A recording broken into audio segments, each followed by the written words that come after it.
Team Liquid map contest 21. This is our 15th tournament. As we get to it, and we're going to wait and see what's going to happen and all the rest. It's been a bit of a shaky start because the player's just begun, but we will live. We'll get through this. We'll find a way to survive and start to enjoy some games of StarCraft 2. We've got 10 best of 3s today. Spirit, NICORACT, MaxPax, Rogue, and Cure. It's a hell of an opening group for this event as we obviously test out 16 maps that have been added to, well, that have made it through to the finalists of this Team Liquid map contest, and we'll be testing these out with all these great players and getting to see loads of good games. Should be a whole bunch of fun.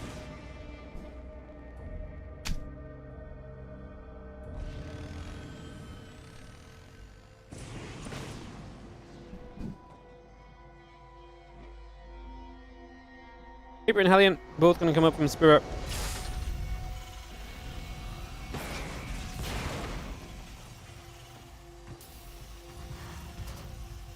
As we just settle into this TVT, really nothing too wild then early. I mean, some units lost by NICORACT as he tries to get something done, doesn't get much, and that is going to be a good defense Spirit to set him off. And now we'll wait and see what the next moves will be.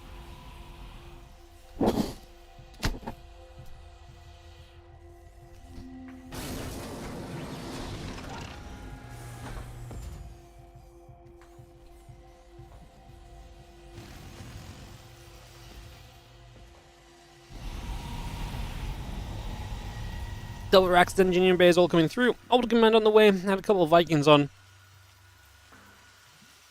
Obviously, this is a new map. I'm just still in the process of trying to get everything caught back up. Actually, what's very annoying is I can't access TL on my second PC. So because of that, I'm not actually able to... I'm not actually able to... do what I usually do, which is to get the map list up on my other screen and to talk to you a bit about the maps and stuff. So, unfortunately, I'm going to have to figure out an answer for that at a later point, because that's what I usually do when we talk about the maps and the map makers and all the interesting parts of these maps and so on and so forth, but it's just not happening just yet as we get settled into a little bit of a push forward from NICORACT, but he's not going to commit to anything. Scans ahead, sees there's a little bit too much there, and is instead going to back it up for the moment.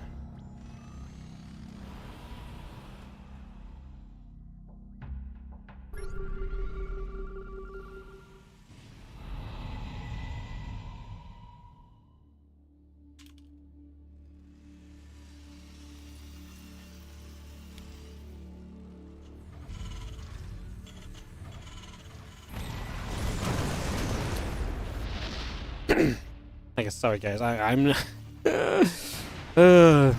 alright. So, 1-1 upgrades, combat shield coming through, and get the 1-1 in the stim pack coming up as well. Tank and Viking all on the way out.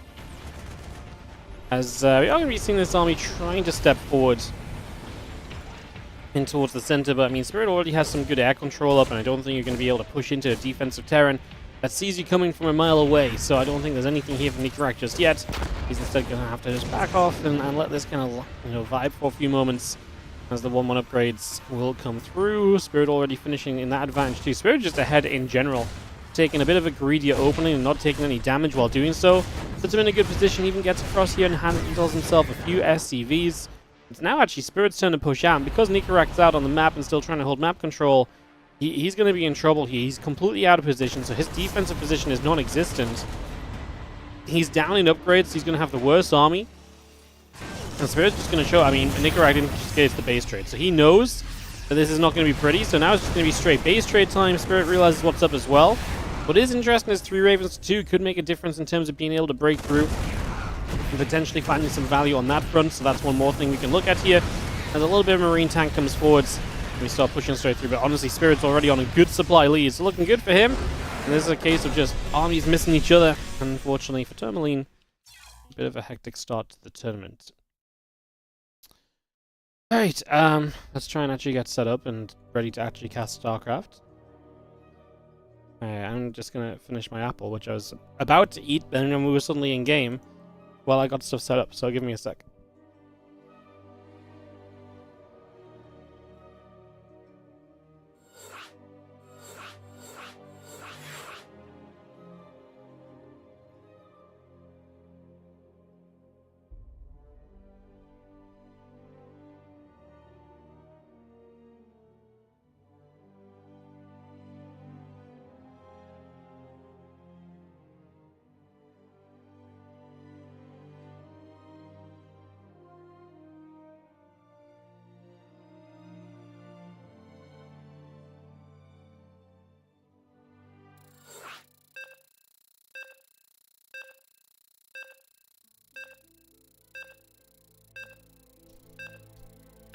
What a hectic start to the day.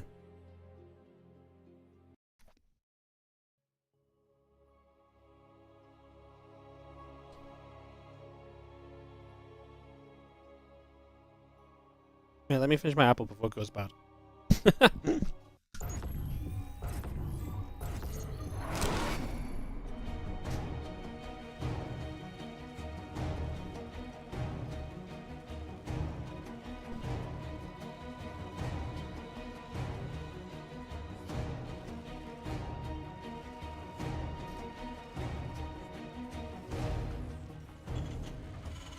Alright, outside of a completely disastrous start on our front, we get it ready to go and kick off into game 2. NICORACT has obviously been doing very well lately.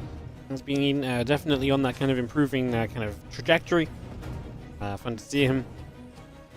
He made a good run in the qualifier. He took down Shin, which is an upset, and puts him in position to move.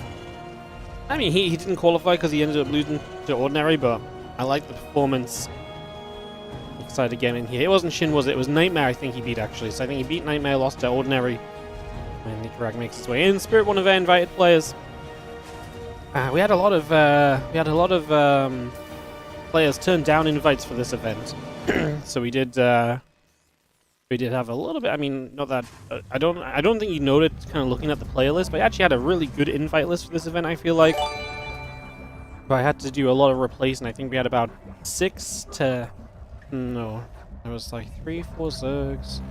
We had about 10 players decline to play in this tournament, so it's been a pretty pretty hectic. And like I say, maybe I'm not used to so many people saying that they don't want to play tournaments right now and stuff, but a lot of people just not interested in playing at the moment, unfortunately. So yeah, something a little unfortunate, but I think we still have a pretty good lineup. So yeah, I've been just trying to find one extra Zerg player still, just to possibly try our best to have as balanced a set of groups as possible.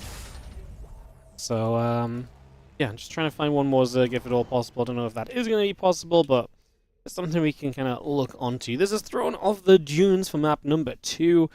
Like I said, I'm going to have to figure out the map.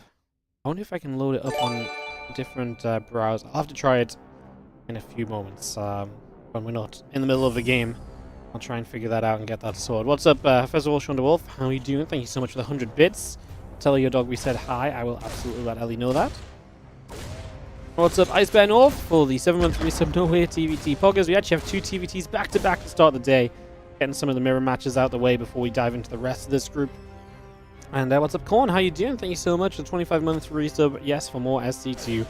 Thank you so much as well. Couple Reapers getting themselves in position and getting started. We are going to be seeing these Reapers. Going to try and go up the Ram 3 versus 2, but having the low ground disadvantage. It's not a bad run-in. We're going to get ourselves the Hellion as well. And we actually have 2 Reapers versus 2 Reapers with decent HP left. So it's going to be not bad for NICORACT getting a kill or 2 early, but obviously this is just an early kill or 2. There's a long way to go here in this opening attempt of a comeback from NICORACT, who is going to lose 2 Reapers probably. Might lose all 3 because the Hellion can give chase. Gets blocked a little bit. He's retreating. Can he get far enough? Gets a little bit of regen going before the Hellion hits the first time. And oh, the Hellion pulled back a second. Looked as though it should have been in reach. Reaper regenerates, but not enough, and that is going to be a dead Reaper. So everything gets cleaned up suddenly for NICORACT. After not a bad start, maybe stayed a little bit too adventurous, stayed out on the map a little bit too long, and in the end is going to end up paying the price for that, and that is going to be a painful affair. There's a Cyclone and a couple of Marines coming about, Orbital Command and the Tech Lab coming through as well. Stimpack and the Marine coming across the map as well. So just a lot of things on the way up here as we get settled in early. As we wait to see what the next step is going to be. Obviously Spirit up 1 and 0, looking for a solid advantage early. As we just have, I mean, interesting start of the group right as well, because I think it's fair to say Spirit and NICORACT might be the underdogs of this group. With MaxPax, Rogue, and Cure being the favorites, but I think there is always a chance that these guys can cause some upsets. I actually think this group could get pretty messy. I don't think it's a guaranteed kind of simple kind of pathway through to the playoffs for any of these players in this group. So even for MaxPax, I actually think there's a very good chance he could lose to like a Rogue, and then maybe you get upset in one of the PVTs, although probably not. I mean, I think MaxPax may be the safest player, but I just think in general it's going to be an interesting day. So we are going to be seeing the Hellion coming through, is going to get cleaned up, and NICORACT is going to get that grab. Look at the dog statue, this one. It's kind of cute, no? I'm sure we're going to get a good look at all the doodads and so on. It's kind of cool in general, actually having like people down here, like just... We're having a war up top, but down below, everyone's just going by about their life. They're like, oh, another Raven dying above us. God damn it, like... There goes my shop front again. Another Marine getting flung through the ceiling. Unfortunate. As yeah, like I say, as we get through the maps, we'll get to see all the little tidbits of details on them as well. Get a feel for how they are feeling and how they're playing as well. Always nice. Let's just have the couple of additional barracks continue to come up. Engineering base coming about. Command center, Stimpack, all building as well.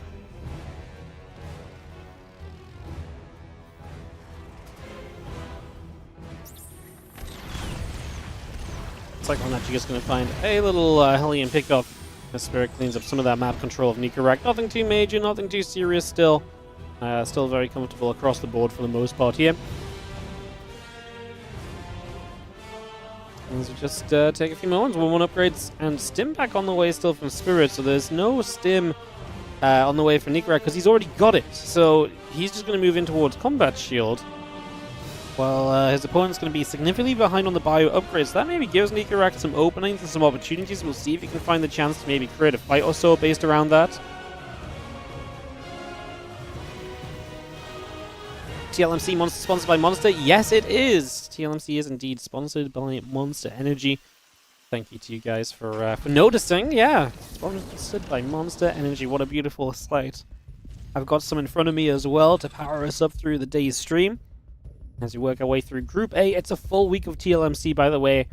Group A, B, C, and D over the next 4 days. Playoffs at the weekend. Non-stop StarCraft 2. It's going to be a whole bundle of fun. Really looking forward to it.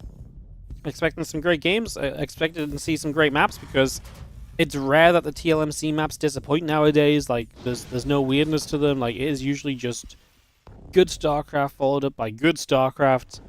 Like I say, it really is usually very, very enjoyable. So excited to kind of just keep going with it all and see what we get.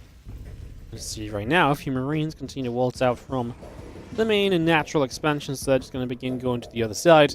Like I say, we are about to be done on upgrades for NICORACT. If he wants to try and force a fight, this might be his time where he has combat shields versus none, but it's going to be not a tight timing, but he's not going to have tons of time to mess around with positioning and stuff. Like, he's either going to have to commit or just not commit.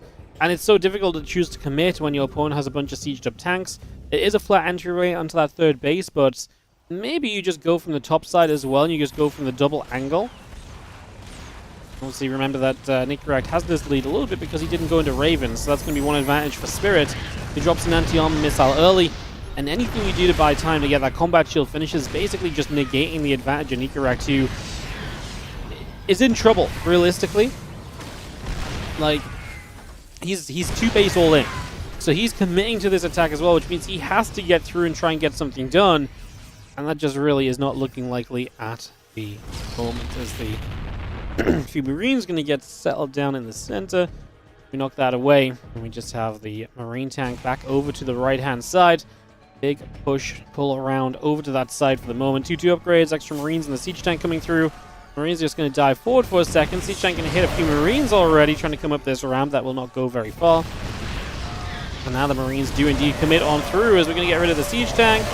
The Marines are going to get blasted. There's just no hope there for NICORACT GG's, and that's going to be a quick, easy 2-0 for Spirit to start the day off in the TVT, as he just looks very comfortable across the course of that series. NICORACT not quite getting rolling. Unfortunately for NICORACT, it does not get easy. I do think he drew a pretty tough group here, as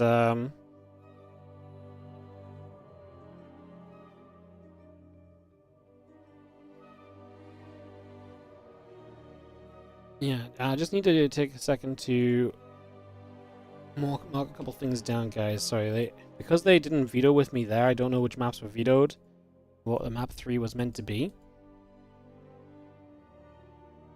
I like to take note of that stuff, but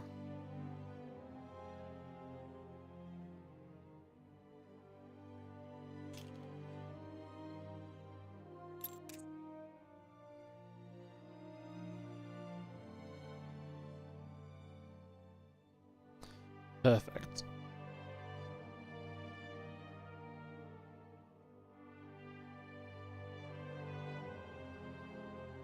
Alright, perfect. Okay, guys, we're going to swap on over to NA and get ready for more action here in our opening group of Team Liquid Map Contest Tournament.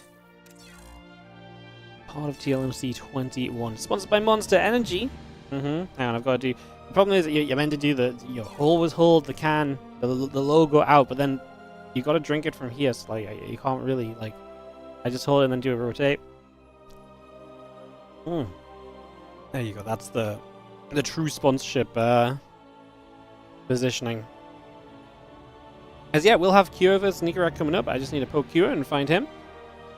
And we can try and get that underway.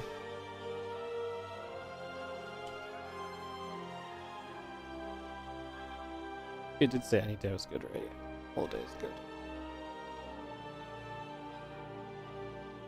What flavor is that? It's Aussie lemonade. It's kind of like well,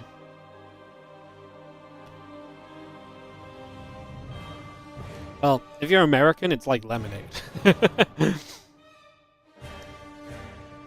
It's like lemonade made with lemons. Like here in the UK, lemonade is like we call lemonade like Sprite, basically. Like Sprite or 7-Up, that's what we call lemonade in the UK. Like we call like proper lemonade like cloudy lemonade usually, or something to that effect. So yeah, this is Aussie lemonade, and I would just describe it as like kind of real lemonade rather than what we call lemonade in the UK. So yeah. It's all this always gets some drama every time I bring this up. People are like, what? It's really funny because when I would drink, I would always drink like vodka lemonade, but like what I mean by that is like vodka Sprite. The first time you go into America and you ask for that, they're like, what? It's a bar. We don't just sell lemonade. Lemonade stands down the street. You know, ask the kids. Well, obviously vodka Sprite's a pretty normal thing to drink, but so yeah, it's I don't really know why that's a thing. Why is that a thing? Why is lemonade different in the UK?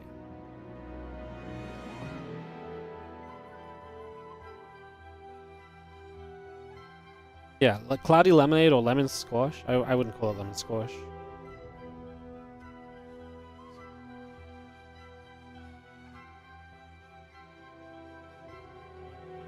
I don't know why they I don't know why they call it that. Yeah, and this is fizzy as well, obviously as well. But like like yeah, it's a thing. I don't know what else to tell you guys other than it's just a thing. Like.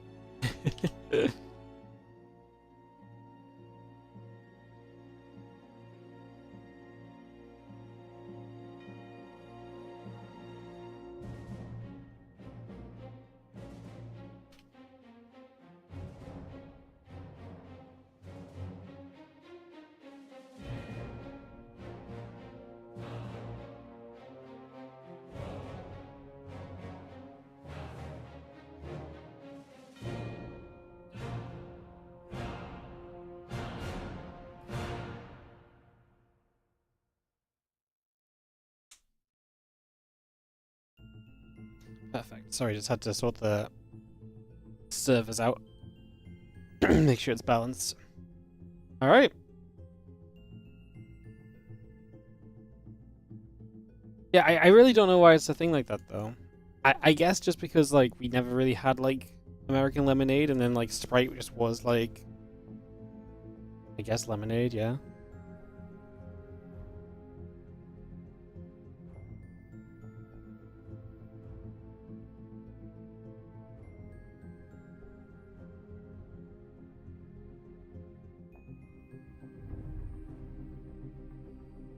Alright, a couple of videos coming down. Talisman gonna get videoed. Talisman is the one that got a little bit of play during the during some other event. I think it got brought in. Was it an RSL it got brought into? What did Talisman get used in? It's a map that has existed in map pools before, right? The Pigsty Festival and various weekly tournaments. Oh yeah, it's the one where you kind of expand forward into the middle. Yeah, that one's interesting. I'm actually intrigued if people kind of play it a bunch, because obviously, like, a lot of these guys have probably actually already played Talisman, Interested to just see it getting vetoed in favor of other maps. I actually thought Talisman would be one of the easier ones to kind of get played over the course of over the course of a day or over the course of the tournament. Obviously, this is just one series it gets vetoed in right now, so it doesn't mean anything just yet, but it is just something for us to take note of as I'm just trying to host the maps up, guys. Don't mind me. And NICORACT beats me to it anyway. It's been a sloppy start of the day for me.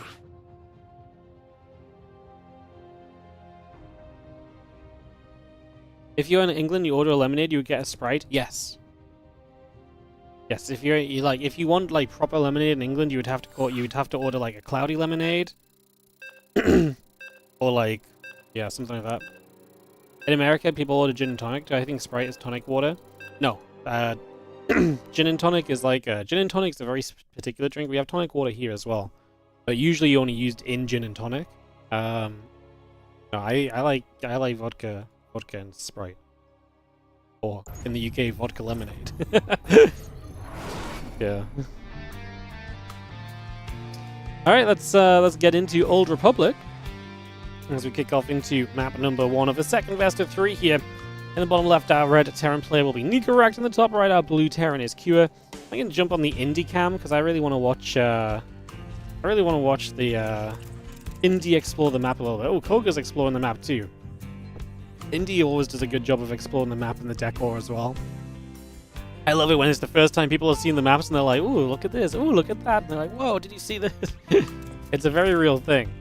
So yeah, we'll see what happens.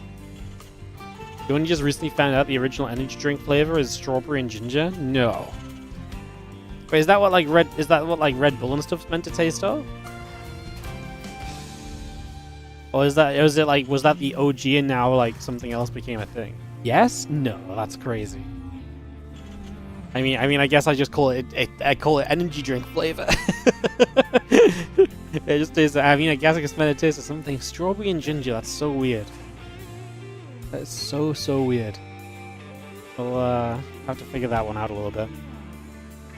I'm not sure if I quite agree with that. But maybe next time I try like a straight up energy drink, I'm gonna have to think about it. Isn't the original Red Bull just a variant of caramel? Really? This whole thing's very interesting. Anyways, right. Either way, Monster Energy is the energy drink you should be consuming this week as part of the Team Liquid map contest support. As we are going to see the SCV getting across the map, a couple of Reapers on the way, and NICORACT getting ready to rumble here in the early stages, as is Q. Q just going via the factories, taking a different approach. And we get that all ready to go. The single Reaper of Q moving out into the center as well, getting set and ready right now. Reaper will come across, a couple of Reapers joining up, the SCV going to get there.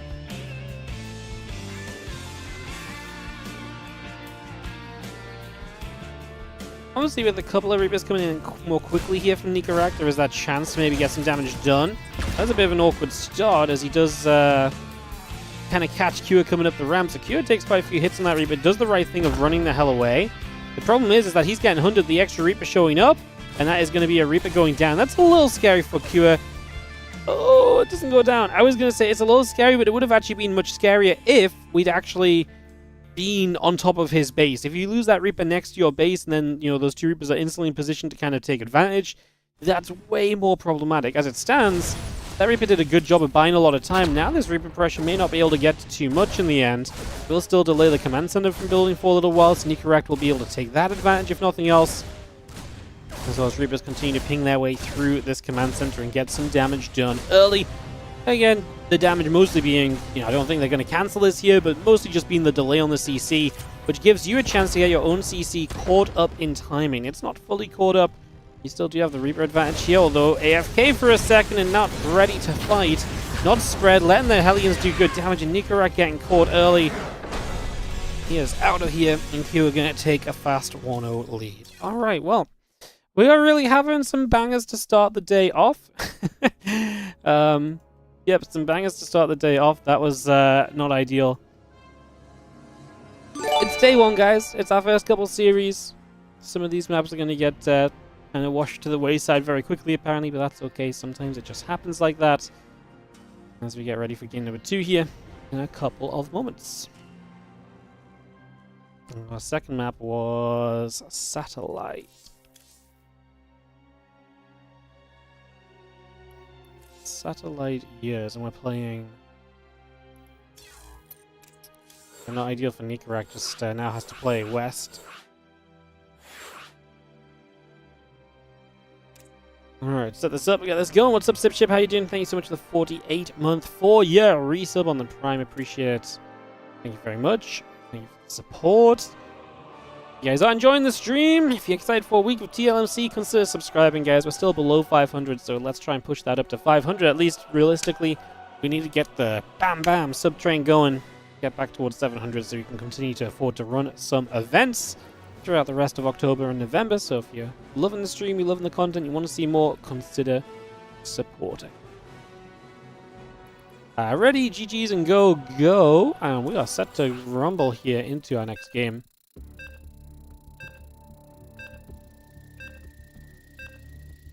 Let's head into Satellite Years. Again, guys, sorry, I don't have... I mean, I could open it on this screen, it's just that does not work well once we go in game. But I can tell you quickly about Satellite Years by Depressed One. You know what, I'll tell you about it, but there is an essay about this map. If you guys want to read more about the maps, there's exclamation maps in the as a command on Twitch. You guys can use that to find the link over to the full map list, which also has some notes from the makers of the maps about what each map is meant to achieve, or just a short description of it. Some of them are more easily read out than others. I love how I go to read one out, and it's literally like 4 paragraphs long. Alright, Kua and NICORACT entering a game number 2 as we kick off onto Satellite Years, our second map of this series.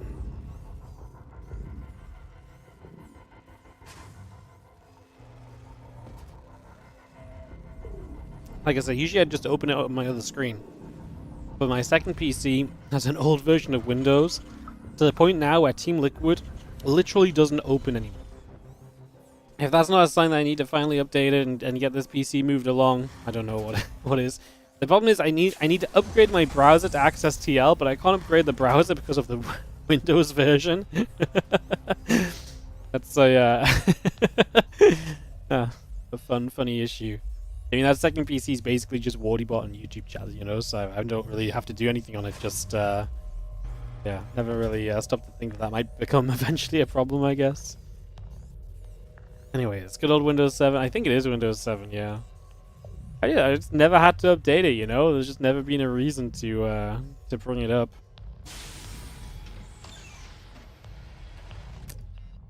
Alright, Satellite Years. And we get ready to go on this map that has a fun little middle of the map. Actually, it looks cool on the mini-map, the middle. A couple of watchtowers, but not accessible, I don't think, unless you knock those rocks down. So that's going to be watchtowers that are available for later in the game, but not too early in the game, which is becoming a more common trend as well. And pretty big main base. A lot of drop potential from like here into the main. That main base is huge. And then you can move out over towards these 2 high ground bases. Or you've got a base here and then... I guess the choice to go up over towards that direction. There's also a base forward here. It's going to be... I think this is the kind of map that could split. Like, if you start going late, I think this map could go very late. I think there's a lot of opportunity that keeps it very aggressive because that main base is so droppable, for example. There's a lot of ways in which a split map scenario is not necessarily going to be a pretty scenario as well. So, yeah, I think that's... definitely something fun. Hopefully we see a bit of that throughout the course of the TLMC week as well. Obviously... the whole thing with the map contest is not every map is going to get seen in every single possible way. You know, you're going to have some maps that probably get unlucky and don't have, you know, a great game on them. Some maps that maybe don't get used the way you expect. The real thing here is that this is kind of a good kind of first look at the maps. And we do typically get some good games going. But, yeah, I mean, in the past, a lot of the maps that have been very difficult to get played have been maps that make it to the ladder that people actually love in the end. So... the TLDR I'm trying to make is that don't just presume that everything is, you know, don't just presume that, you know, what you see here is what we're going to get, basically. I guess the TLDR I'm trying to get at the end of the day. As we do take a couple of moments, couple of Reapers in the Hellion coming through, and NICORACT trying to dive in. Has been trying to be pretty aggressive in all of the TVTs so far this morning, but yeah, not being crazy successful with that attempted aggression, if I have to be honest with you guys either. A couple of Hellions, the Reaper there, going to try and get forward once again. We'll take another step in as well. Cyclone, the Orbital continue to come up. Tech Lab coming through. And the Starport swaps over to the Tech Lab as well. A couple of Hellions continue up. The Raven on the way.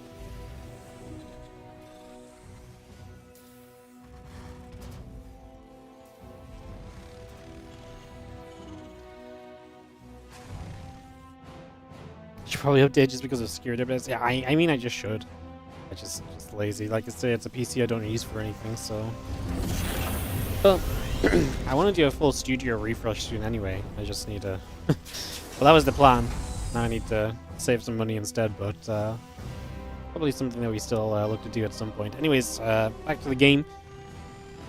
Obviously, once you kind of get down to the low ground in the middle of the map, there's a lot of low ground. Like, there's no ramp up. You know, to cross the entirety of the map, you can go from natural to natural without seeing another high ground. So that is an interesting factor, as NICORACT gonna get outmassed by the Hellions here. The Cyclone taking a couple shots. We don't want to chase this Cure, but yeah, NICORACT is going to be kept held back if nothing else.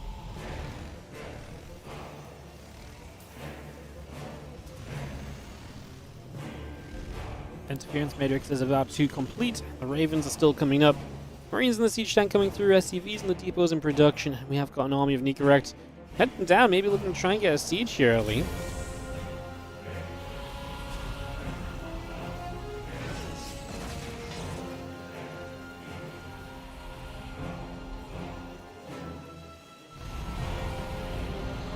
Cyclone with a little bit of patrol. The Marine Raven still gathering up. We do see the other siege tank coming down with this.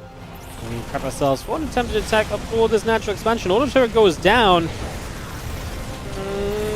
feel like that's not really doing enough. We're going to lose the second Raven here as well. There's attempted attack up a narrow ramp. I wouldn't even really say it came down to the fact that there was a ramp here. Just enough units straight up from Cure to be able to deal with this. And that is going to be a comfortable hold, defense, and more Cure with 2-0 to take out NICORACT. And that was an absolute storm of a first couple of series for us. So much so that we're going to have scheduling issues, because that was just so fast that our first series of the day... So the way that this usually works, or the way that this does work, is that basically we have two series that play at the same time. When the series on the mainstream, when that finishes, the next matchup is always someone from the series that just played. So Cure, for example, is going to be in our next matchup versus the player that's just been on break. And so hasn't played a series at all. The problem is the first series from the second set of matches, so because there's two games going on at once, that's still going on, and as that is still going on, we are going to have some downtime here because we literally cannot start another game until we get that sorted out. So we are going to have to take a few moments, and then we're going to have to go from there. The problem is we can't jump into that series or anything because I want to cast that in full. Right, that's going to be our 6th series of the day, MaxPax versus Rogue. So that's ongoing, and until that finishes up, we can't really do much else here. So we'll just take a couple of moments, and hopefully MaxPax Rogue doesn't turn out to be too long, because then our next matchup is going to be Cure versus MaxPax, but we can't go into that while MaxPax is still playing, you know? So yeah, that is the current problem.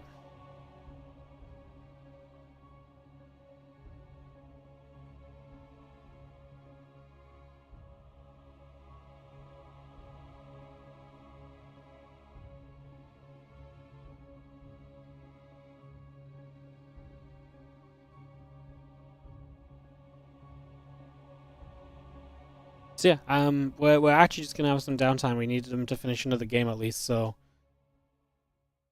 yeah. Unfortunately, just unlucky. Like I say, the schedule is designed to make this work. The only time this works badly is when the series are significantly different in length. And obviously, two series that were 10 minutes long each is definitely on the faster side of things. So, while that happens, let me just take you on a scroll through the maps, I guess, is what we can do. because I don't really have much else for us to do, so let's talk about some of the maps while we have some downtime. So, Team Liquid Map Contest 21 finalists. Throne of Dunes, we just saw a little bit of already in one of those faster TVTs by the Music 246. High ground pathway leading through the center with multiple expansions options in either direction. This one looks... I think we've seen a couple of games in this one so far. We saw a little bit of it in the qualifier, if I'm not mistaken, as well. So, expecting that to be a pretty solid map. Taito Citadel. I haven't seen this one yet. This looks like a very solid 3-base opening map. Solid macro kind of play just from glancing at the minimap. Very interested in the kind of map layout here. You can see if you kind of look from like bottom left to top right, that layout is very interesting. A lot of narrower pathways, a lot of pathways broken up and having to move around in certain directions rather than just being able to walk straight across in certain directions as well. So definitely something to be maybe interesting to see how that pans out. But nothing we've not seen before in the sense of like a solid base setup into a middle of the map that keeps things a little bit interesting, if nothing else. So yeah, interesting one there. Talisman, this one we're actually very familiar with. If you don't remember, there are some worker only paths on this one as well. But basically, what happens is you oftentimes expand out into the middle for 3 bases. With the blue gold bases that kind of come through the center. So you can get very aggressive and weirdly quick games because of the fact that everyone's sometimes expanding toward each other. So I do think that's, like I say, going to be an interesting one. Because this has been used in some tournaments before, like I say, I'm interested to see what the player's response to it is. Does it get vetoed? Does it get utilized? Yeah, it is definitely an interesting one to have out there. It's a very different map, if it can work. Might be a really cool kind of like 8th or 9th addition to the map pool. Just the question is it too broken to kind of see typical play? Yeah. Good question marks there. Mothership is a 3-player map. This map's been super cool when we've seen it so far. We saw a little bit of in the qualifiers, Rogue liking this one as well. I actually think MaxPax and Rogue were just playing on this map as well just now, so we'll be seeing that later today when we get to that series. So yeah, Mothership is seeing a little bit of love already. 3-player map that I think really goes out of its way to try and ensure that there is a very good way of this map not being kind of rotationally imbalanced. So I like it. I think it's the best effort we've seen at a 3-player map in a hot second. So yeah, but I'm interested to see if we actually get a 3-player map that's a bit more viable than everything we've seen before. Magnetic North, we saw this one so much in the Team Liquid Map Contest qualifiers, as this was the map that we kept starting on right from the in the round of 8, so we saw a lot of games on this one. This one looks pretty solid. I'm sure we'll see a bit more of it as we get through the event.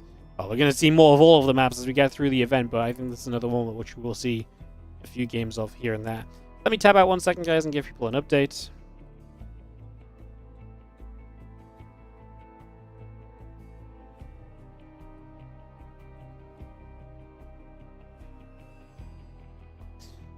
Perfect. Alright. Back over here. So, Magnetic North. Then we've got Risen Memory, which is, yeah. This one I don't think I've seen just yet. Somewhat standard. The natural choke has a rock to help walling off with. Just glancing at it, there's nothing that kind of stands out. I mean, middle of the map, very high groundy. But yeah, I just to go off the description, the initial expansions are close. And the further expansions are much more vulnerable. So one of those maps where you can expand early, easy early on. As the game goes on, that challenge to keep other bases operational is going to be kind of brought up on this map. Ruby Rock by Volume, another map that we saw a bit of in the qualifiers. I think there's not much to add to this one. That's going to be a fun one to see. Very pretty map when we jumped onto them. I'm sure a lot of these maps are going to be very pretty when we jump onto them and have a look around. Winter Madness by Maras. Macro 16 base map. With some rich single gases as well. So yeah, we'll see Winter Madness a little bit more later. I think that one's going to be one that gets a good bit of play. Those Maras maps are always very pretty as well. Excited to have a look at those. Celestial Enclave, another map that has the crazy middle kind of. At least when you glance on the minimap, you're like, whoa, what's going on? So you spawn bottom left versus top right, and then you have this kind of reaching kind of arm into the center, almost like a couple of claws coming out and interacting. So there's going to be a lot of the high ground versus low ground interactions here. Moving through the center is going to be difficult when you're always going to have to get up a ramp eventually in the end. So those are going to be some interesting questions. Obviously, there's some extra features which are described in, like I said, the essay that comes along with it. The Celestial Enclave by Patches, with no space between Celestial and Enclave, and I'm just like, really? There's a capital letter there. I feel like we should put a space in as well. You know? Maybe, possibly. 10,000 feet is another maps here. Zerg rocks, limiting options for paths across the map. Early on, protect an expansion right next to your natural, which you can access faster by mining out the minerals on the connecting backdoor ramp. I'm excited to see what this looks like in game. It looks very pretty. Like I love the emeraldy kind of green look the mini map's giving. So excited to see that one. We actually have a couple green maps in a row here, just on the list. As Miss New Today comes up next. This one's going to be interesting as well with the different kind of mirroring. So yeah, I think that'll be one to have a look at too. Old Republic we saw a teeny tiny bit of. We'll see more of that later on. White Rabbit we saw a bit of in the qualifiers. This map was also very pretty. Lots of interesting green looking maps in this one. This one looked matrixy. There's apparently Matrix reference as well. Learned this one in the qualifiers. So yeah. Again, a few maps. I think a few of these maps, obviously not going into too much detail right now, guys, just kind of skipping through, but a lot of it's going to get interesting when we start seeing how players walk around them. How do they maneuver around the maps and the layouts, and that's what this TLMC initially is very kind of good for when you start to see some pros playing and just kind of seeing their natural instincts of moving around. It gives you a good vibe of kind of what the maps may begin to look like later on, even if you don't see the true ins and outs of every single detail of them. So, going to be fun. See all that play out. There's Andromeda. This map looks huge on the mini-map. Apparently there's a dynamically changing over time map. Small rush distance, but the more you play, the more you get you drown into a protracted game from where you can't escape once you get there. Yeah, I mean, it looks massive, and I guess that's just the way that... I guess it looks massive while being short rush distance, but yeah, I guess as the bases come down, it's very easily defending and stuff like that. So yeah, interesting to see how that works. Tourmaline we just saw a little bit of as well as we rush to start off the day. So we'll check back in on Tourmaline again later as well. Satellite Years we also got a very short look at. I mean, the map we just had. And that's the list, officially. That is the official list of finalists. Those are the 16 maps we're going to have over the course of this week. Played in all of our events, or played in all of our days of action this week. So again, guys, what is going on currently is we are currently waiting, because we do 2 series at a time. We're waiting for the other series off-stream to finish. When that off-stream series completes, we can go into our next series. We've just had 2 very fast... We've had 2 very fast back-to-back series on the mainstream here, and because of that, we've just ran into scheduling issues. So we've just gone so quick on the mainstream that we've caught up. What that might mean later on is there's a good possibility that instead of doing 5 live, 5 replays, we actually might end up with 6 live matches and only 4 from replays, because we're now kind of just going 1 series ahead. So there is that kind of a factor as well for us to kind of keep in mind. And yeah, we'll keep an eye on that and see kind of how it goes. We may adjust match orders a little bit if it needs to be done a bit further down the line, but that remains to be seen for the moment. There's some interesting maps. Thanks for showing them. No worries. Like I said, trying to do a better job, but I'm half and half trying to make sure that I'm ready to start as soon as the players are ready to play here, because we obviously want to get started ASAP, because we are obviously a little bit slowed down and getting behind schedule right now. So I'm trying to just be ready to go. So I'm trying to keep half an eye here and half an eye there. Like I said, we'll see. I personally, I mean, I know everyone works differently, but I really get a feel for these maps when you go in game. Like, I don't typically look too much at the announcement when the maps get announced, because I'd rather look at them in game, which is also why I don't spend too much time usually kind of going through them on the TL page, because I'd rather just wait till we get in game and see what they're about. Obviously, we've got some downtime, so it makes sense to take a peek at them, but yeah, it's just sorry for not going into them in too much detail. Like I say, we're going to have probably, I mean, usually in tournament formats like this, we see each map 6 to 8 times, I believe, over the course of the week. We're back to having 10 matches per group now, compared to 6 matches per group in the last edition of the TLMC, because we had player issues, couldn't get enough players to take part. which should mean that we actually get, you know, like I say, those few extra matches should give us a few more games on some of these maps, and that should be great as well. So yeah, lots of fun stuff to look at there. As yeah, we will just take a few moments here, guys. We're still just waiting. It might be 20 minutes, it might be 5 minutes, it might be 10 more seconds. I don't know. We just have to wait for that other series to finish up, and we've just unfortunately ended up in a position where, yeah, one series off stream goes long, 2 series on stream go very quick. I mean, if any of these games on stream go a little bit longer, it feels way less significant as well, right? If you just have one more game that goes like 10 more minutes, we already fill all of this time up, you know, so yeah, it's just a little bit unfortunate. That is all. What's up, McCafe? How you doing? Thanks so much for the 18-month resub on the Prime. Appreciate you. Thank you for supporting. Thank you for being here, and thank you for helping us to keep on producing the events. Let me get the monster logo on the main screen here as well, actually, because we're going to be doing this all week long. We may as well have the monster logo on our outer screen as well. I don't know what center is, but looks good. Are they in game 2 already, or are they still in game 1? I'm not gonna reveal, because that could obviously spoil game lengths and stuff. But they have been playing since, like, they didn't start late, so it's not like they started late and stuff like that. But they have been playing for like 55 minutes already, so a little bit of a spoiler maybe in total length of this series, but that could just be a stupidly long game 1, etc., etc. So yeah, okay, they have at least played game 1, I'll tell you guys that much. We're not waiting on game 1 to finish. If we were waiting on game 1 to finish, I'd just tell you guys we were going to go into game 2, I guess is what I'll say. So I'll not tell you guys more than that. So just a long series. I'll let you guys imagine what that ends up meaning. Like I say, either they played 2 long games, maybe they just ended up in a 3rd game. Who knows? That would be a long game? Yeah, that would have been a long game. It's not a hot Swarmhorse game, no. We're in fact still playing the brand new patch.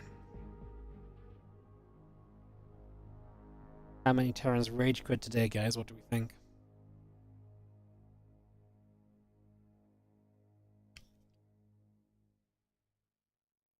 That was impressive. I just splashed monster on my face.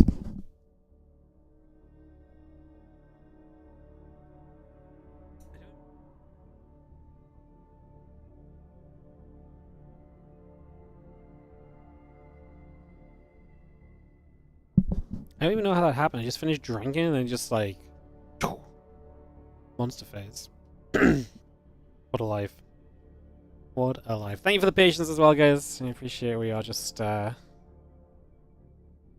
essentially sat waiting. Like I said, the one downside of this format is that when this happens, it's just a little bit unlucky. Like I say, it is designed that this shouldn't happen. But we can't help when longer games happen and stuff like that, so sometimes it is just a thing.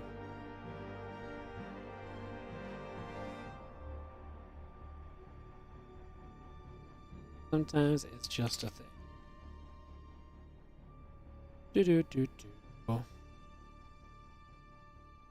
If anyone's got any fun questions or anything, it'd be a great time to ask them, because, like I said, I've got some minutes to fill apparently.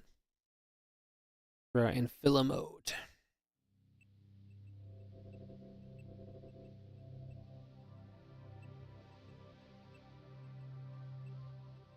Just in a filler mode. Ay, ay, ay.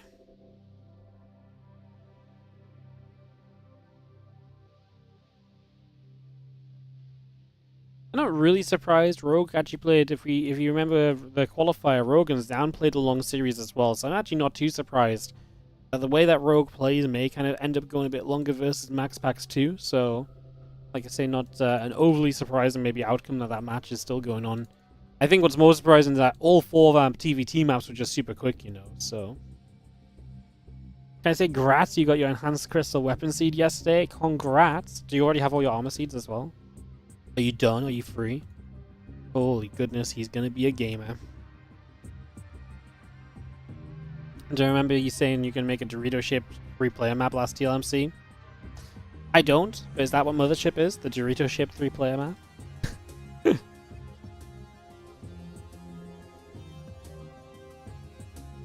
Nice. I liked Mothership when we saw it in the qualifier. Thought it was cool.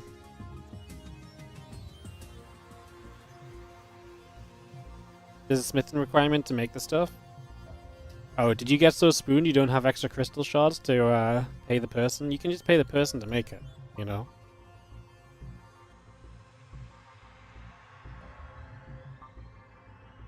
Seems to lead to a bunch of really long games.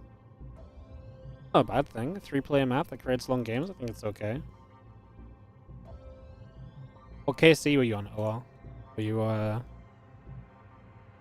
How spooned were you that you're scared of burning through your shards? 297? Not too bad. It's not too bad. My mic keeps cutting out today. My voice isn't quite there. I'm a little... Honestly, I've been away for the weekend, guys. I'm just a little bit tired. Came back, woke up, and I'm not quite recovered or chilled out or anything yet, so I'm just like... My voice is not quite 100% there, so if I cut out a little bit, I'm sorry. You have 100 also causing this delay? Mothership causing this delay? Surely not. Surely not. Find out later. I'm really just holding two conversations here. How's the American football? Actually, yeah, pretty good. It was actually a pretty good game. It wasn't like a high scoring game, but it was a close game that came down to like the last minute. So, and our team won. The team we went to support won. So, the team we chose to support won. So, yeah, it was actually good. It's genuinely pretty good. Group B will probably have the same problem with Mixu. Why?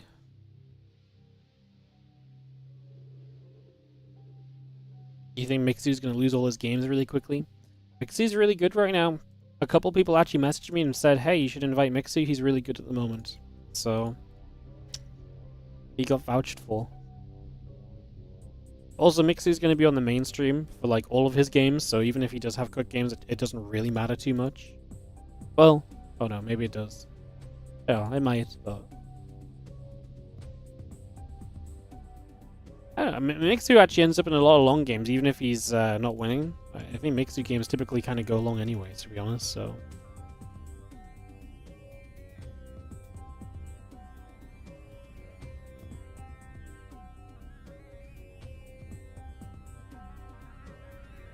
Alright guys, videos are officially starting, so... We'll get this ready to go.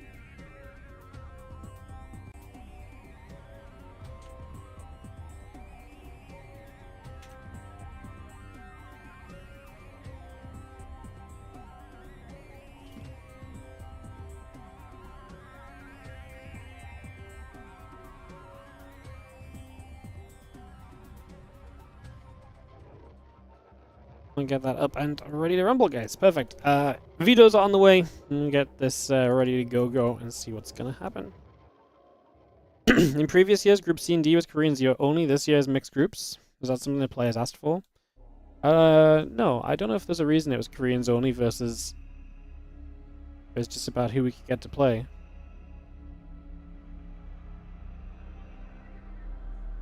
Last year wasn't it? 13 wasn't Korean only. That's 2v2.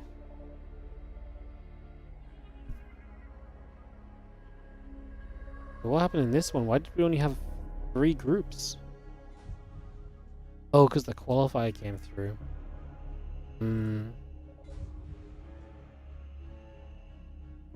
We haven't had Korean only groups. Am I crazy? I'm clicking back and I don't see any. Usually TLMC is pretty mixed, no?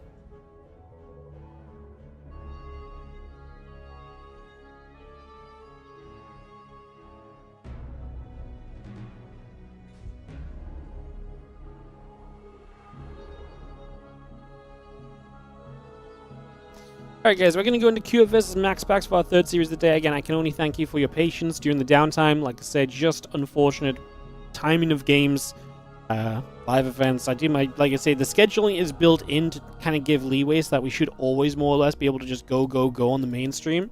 And obviously when our first series was very quick, the system came into place and straight away was ready to go with our second series, there's only so much room we can create while still making sure that, you know, 2 matches are generally playing at the same time.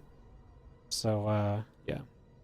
Will MaxPax Rogue be played today? Yes, everything's today. Everything is today.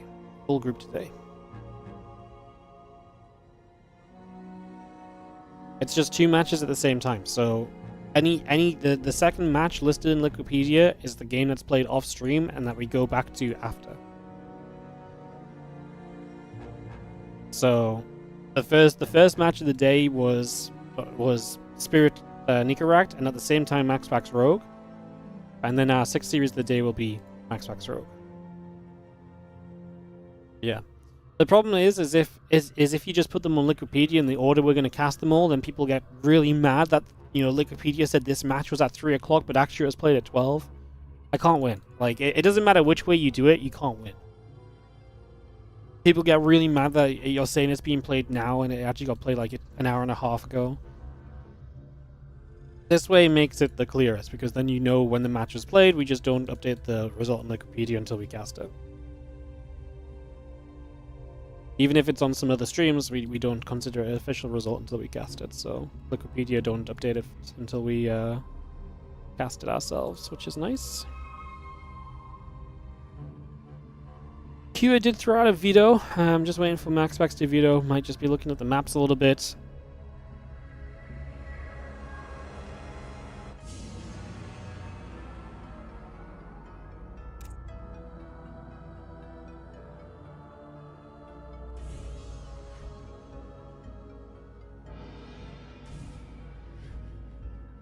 Waiting for MaxPax to, like I say, veto a second.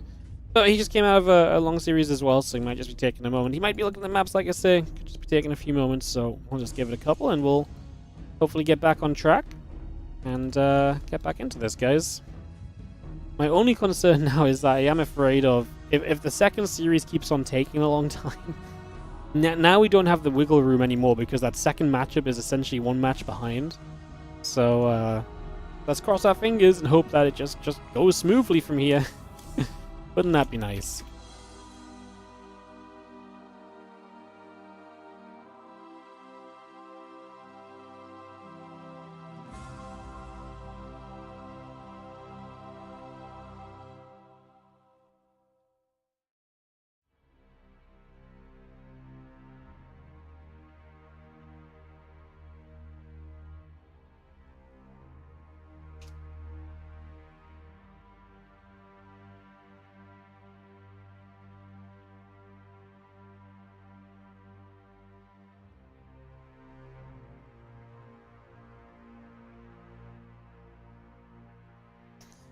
Alright, MaxPax has officially said hello, so any second we might get a map veto and a map pick.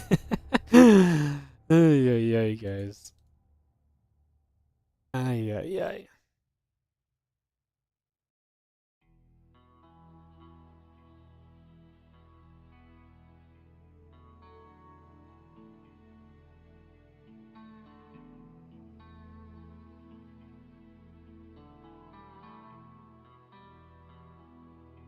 Risen Memory is going to be the map picked here.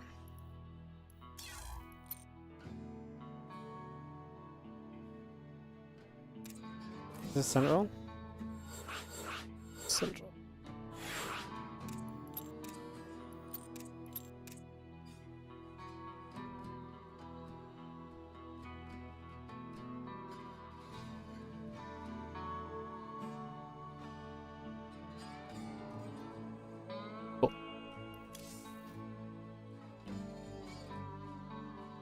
Oh.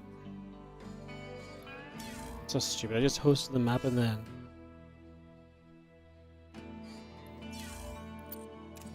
didn't drop the lobby link. And then I was like, why is no one else in here?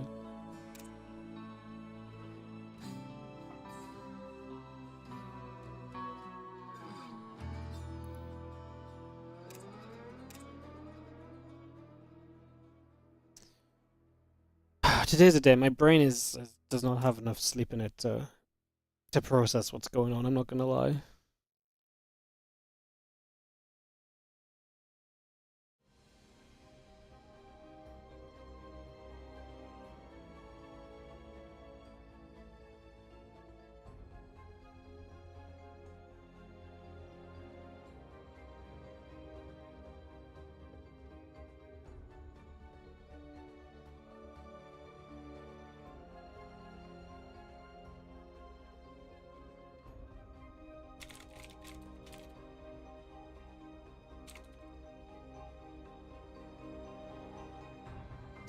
Alright, a couple of maps picked.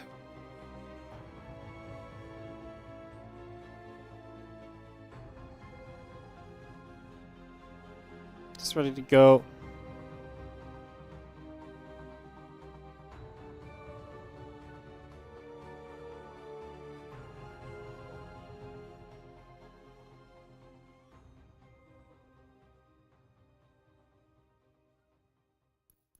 Let's jump in game. Alright guys, thank you for the patience. Sorry, I'm just trying to get things sorted. I'm trying to keep track of things that are going on at the same time as well. It's getting a little messy.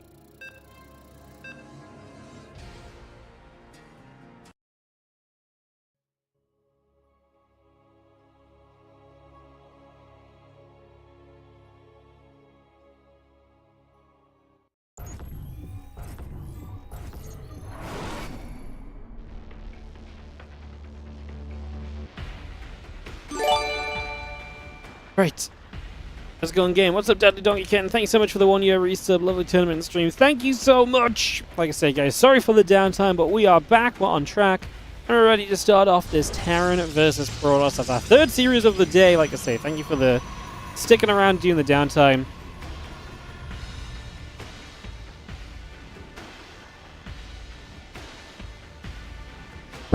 As we have in the top left-hand side, our blue Protoss player is MaxPax. In the bottom right, our red Terran is Cure.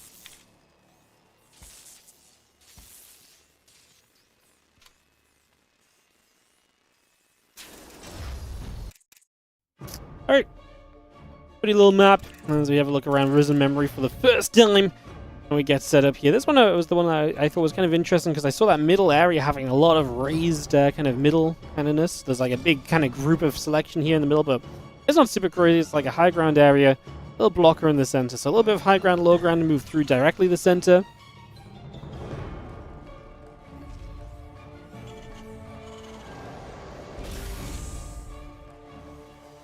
There's the Cybercore Nexus coming online, Reaper coming through, and the Chrono Boost on the Adept coming about for the moment as well.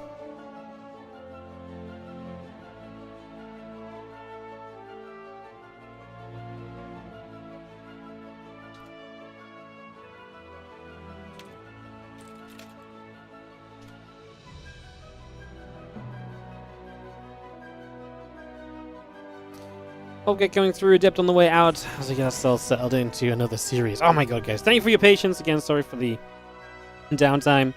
Hope you're enjoying, and obviously Q and MaxPax. Great matchup. This is where I think this group starts to get interest. We're actually going to start seeing all of QS games in a row here, I believe. So we're going to get a lot of Q back-to-back, and seeing how his games play out, and then we'll see more MaxPax, Rogue, etc. And the other guys in the second half of the group as well. So should be a pretty fun little... matches here. I actually really like this group. Hey, I think NICORACT obviously not a hot start in the TVTs, but I think he can still maybe stand up and make something of a stance and have something to say. Spirit, I think, is always a dangerous opponent. I don't think anyone should take him lightly.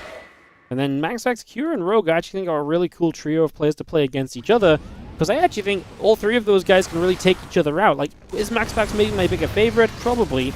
But Cure has been one of the players to have a better stance against MaxPax as of late. Rogue has been a very sneaky player. I think he can do very well, so... yeah. Very exciting. We'll see the blink coming through. Warp gate and the gates coming about. Robo facility in production. As the Reaper and the Hellion comes across to the top, just going to drop the gateways down at the front. Robo facility still coming through. Add a couple of pylons on. And we just have Q settling down in the middle with our Reaper and Hellion army, with a few Marines just kind of stepping back home. Not going to do too much just yet. MaxPax on his way to an early blink, so kind of things as expected here so far. That blink especially is very much so the go-to kind of composition a lot of the time, the go-to upgrade in the early stages. Not really too surprising at all. The main base is a little bit visually noisy. And you know what? I like that opinion. That's such a cool bit of feedback, because that's actually something that I think is very easy to fix, right? It's just a terrain feature. But I don't disagree. When you stop and look at those lines, there's a lot going on. Like, does that stop you playing the game? Probably not. Could it be a little bit easier to look at? Yeah, it probably could be. I'm kind of with you, actually, when I stop and look at it. It's got a lot going on. You're not wrong. It's interesting terrain, though. I feel like that would work better if it was, like, not on the main, almost. I think because it's in the main, that's where you naturally spend a lot of time early. It's like, oh my god, like, my eyes don't know where to look for the best, you know? Now we're going to try and blink in to get this medevac. MaxPax will get it, so the Widowmine will get 2 probes, and that is going to be that. Reaper hops up, isn't going to get too much further. There's a jump-up spot there on the natural, though, so worth noting for the future. But that is a way in to potentially scout, just to keep an eye on this map in general. This MaxPax goes straight to the Temple Archives and a 3rd base behind it. So 3 base, Temple Archives, going to be that storm opening. Obviously, this is new patch. The new patch, which I'm not sure how long this patch is going to last, because I think it's very clear that so far Storm has been continuously still very good. I know you guys are going to be like, Wardy, we told you. Yes, I just wanted to believe and give it a few days, but I'm kind of believing as well. Maybe Storm is a little too good. Maybe we didn't need to buff it. But hopefully we don't have that being something which sticks around too long. It's a dead Raven. That's a nice catch from MaxPax. He saw that Raven leaving at first, so he knew where it was. They were sending the rest of the Stalkers back to go and get it. Great catch. Takes away some potential map control of Cure right from the get-go. Strips that away from him and pushes him down to this kind of bio-based army that's looking to play a bit of defense here. As we are going to see the Marines jumping into the bunker, the few Stalkers and the Prism around the right-hand side. They'll scan for the Observer. There's still obviously the Prism to provide high ground vision. And unfortunately, of all the places we've chosen to build Stim, it's in the one place the Stalkers can hit without even blinking up to the high ground. So that really is pretty much as bad as it can get. He cancels Combat Shield, starts Stim on that other Tech Lab, and repositions that Barracks to a Tech Lab, which can start Combat Shield again. So that's a delay on your bio upgrades, and that means that the Storm coming through is going to come through without any issue at all. Nothing else going to be happening. Let's see the Storm and the charge continuing up. Extra gateways being brought in. The Forge in production. The battery on the way out. And we'll just see now set up across these bases from Kyo continuing. He has got a 3rd base building, so he is looking to the longer term future of this game. This is not like a, oh crap, I'm in trouble, 2 base all in time. So he does have that 3rd CC coming through, and like I say, I think that will be an important factor of this as we continue to get set here. That bunker sitting tight at the moment. Again, +1 attack upgrade coming through. Add a couple of gates, add a few probes. The assimilator coming up as well. Add a few pylons alongside that. As we continue to look to see what else is going on. A couple of units popping in and out of bunkers and so, and units popping out of those barracks. We've got the Orbital Command, Medevac, and Marauders. All producing buys. A couple Widow Mines will get burrowed. Just taking position on this natural expansion here. Prism set to go for an adventure toward the main base, and just MaxPax going to try and cause some more disruption basically to this Terran army, to this Terran lifestyle, as we try and set up not just on 2 bases, but it is time that we try and push out to 3 bases, which is the perfect time for that Prism to start being annoying and pulling the Terran back into the main, back into the natural, stop the focus from getting toward, getting toward a 3rd base, and just make that, like I say, a very difficult situation for the Terran player in general. So that's what we're going to start getting to here. That Stim Pack completes, +1 armor, and the concussive shells both on the way out. Add some Marauder, Marine, and Viking production in as well. And as you see, a couple of Marauders, the Widowmine and the Siege Tank right there. Prism around the bottom side, ready to drop in toward the main base. I say, that's just the right time as we take that 3rd base location. Kind of starting to see different 3rds as well. I mean, MaxPax takes the kind of more triangular 3rd, whereas Cure takes the more kind of like a linear out onto the map 3rd base. The SCV's pull. Can we save the Siege Tank? Would be nice not to let that go down. Looks as though it will fall though. As the Viking at least will get onto the Prism force and a recall. That will be the end of the Prism harassment. It was fairly successful. That said, Cure, actually good defense here. That's actually a really nice natural choke with the command center. Like, rocks and then the CC there. Works really nicely. Now that works really nicely when the units are trying to run into you. What about when the Storm zones you from kind of coming through that space, though? Yeah, that's going to be a lift on the third base, and we're just going to start backing away from this. Stalker's trying to get in after the command center. SCVs will try and get there. Cure standing into the Storm as he tries to fight through this. Storm's still lasting a long time, obviously. We do save the location, though, so that base will be kept alive. Prism, having recalled, is now on its way back in. Can we force this away a second time? Because it's about to arrive here, and it's going to start causing trouble as Zealots wolf into the main base. And you got to go protect that main base right now, because we are in a position where your ghosts are going to begin popping. The last thing you want is your ghost popping out to insta-die to Zealots. That would be a disaster. Nice Storm obviously now does one shot, or one Storm will get the kill on the Widow Mines as they're burrowed. I mean, don't be wrong, he was taking damage, but he's actually going to come out of this, alive on the other side. Vikings and Ghosts both in productions, again, both the tech units he needs in this game. We already have 3 Colossus, though, from MaxPax. He's so far ahead on the tech switch. So he is so far ahead on just getting to the next stage of the tech in this game. That may very well be a problem as well. Let's just have the... at least for now, MaxPax backing away, though. Secure's going to be given a bit of time to maybe re-establish control. The problem is, when MaxPax takes this much control, you kind of take a glance back to the minimap and you're like, oh, he's on 5 bases already. And he's not on 5 bases yet, but he's on his way to that 5th base. He'll be there very soon. Like, he is very quickly approaching a very good situation for himself right now. As that Bio Ghost army continues to gather about. A couple of mortals coming through, +2 and +1 coming up as well.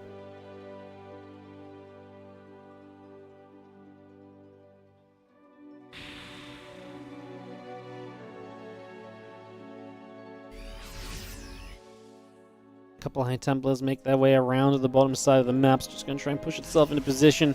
Again, +2, +1 upgrades coming by. Marine Marauder Medevac all coming up. Got the Starport on the way. Add a command center on as well. The other units all continue to gather together.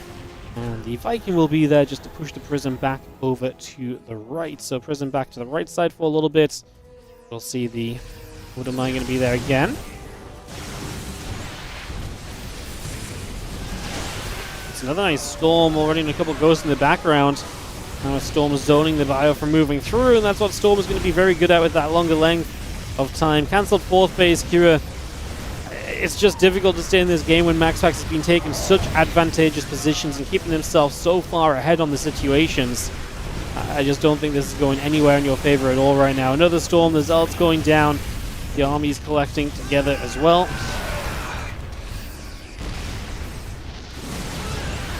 Fire will gather. Colossus coming through. That army's getting absolutely melted. Storm in the back as well. GG, says Cure. MaxPax takes game 1 of this best of 3.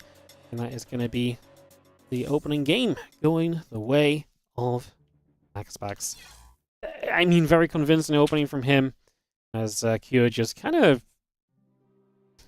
just kind of got caught, to be honest. I mean, rough start. Got caught in. Continued to go badly. And we're going to go to Andromeda for map number 2, so we're going to get that straight on the way.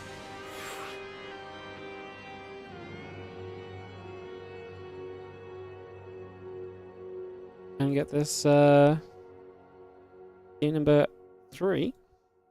Sorry, game number 2 ready to party on. Perfect. Well, this one has the map that is a short rush distance, but gets longer the longer that the game goes, apparently. Or the game is naturally going to encourage you to end up in longer games. That was the description. Let's see how it plays. Let's see what happens on Andromeda, map number 2 of our best of 3 here between MaxPax and Cure in the WardiTV Team Liquid Map Contest Tournament Edition 15. But for TLMC 21, I can't believe we've done 15 tournaments, actually. So there's a lot of history in the WardiTV TLMC events at this point. Obviously, some of them recently. We've done a couple of team games as well now, so I think it's our 13th edition of the 1v1 event. But that's still a tournament series with some history attached to it, to say the very least. So we have got in the bottom left-hand corner the Blue Protoss player, repping Psystorm Gaming still in this day and age. It is MaxPax. He takes on, in the top right-hand side, the red Terran player from Team Liquid, Cure. He's down a game. Let's see what happens as we continue through.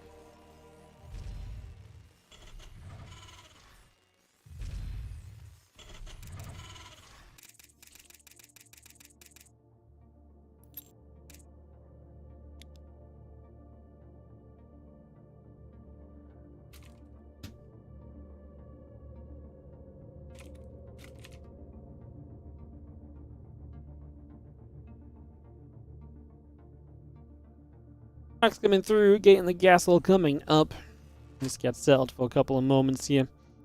The beautiful world of Andromeda. I like this map, man. I love this little like crash landing spot to mark out the base. Look, is that where the base goes? I'm not even sure. It looks pretty though. I like it.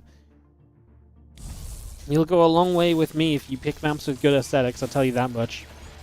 We will obviously, guys, as well. So these maps will not make it as ladder for probably a little while, probably a couple of months at the very least. Usually, I believe it's like November where the deadline is for them to submit the new map list to Blizzard, and then obviously there's going to be some time for that to get put into place and everything.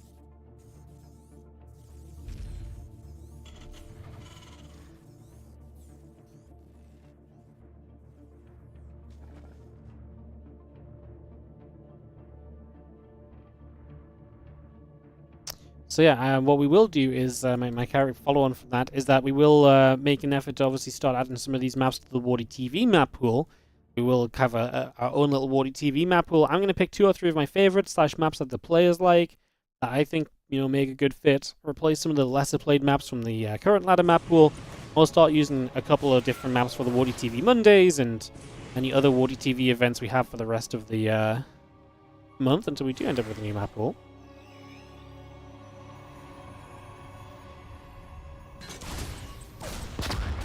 Seeing the factory coming up, bunking the reactor coming through. Reaper trying to get in after that probe. The other couple of probes coming back over.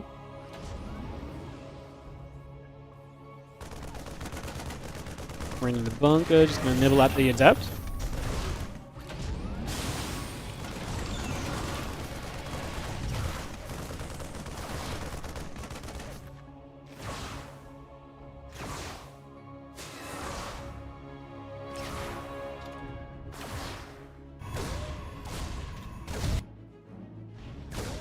I'm just going to fire a couple of probes starting to go down. Just going to be seeing the little probe. He's going to get there. Reaper taking a few more shots. Command Center, Marine still coming up. The Tech Lab coming by. The Blink on the way. Just going to see the Helene and the Marine's going to get after the Adept. As he chase that over to the corner, force the shade. The 2 Adepts there together trying to find a little extra. This is a map that does not have a lot of high ground, low ground, right? You get to the natural and that's it. It's just flat over here. There's actually a lot of space. Like, this is a very wide open natural, really. Like, yes, there's the ramp up here, but you come in from this flat ground, that's massive. There's so much space just between the natural and the third base as well. Like, it's not that it's far away, it's just this feels so open. Usually, you know, these positions are so kind of plugged up. And this kind of second layer runs through the middle of the map, so that's very interesting as well. Get to the center. Yeah, this map definitely has a different vibe to it for sure. You can kind of see, like I say, all the space on the bases and everything. It's definitely something to be intrigued by straight away.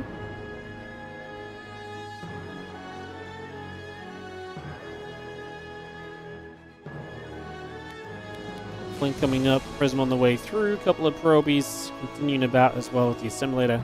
Still going into play, Stalkers in production, Marines tank, barracks building by as well. The Marines pull back toward the main.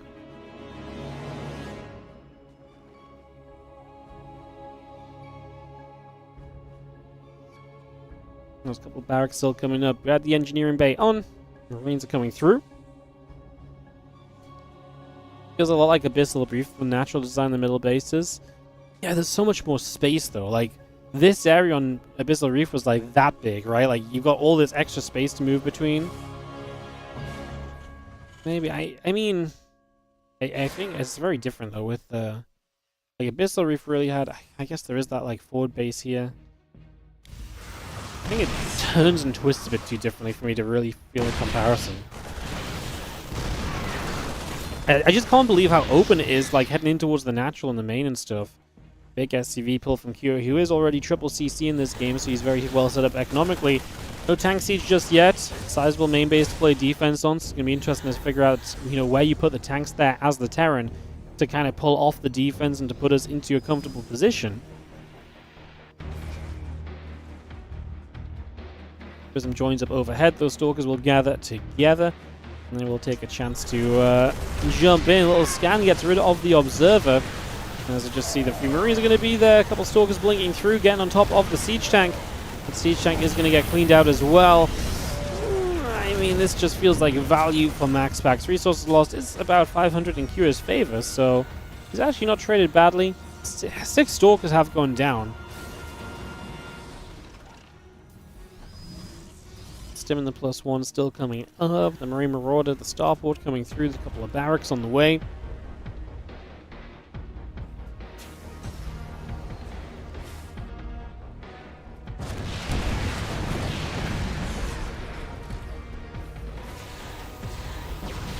There goes the Prism. A few Stalkers just dropping straight in. A couple of Marines coming across. Stalkers are going to shoot. You can see the Prism potentially taking a little bit of damage there. Not quite just yet. Marine Marauder going to come back out. Go after those Stalkers for a couple of seconds to find just a little bit more value on that one. A little bit more trading being done.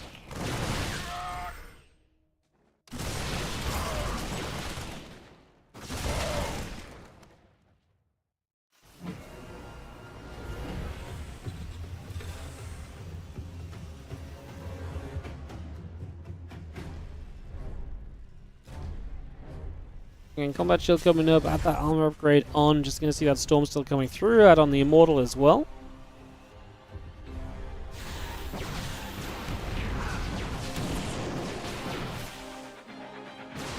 Stalkers get there. CV taking some damage. Marauder going to take a few shots again. Just good Stalker harass coming in around the back as we set up across these 3 bases for a couple of moments.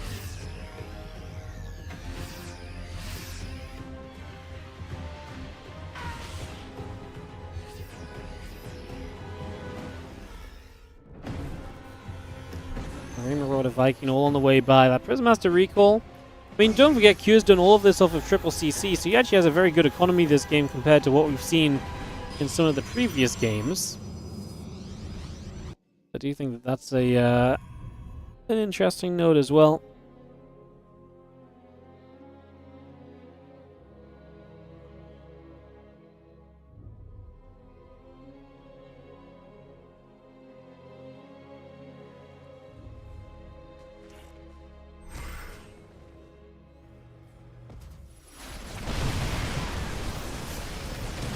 Shots going by, and there's going to be MaxPax trying to push through. Q still has a lot of army supply. Let's see if the Storm can make up for that a lot, or if it's not going to make much of a difference. That is basically our question mark at the moment. Just going to be seeing the SCVs starting to go down. Zelds get everywhere. That Prism finding its way around the back.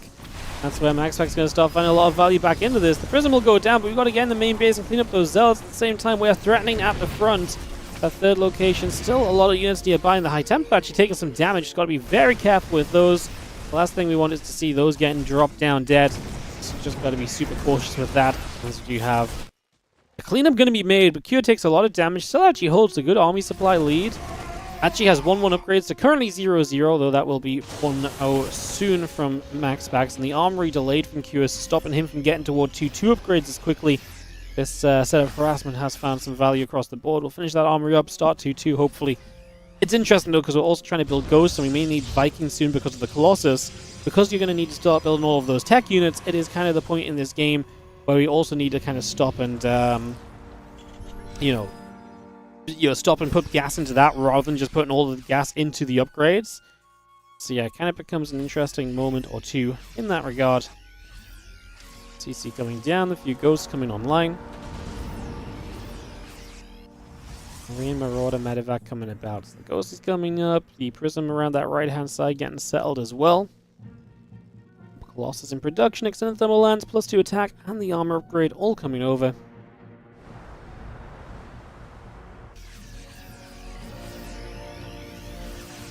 Another couple Ghosts to the front as the 2 upgrades continue by. Vikings will gather up.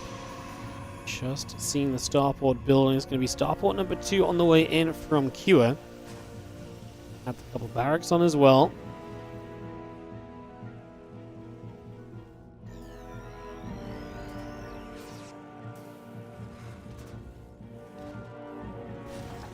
Kua survives through everything. I mean, like I say, felt like at points he had crazy army supply advantages, just never able to make use of them. Catch an observer there. 4th base done. 5th base building from MaxPax. Again, just getting to that point where the second set of tech units has come online, right? The Colossus are ready to play. And that joined with the High Templar is going to be a scary combo. And the pros are starting to get to a lot of economy. What will the approach be here from Q? Going to go down. Thinking about the middle of the map for this fourth base. I think he doesn't know where to put it, and now he sees the army, so he's going to be indecisive about it too. That army split in half from MaxPax. I'd say potentially vulnerable, obviously not guaranteed to be vulnerable at the end of the day. You know, these are two Protoss armies that have a good amount of tech units in each of them, so the Storms to help you kind of get away from tricky scenarios as well. Doesn't get turned around. There's just a single Zealot in there, and you see just the one unit. I was kind of thinking maybe a Storm drop, but yeah, just one Zealot. And we'll figure out what we can do in regards to that. One Storm coming down on the left-hand side, then a couple of Storms coming in from the bottom. Coast not finding their EMPs on those armies just yet. They're trying to soften that up. The Observer gives itself up, though, in the scan, flying straight forward. As this is the battle to try and get our fourth base online. There's the EMP a little late. Still going to bring that High Templar super low. It's not quite going to die just yet. It becomes an easier target for later on. There's another Storm just looking to come forward here. And again, just once that Storm goes down, it zones for 6 seconds now. It's a sizable amount of time to sit there without any true support for you that you typically expect. An EMP to hit some Zealots. Storm onto a little bit of the bio. You're trying to stay just, you know, a step away at the moment. Another, okay, that's a better EMP on the bottom side army. Maybe MaxPax can't push in with that anymore. But can Q commit to a fight as well? Like, can he push into any of these armies? Can he create something out of what's set up? I actually don't like this fight at all for MaxPax. The Zealots should melt against that much bio. Viking count good. The Archons are the issue. The Archons are going to get rid of the Vikings quickly. A lot of the Vikings took splash there. That said, there's still not a lot of HP left on those Colossus. One Storm coming through. Man, Q's army is already low HP. A couple of stims, a couple of splash shots, and you can see how quickly it drops down there, becoming a pretty sizable issue. 3-3 upgrades now on the way out on the side of Q. We'll get the extra ghosts and the bio units coming about as well. Colossus on the way. Upgrades all coming over. And drop some extra missile turret and sensor tower action into play as well.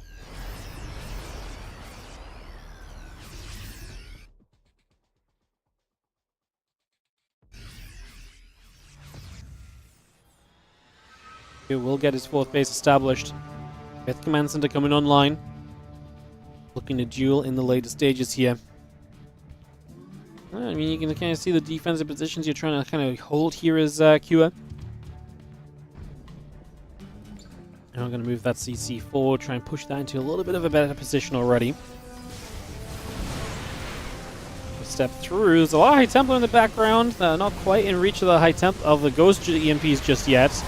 One Storm on that tank. Storm on the tank now is so good. 140 damage off a Storm is pretty crazy. I actually think that's one of the craziest things. I don't think Storm should ever have had that much overall damage put to it. Seeing it now in action against like siege units, it's like, cool. You drop a Storm on a tank and it's 99%, you know, well, not 99, but like 90% of the time it dies. Because if anything else hits it, it just won't have the HP to survive through the Storm. Vikings are just dropping down here. Q pulls back in from the right-hand side. There are still Storms available. Colossus low HP. It's mostly tech units. If you can close the gap on this, things might die kind of quickly, but we're not there quite yet. Fire's still hanging back. We have a reinforcement wave of Stalkers. Army supplies are still dead similar. It's just the tech units that are available from MaxPax are scary, but we've only got one Storm remaining. We can fight our way through that, then maybe we've got a shot on this. Like I said, the Colossus is scary. The Stalkers aren't scary. The Bio can deal with the Stalkers well. It's just that last Storm, the Colossus being mixed into this is a problem as well. We're close to having 3-3 upgrades on the side of Q, which would be nice. He's currently fighting down in upgrades. 3-2 from MaxPax. Wrestled that upgrade advantage away from his opponents. Stim here as the command center does a bit of blocking. It's a massive Storm. The Terran walking into it with a lot of the units initially. As the last Storm fades, new High Templars are actually ready. The Q just does not have enough. GG's MaxPax with the 2-0 here to advance through into a win. So opening match of the day from MaxPax is a victory on screen for us. And yeah, that is going to wrap that series up. Just like that. First time we get to see Andromeda. And now we're going to go and have a look at Cure versus Spirit. Back to a TVT. Wow, we're going to have all the TVTs to start at the start of the day. Wow, so we get all of the mirror matchups out of the way. What great scheduling I've made for us today. Lovely. Lovely.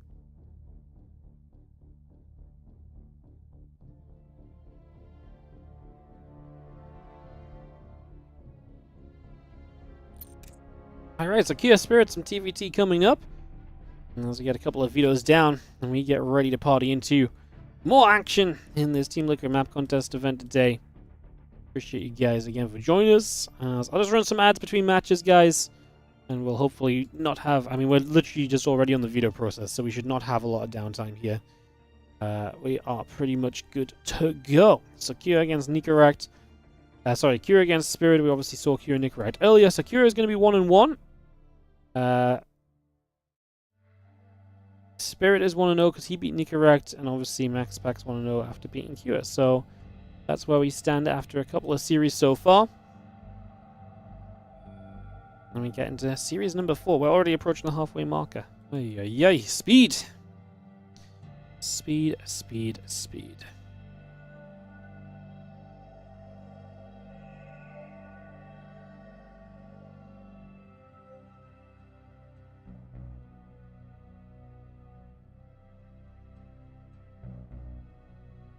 I'm gonna go to Ruby Rock for map 1. I like it. We've not seen this one today just yet, so let's have a quick peek at this. See what we're going to get. It is going to be Q's server preference starting up on West. The way the vetoes work, guys, is that every series 5 maps are presented to the players. So 5 maps get presented to the players. And they each get 1 veto. And so then there's 3 maps remaining. Those are the 3 maps that they will play in the best of 3. So it's designed in a way that basically the veto process is there. You can still have some veto, but we're not vetoing down from 16 maps every single time. So there's a little bit of vetoing available. We found that this is a good kind of middle ground, because what it also allows us to do is it means that from our point of view, we're able to keep some control over the matchup as well. So and over the maps that get picked, like, we can narrow down the maps that don't get picked a lot and kind of force them to be picked a little bit, while still keeping that kind of element of a veto system in place, which I do think is important. Players, avoiding maps they truly don't think they're going to be able to do well on, for example. All of that kind of stuff just thrown. The last invite out here. The players are ready. It's TVT time between Spirit and Cure. Let's get this going.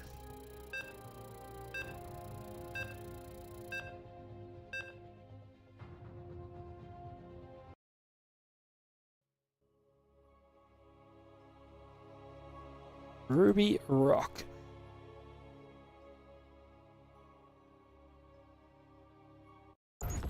Alright. Yeah, we saw this one a little bit during the qualifier as well. Yeah, we've got a little bit of a sight on this. Excited to see what we get. As we have in the top left-hand side, the Red Terran player is going to be Cure from Team Liquid.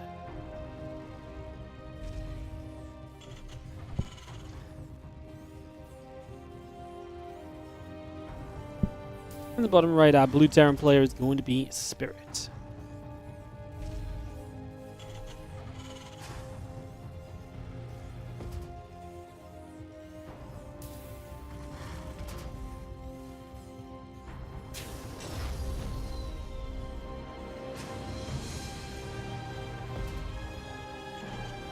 Alright, game 1 of this best of 3, we get underway. What are we expecting here? As we settle down into...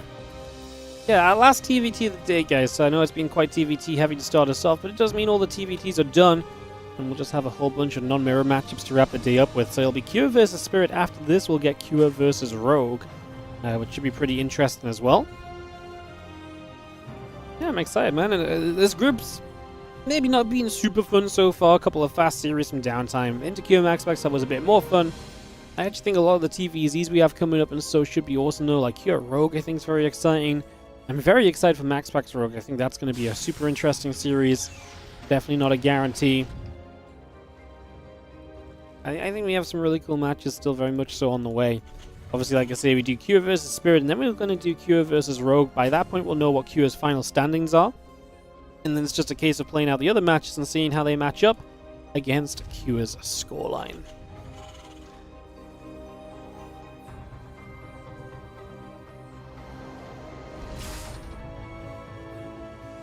Factories coming down on both sides of the map, although it is a faster expansion from Spirit to begin with.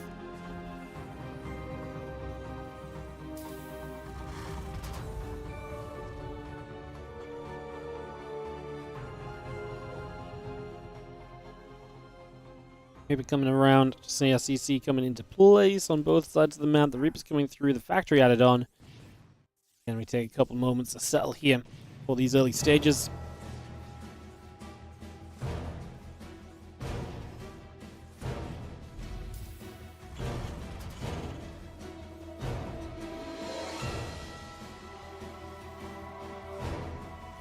Hellion on the way on both sides of the map.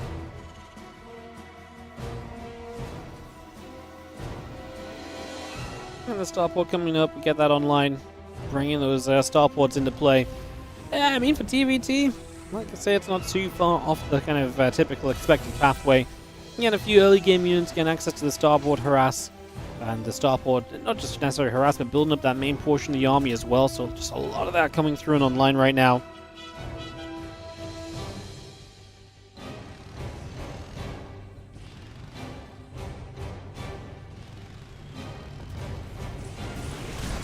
Hellion going to jump up. A couple of Hellions going to be right there.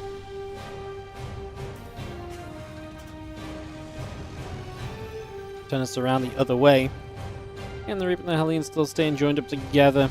Less EVs and a Cyclone coming about also. Let's just see Spirit settling to potentially move a little bit onto the map or so here. It's just Cure at the map control of those early units for now, though. I mean, Spirit did expand slightly quickly in comparison to his opponent. Let's see what takes place as we have.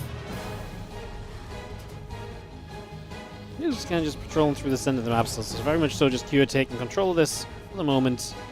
Figuring out where we go next. And thank you to Monster NG for sponsoring Team Liquid map contest. Without them, I mean, just TLMC is just such an amazing way for us to kind of, you know, get a bunch of maps, not just kind of put into production, but just see them kind of like properly be looked at by people, right? Whether that's kind of people, you know, map makers discussing between themselves, or us kind of picking the maps out and talking about them as well, and getting to see them in this competition. The whole process is, I think, very important. Otherwise, it becomes very difficult to figure out a lot of the rest of it, you know? So I think it's the TLMC really creates a process that goes a very long way towards us really getting the best maps available for ladder and competitive play. So thank you to Monster for continuing to sponsor that and allowing this to keep on happening.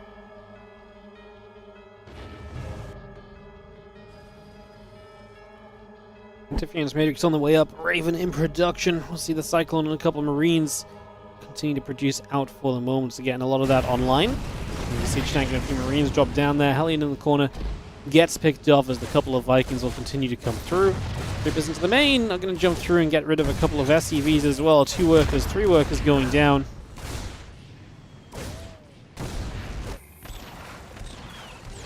Whoa, the Liberator comes in, gets a few SCVs. Cyclone is going to be able to get rid of that Liberator as well. Knock that away. Maybe pulls back around and tries to get toward the main middle of the map, so just going to make a move over there. A couple of Vikings coming online, a Siege Tank and the Marine still producing, Command Centers coming up. Continue to settle ourselves into play for the moment.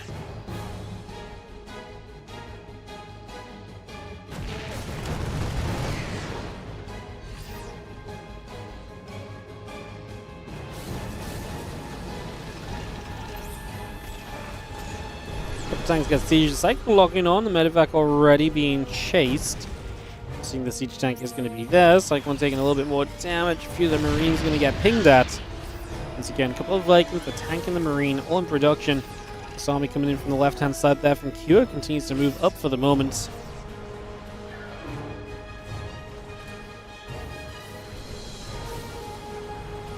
Going to see mech from Cure. 2 extra factories on the way through, so going to be seeing the mech versus the bio.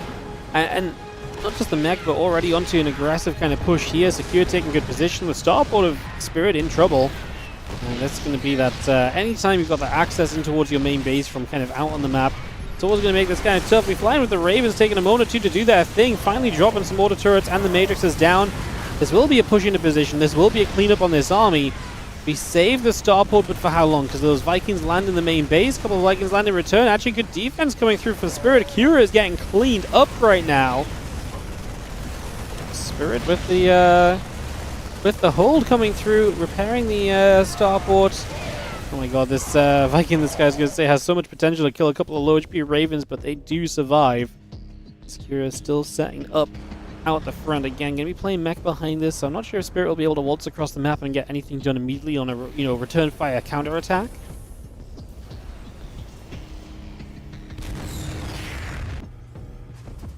Refinery's finishing up on that third base, so we get that going. A couple tanks still coming through, the reactor coming up, SCV's coming about. Drop another auto turret into place. Vikings got chased the other way. Tank Viking force continue to push across, chasing that couple of Viking combo down.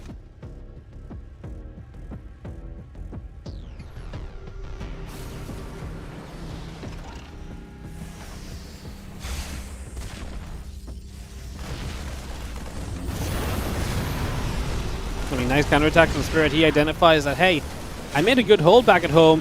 Good interference matrices as well.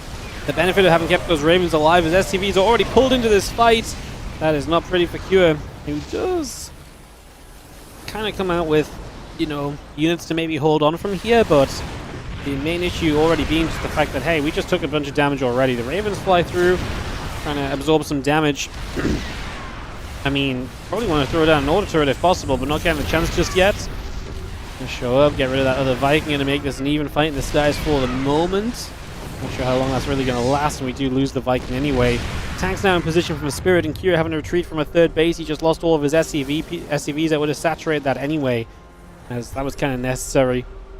He's already building the refineries to the left side. He's playing mech, he's desperate for gas. So he needs to get the gases going on the third base ASAP here. This counterattack really has been extremely effective from Spirit. Getting across, getting in, putting himself in a good position. I've got to be loving where he stands at the moment as the army steps through. Spirit's just taking a moment to step forward there as well.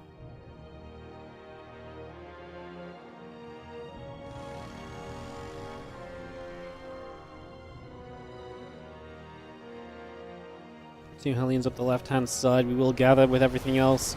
1-1 upgrades, combat shield, concussive shells, all on the way in. Just for the moment. Vehicle weapons building through. Infernal Pre-Igniter, a couple of Vikings in the siege tank coming about. Hellions on the way as well.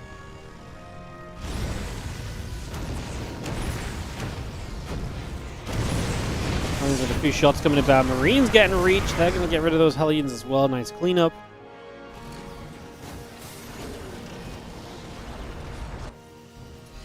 Spirit is, Spirit's in a very comfortable spot right now. Hope we can go to army supply position. This should be a massive win for Spirit as well. You knock Kua down here, who's already lost to MaxPax. Did beat NICORACT. I mean, this puts you in a very difficult place. As the, as Kira in this group, basically you have to beat Rogue. Probably if you lost to Rogue, you'd be 1 and 3. Not a lot of people make it through on 1 and 3 in groups like this, so yeah. Put Kira in a lot of pressure. Obviously, this is just game 1 of the series, but yeah, I mean, just kind of looking ahead as to what might happen if a lead is established here. Battle from both sides. Those tanks are going to get swatted down. It's only Vikings remaining. They're not going to do enough. GG Spirit for game 1 here on the BO3. And that is Kira's map preference as well. That's west. So pretty darn good start on Spirit's point of view. That really is very nice for him. Winter going to be the second map. Haven't seen this one yet. Winter Madness. I'm excited to see what this looks like in game. Like I say, the morass maps are usually very pretty.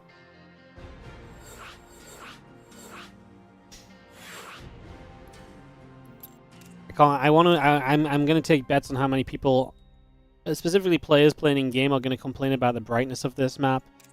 The lighter colored maps, the white snowy maps, oftentimes get complained about. They're like, "Ah, I'm blinded by my main base is blinding me," you know? Happens all the time.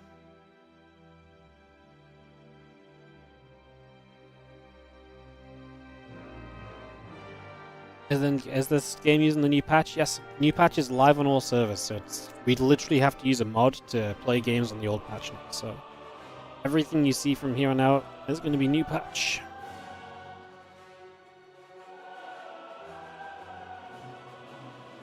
Ready and go. Players are set. Let's do it. Alright, Winter Madness.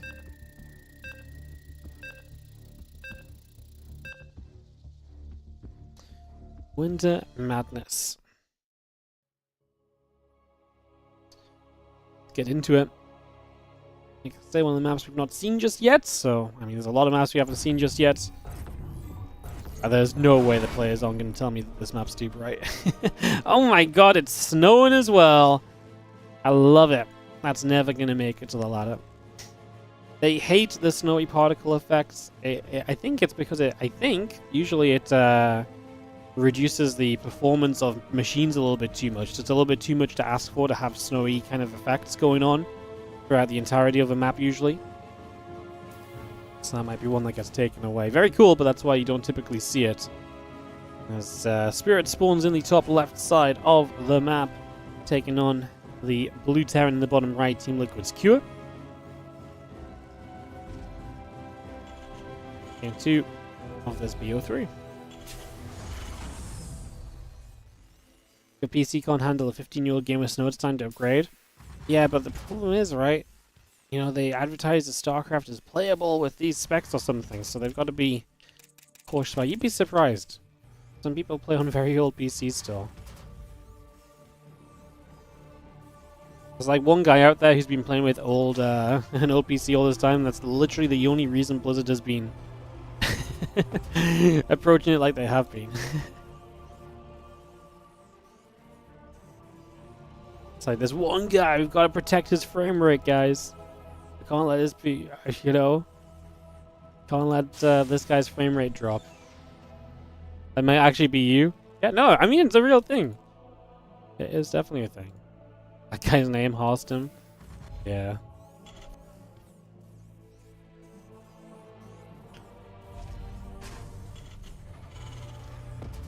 Emil? No, Emil just has bad internet, not bad PC. Usually, from what I understand.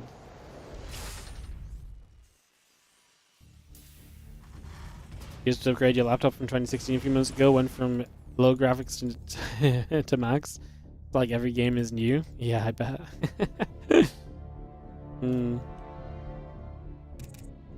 it doesn't take a lot to run StarCraft well, right? But like I say, the thing is, it's like, I think they also just look at it as like, what does the snow add? Probably not a lot. It's just not worth dropping the performance because of it. It is usually the case. I think it's cool. I mean, obviously, Tursa adds a bit of flavor.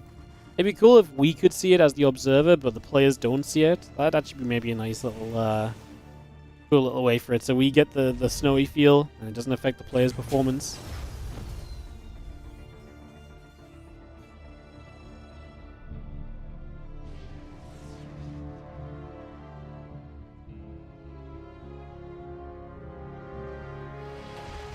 Reaper's the Spirit. I'm going to step down, Marine in that bunker and take a few shots. Reaper on the other side, showing up as well. A grenade or two coming down. Going to see one Reaper getting dropped right away there. Ooh, both Reapers go down. Spirit, double Reaper lost. What an opening for Cure. No way that Hellion can get through to do anything right there either. That was a really solid beginning, no doubt.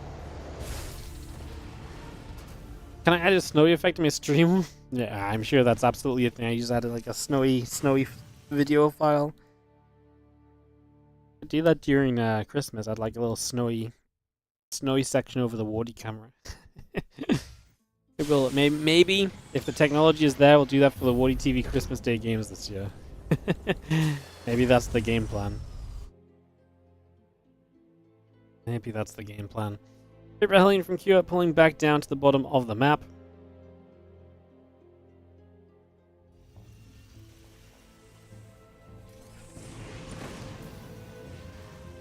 There's the interference matrix coming up, the Raven coming over. Just going to be seeing the siege tank and a couple of Marines on the way through as well.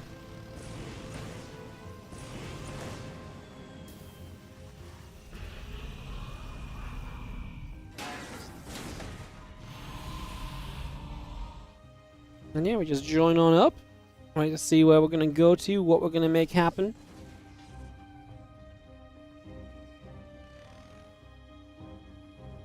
Let's just have, yeah, just a few moments again, set up and figuring out what the plan may be. Obviously, Spirit maybe not the hottest to start. Losing those couple of Reapers gives Kira a little bit of freedom. Way less concern. Kira is up 4 workers already off of his opening, so and just getting away with this faster expand and everything, putting himself into a good position for the moment. You can see the starport there coming across to take the reactor. Both players starting up a couple of Vikings as well, so definitely seeing that becoming a factor here as well. Get those Vikings up, get that underway. Marine, tank, Raven begin to step through to the center of the map. A couple of shots still coming about there. The upgrades starting Stimpack on both sides of the map.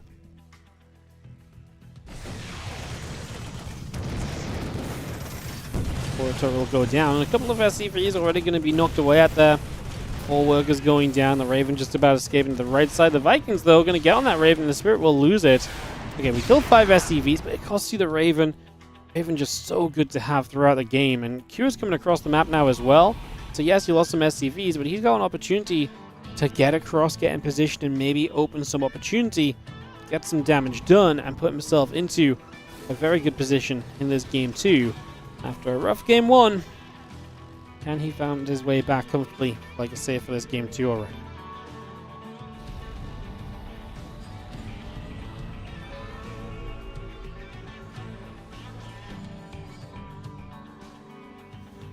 A couple of Ravens moving across. Vikings still looking to gather from the other side.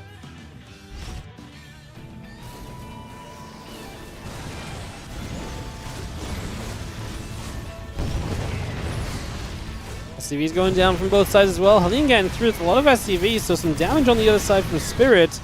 I mean, Kira is positioned onto the main base of his opponent. Don't get me wrong, what Spirit's done is nice, but he's going to be the guy that gets cleaned up, whereas Kira is still in position to do so much more. If Spirit can hold this off, then brilliant, but I think that's more easily said than done at this point in time, so I'm not convinced just yet. But let's see, I suppose, as the Vikings still going to linger overhead for a few moments. We are going to try and push in position. We land the Vikings from Spirit.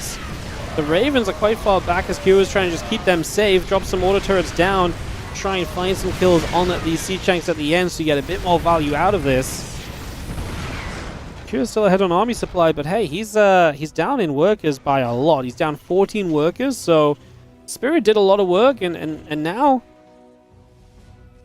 ends up in a very interesting place. I mean, he's actually lost 2 of his barracks, so he's going to build 6 racks. He was building a couple more than that. He's building like 8 racks at once, so he has to rebuild his barracks and then try and get up into what will be 3-base production very shortly. So that part of this is very weird. Like I say, the economy is great from Spirit, though, especially if he pushes out to a 3rd base, which is exactly what he's doing now. I think he's got the numbers to be able to justify holding that 3rd base as well.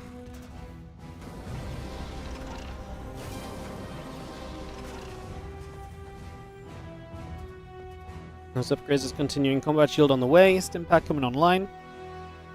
Again, a couple libs coming about. The barracks on the way through. CV's coming up as well.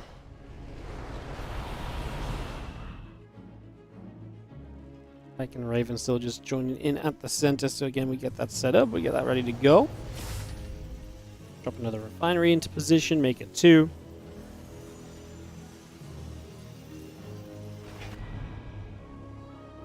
Liberators already will just get themselves sieging.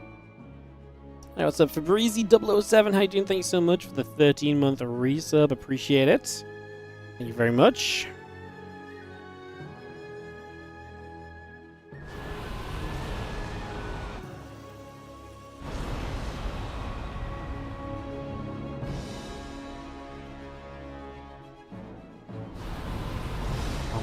Stepping around that left-hand side, pushing up onto the map here for a few moments already.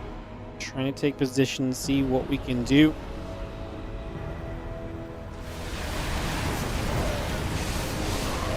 Gonna set up from the left.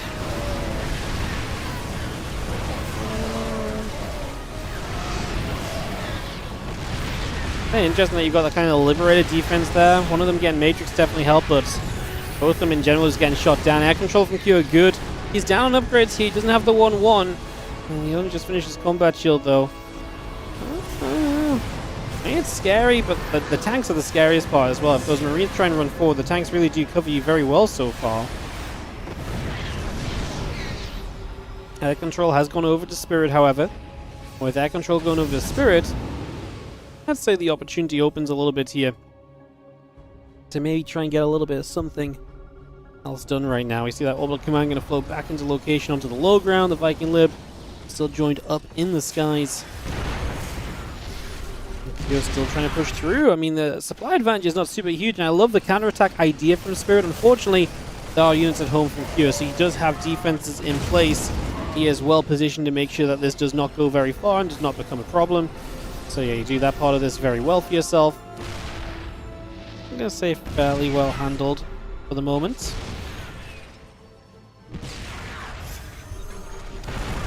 The Liberator trying to siege up, but that's going to get taken down immediately. The tanks don't really want to get to... Marines don't want to get too involved with the tanks that are holding off that Marine force. But Q does push his tanks forward, and he will put them in position at third base, so it's going to keep on being shelled. We're going to go. Spirit just wants to commit into this to try and play cleanup, drop into the bottom side too, and I think he does have a cleanup on this. A comfortable one at that. He's down 14 workers after this affair. Army supplies are very similar, upgrades even, and we might actually have ourselves a proper game on our hands. Spirit just needs to play catch up on the SCVs. Kira already has a 4th command center, so that's going to be one of the bigger differences right now. Kira just already has that advantage kind of put into position here. It's definitely, I think, one of the bigger problems that we're going to continue to have to figure our way through.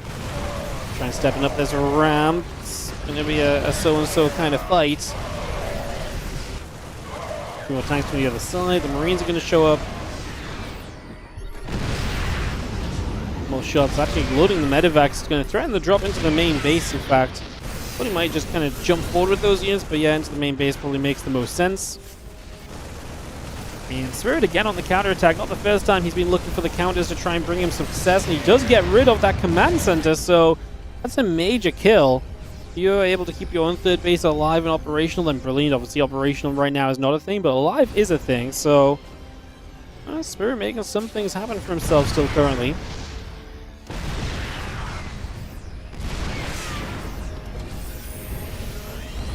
Thanks to get siege, the orbital command has no choice but to lift off and back away from that. 2-2 upgrades.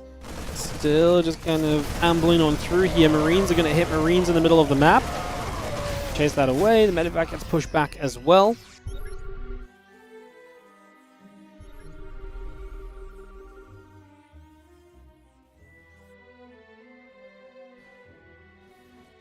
Still not really far from scenes 2-2 completing medevac, Marine tank. All on the way up. Being added on here.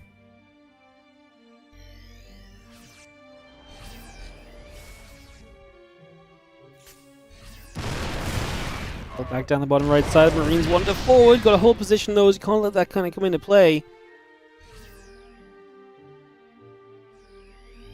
Starting to see some extra bases taken here on Wind and Madness, although a majority of this game is coming down to just these big pushes on top of that third base.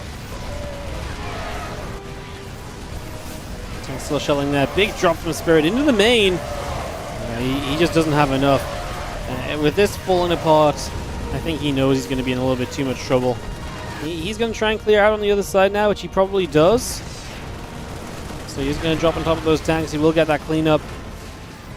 I mean, you're 48 supply behind, and like I said, I can't imagine there's not a scenario here where you just know that already is Spirit. It's just trying to execute still.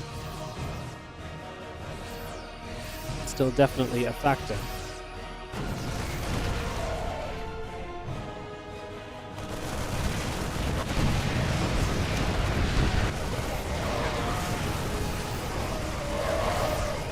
Marines and tanks going to push back through. Q looking for this fight. He knows he's got the numbers. He knows he's got probably the advantage he needs to see this through, and GG's going to get called. We're going to go to game 3 on this one. couple of moments. So we're going to get that game 3 up and rolling here between Cure and Spirit. We'll get that underway. And, yeah, give me just 1 second, guys. We get that set and ready to go.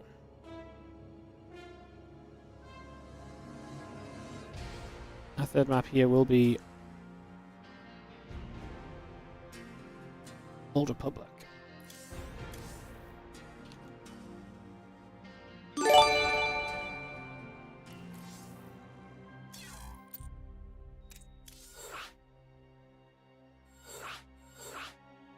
Big game in a competitive group. Hey, what's up, Cubestaroni? Thank you so much for the Prime sub. Appreciate it. Thank you for supporting.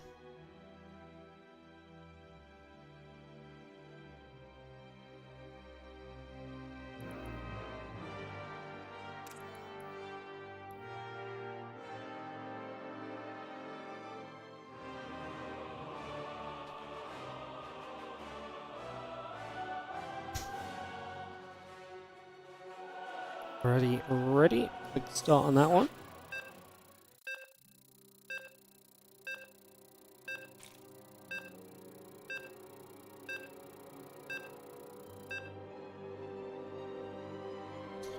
Perfect.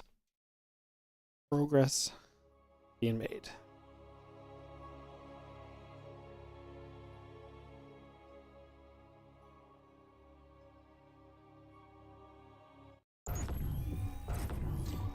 Let's jump in game.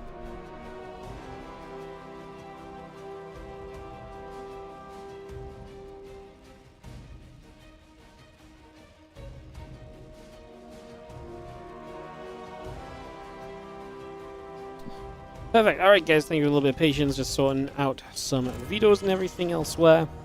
As we get into game number 3 of this TVT, it is Cure 1, Spirit 1. Deciding game on Old Republic map. We've seen, I think, once already today in a very fast edition of TVT. We'll see how it continues here as we get into our next showing. For now.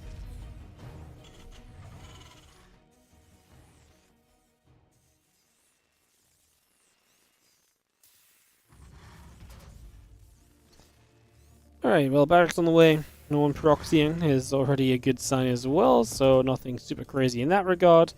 2 start us off. Everyone going to be feeling pretty good, comfortable, happy about things that are happening so far.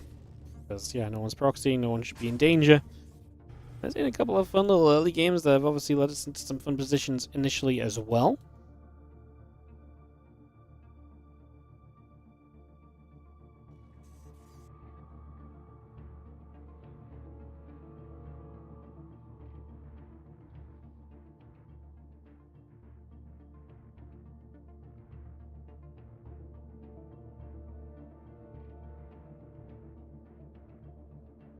SCV coming about, just going to be seeing the Reapers on the way. No second barracks either, so obviously even if the first Rex and proxy, there can sometimes still be some fun situations that come about that. None of that's going to be the case on this one though. So, just, yeah, looking fairly reasonable for a few moments. Command Center still coming up and online. Get that in position.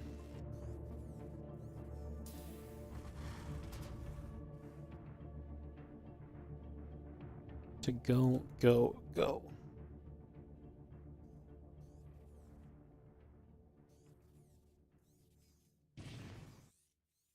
Reaper is gonna meet another Reaper. And begin to clash in the center there for just a second or two. Obviously a little bit of back and forth, a little bit of movement around for the early stages. Nothing too surprising just yet. Factory on the way. And the command center's coming up as well. So yeah, everything looking kind of as we would expect it to just for the moment. The bunker going to come online.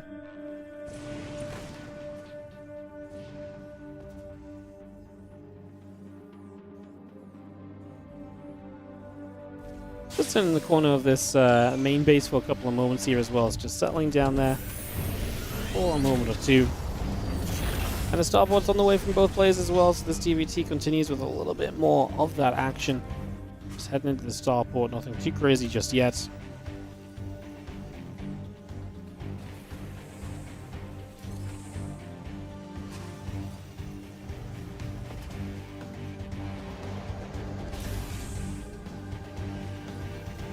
Cyclone versus 2 Hellions, so we're starting to see a little bit of divergence in terms of how players are going to approach this and kind of get followed up on everything that's happening as well. So I can say a little bit here, a little bit there, but still nothing in the grand scheme of things that's too overbearing or unexpected. So a little bit more settling for most of that, at least.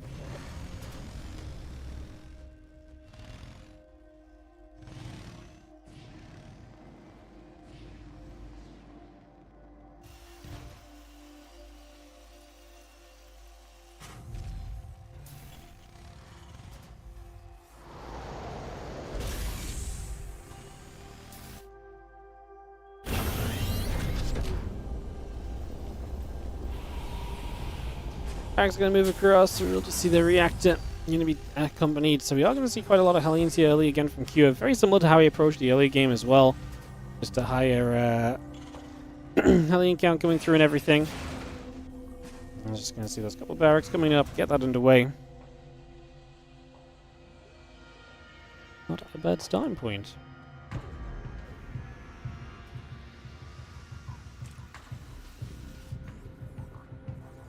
A couple engineering bays, a couple of barracks continue to come through. Put our sieges up, and a couple of those SCVs immediately going down. So nice little pushback, nice little fight away to get that going the other direction. A couple of barracks coming through as well.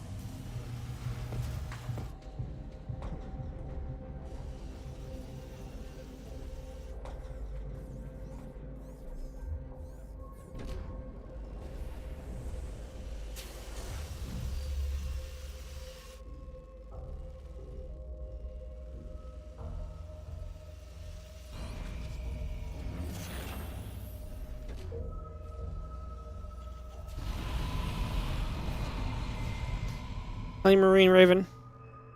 Coming across, so we are going to see a little bit of a push from Q, a little bit of a shove to the other side.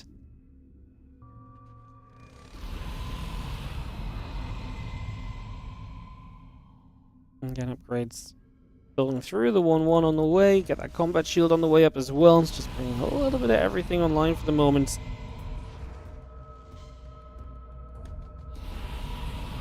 A few bits and pieces all coming together early on as we take a chance to press forward. And we're going to start, taking position here, right? And it is a fairly scary position that you set up on. So something there we can already maybe look at as an opportunity to get something more done.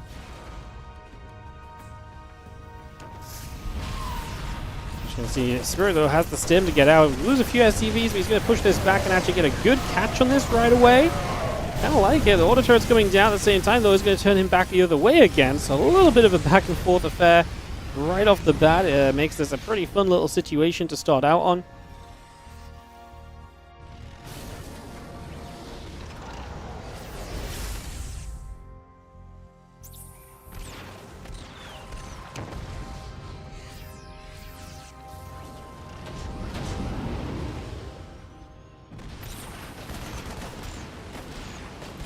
Taking a couple steps out and again chasing down pretty successfully so far. Good to see it. Going to keep us in a pretty cozy spot here, I'd say, overall. And I think we're going to be kind of happy to see a little bit of chasing being done there as Spirit is going to be able to get Q is still being pushed to the other side of the map currently. So continue to go the other direction for as long as we possibly can. The longer we go, the better we are. Of course, doesn't want to go too far, though. There's still the opportunity to take one step too many. Let's say we stop it at a good point there, and we don't let this get too out of hand too early on either. So Spirit just pushing back and putting some pressure out onto the other direction. A couple of Marines in the back will continue to get aggressive. A couple more shots coming by. Still got the 1-1 upgrades, the combat shield. Still got the armory halfway done. Ravens are going to be a big part of this defense from Cure, who is behind on the 1-1 upgrade, so he needs to try and avoid more kind of open marine-based fights at the moment. The more we can do that, the better off we're going to be. Again, just going to see the Sense Tower. Going to get into the front. A medevac will boost forward, a little peek as to see, just to see what's going on. The few Marines start swimming back the other way. They just go down. Spirit's going to try and fight up into this. Still have the upgrade advantage by an armor upgrade by a teeny tiny bit. But he is going to get overwhelmed as his Marines go down. The tank fire is good. The Matrixes help a lot onto his siege tanks, makes it so that Kira can push back out of this more comfortably. I don't hate that Spirit just lifts and leaves with the final few units that we're reinforcing there. The numbers are still pretty even. This is still a competitive game that we're witnessing right now. It's still looking pretty reasonable there in general. A few Marines move up, a few more Marines going down. Again, 2-2 upgrades coming about. The vehicle weapons coming online as well.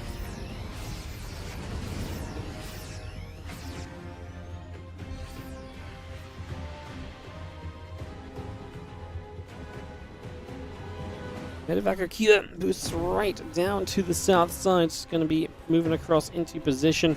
The Marines begin to unload from said Medevac. Command Center relocating itself here as well, just to try and take a fourth base. Starting to see the kind of, obviously, the first three bases on the high ground here will be the middle of the map that gets taken for a fourth. So entering that kind of more narrow, choked up area that invites you through the middle. A couple of SCVs going down, the little drop on the bottom side from Q. A lot of space on this map, a lot of place to drop in and kind of run in from. There's not a lot of dead air space, just a little bit behind this base here, but there's a lot of place just kind of, like I say, unload preemptively, set yourself up and just stim in for damage from afar away. And if your opponent doesn't see it coming in, then that's an issue. And of course, it's hard to see it coming when there's so many possible angles for that to happen.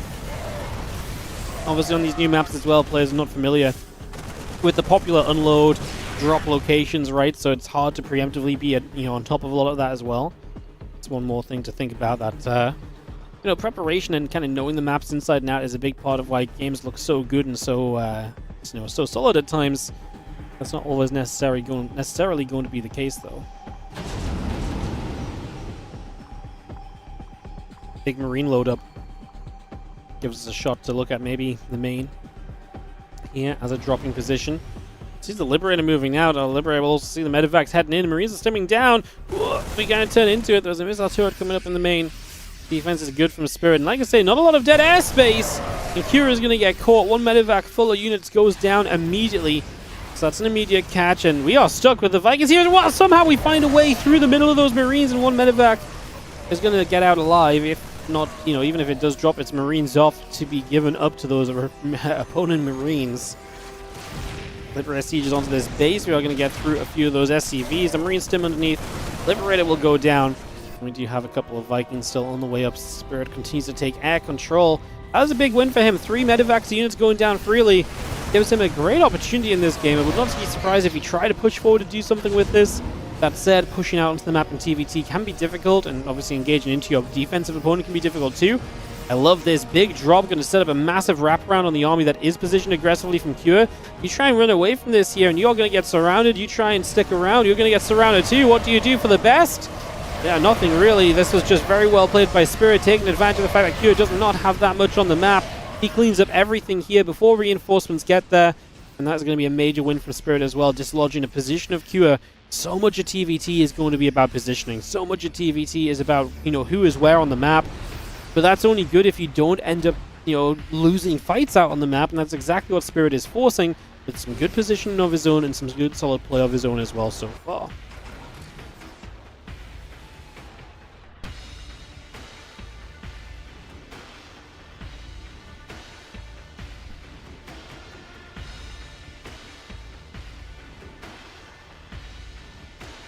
3-3 coming about. Marines all on the way. Let's get a couple tanks coming through. Liberator and the Marines coming up as well.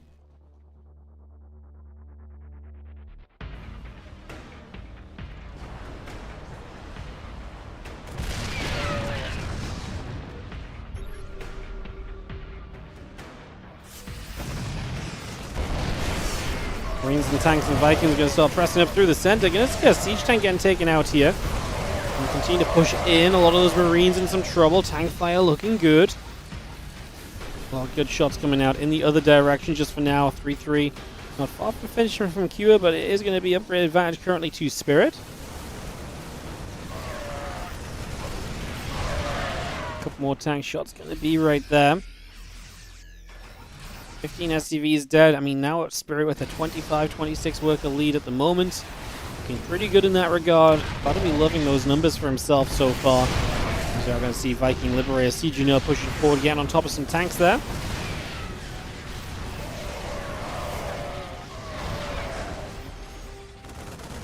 He's going to open up some rocks on the right side. What are they doing? They're just moving out. Okay, fair enough. Like I said, the Liberators are definitely being an annoyance as well, showing up, putting themselves in good positions, and just making this a challenge right from the very get-go already. Liberator there, going to get rid of a siege tank too. Vikings still overhead. They're going to land. A few Marines show up from that right-hand side. Marines just intercept reinforcements. I mean, if Q's getting back in this game, it's trades like that.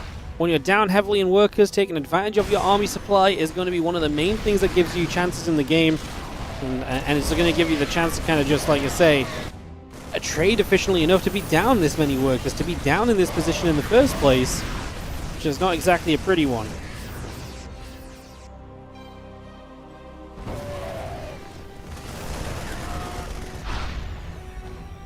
Again, extra Marines building, +2 vehicle weapons coming up. It's a lot of Marine medevac tank from Spirit. I don't know if he really needs to be more teched up than that, but he is losing base on the other side. There's Marine encounter from Kua, finding extreme value, and again, just Marines able to reposition themselves in big numbers elsewhere on the map, really put themselves in positions to get loads of work done. Absolutely trying to just take advantage through and through in that regard. As you see that Liberator going to unsiege, or we are going to just push a little further forward again. Refinery goes down. Just going to see that medevac lifting, moving, relocating once again.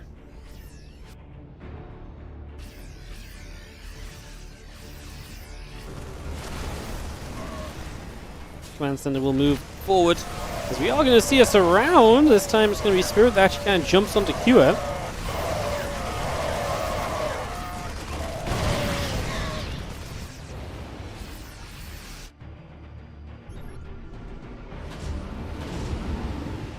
Thanks, joining Marines are going to be jumping over.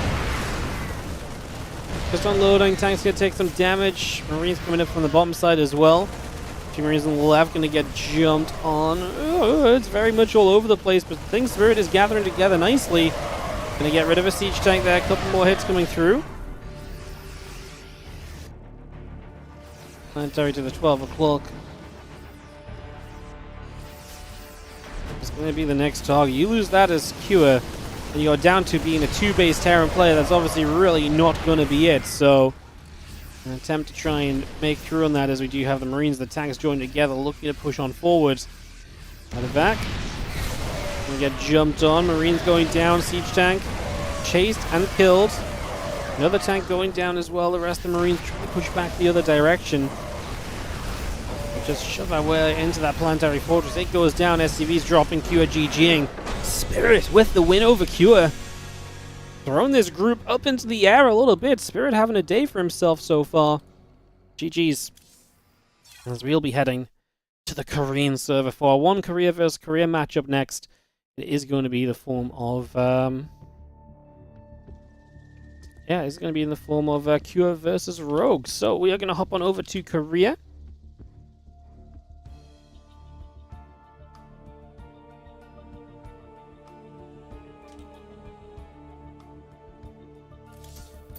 Let's get on over there, and let's get ready for some ZVT action, guys. Exciting stuff. All right, I'll be a couple minutes, guys, when we come back. Kua versus Rogue. You're watching the WardiTV Team Liquid Map Contest Tournament. If you're enjoying the stream, hit the like and subscribe buttons on the YouTube. Follow us here on Twitch. And if you're, of course, feeling very generous, you can help us out by subbing on Twitch as well. We're trying to make our way back toward the 500 subscriber count, so help us out there. If you're feeling generous, we appreciate it.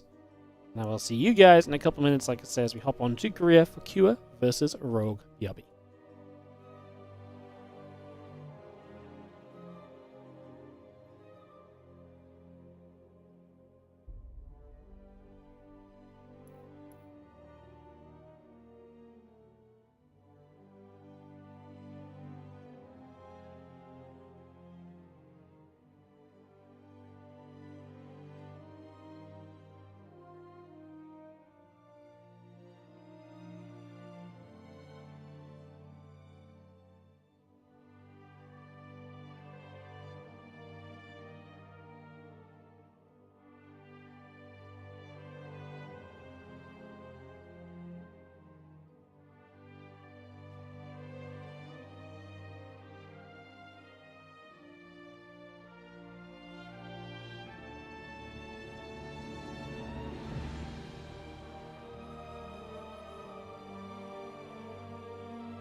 welcome back, everybody. How we doing? Thank you for joining us. We are heading into 10,000 feet.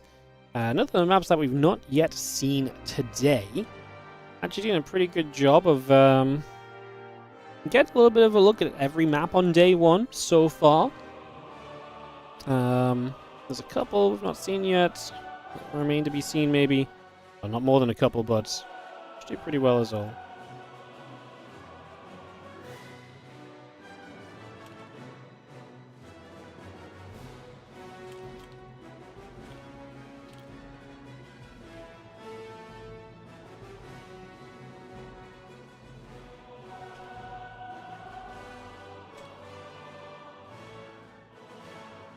Cool, players are ready. Just need to move Rogue into position.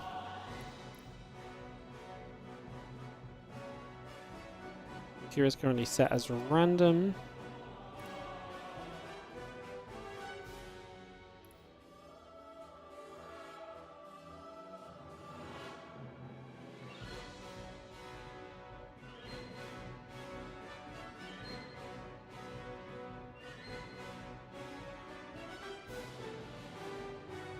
Perfect. Alright. Q and Rogue, let's go. And let's kick off into game number 1 of our 5th best of 3 halfway marker. As we get this ready to rumble. Alrighty, let's kick this off. Let's get this going. And thank you for joining us again, guys. Appreciate you all tuning in and joining us for some SC2 today. And like I say, another of the maps we've not seen yet. 10,000 feet! I'm loving the aesthetics and the green on this one. I want to see what it looks like in game. Oh, it's pretty. I like it. Alright, let's do it. It is pretty. I like it. It's not like a in-your-face green. It's a very nice green. I like it a lot. Okay, in the bottom right side, Q, there's going to be our blue Terran player taking on the red Zerg. Top left-hand corner, Rogue, as we kick off game 1 of this best of 3 series. Start this off, get underway, and look to see what is going to happen as we kick off into our opening game of the matchup. Away we go.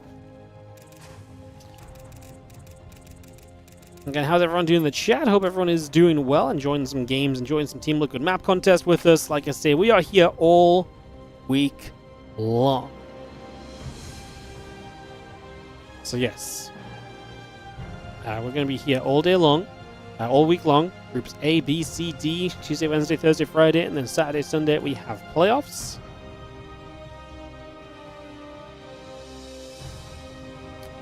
Which is very exciting.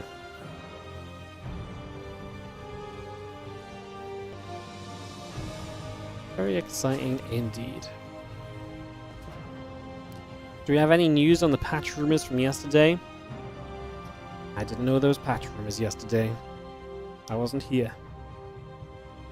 I imagine they're going to make changes to the patch. I think it's clearly not very good right now. It's clearly not good enough. So, yeah.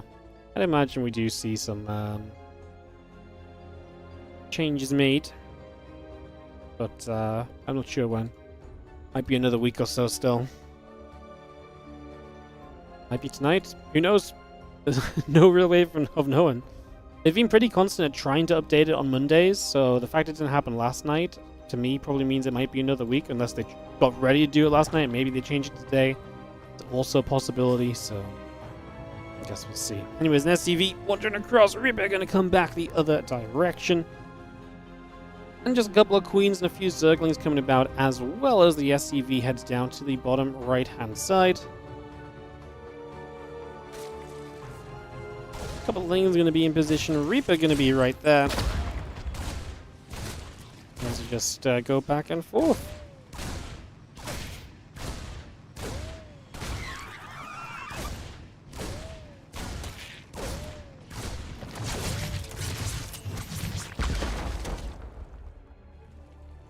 Coming about, just gonna see the Reaper gonna be right there. Link speed and the drone still coming into position. A couple of command centers building. Factory is about to complete. We'll see the reactor building up on the side of QS. Again, that reactor finished. We'll see the drone coming over as well. And that link speed is about halfway done.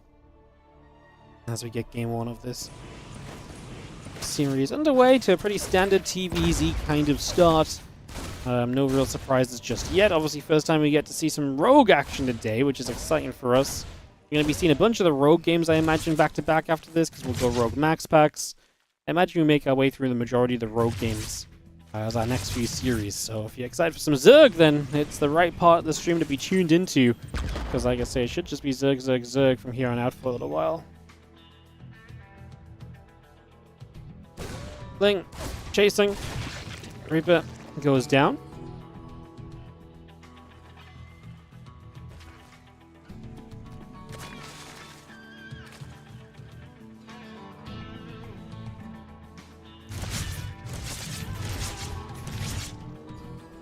You can get in with a couple of units here from Cure. So Reaper and the 2 Hellions get in. A couple of drones already in some trouble.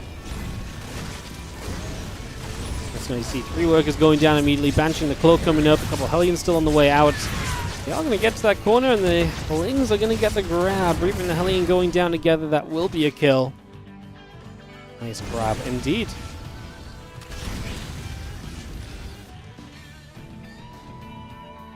Feelings gather up again. Drones dropped.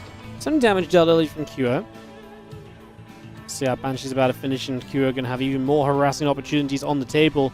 Wondering what Rogue may aim for here. Rogue is the kind of player who I imagine may love the kind of Spire change in this matchup. May really try and get into a lot more kind of Muta styles and try and, you know, with the Baneling HP being back as well.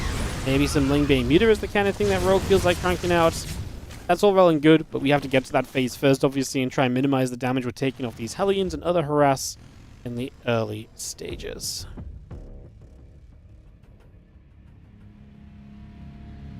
Stimpack starting, just seeing the cloaking coming online, and Banshee still building up. A couple of barracks coming through, and the Banshee will start putting some damage in as a couple of the drones begin to go down as well. So a couple of drones already falling. Queens will be there. The Banshee turned the other way. A couple of SCVs, 3 drones going down for the moment. Gonna have the Carapace upgrade coming up on the Evolution Chamber. Hatchery building up on the far left-hand side as well.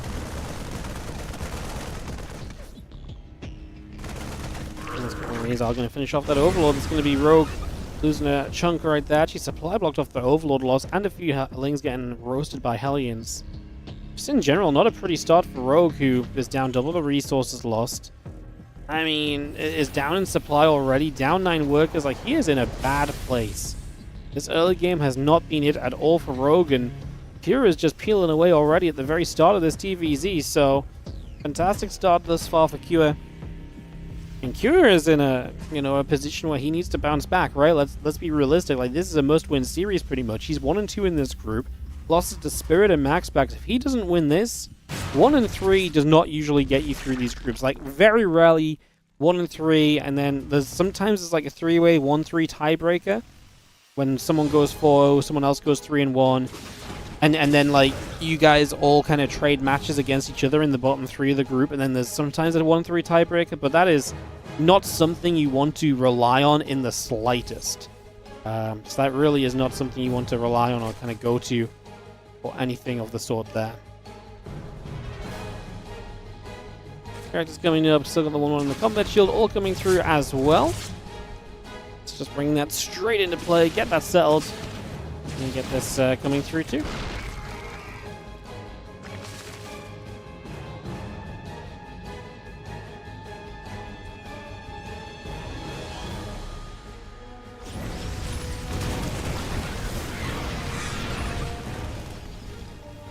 Couple more shots. Just going to see the Lings going the other way. The Marines stim up. The Lings get chased. You're not going to see the Burrow continue to come through and online. So, interesting little addition here for Rogue. Excited to see if we can really do anything with that. I'm very afraid that Rogue's just going to get overrun by a 1-1 combat shield push, to be honest. I mean, he's got pure Lings right now. I'm not loving this. Rogue does not look like he's in a super cool position. He's going to try and break through. He does get on top of the tanks quickly, which I like. But we got to get rid of these Marines as well, so we kind of need the Lings to kind of jump on the Marines. Only 1 medevac left. Hey, it's kind of happening. It's not a cheap pushback, but it is going to be a pushback.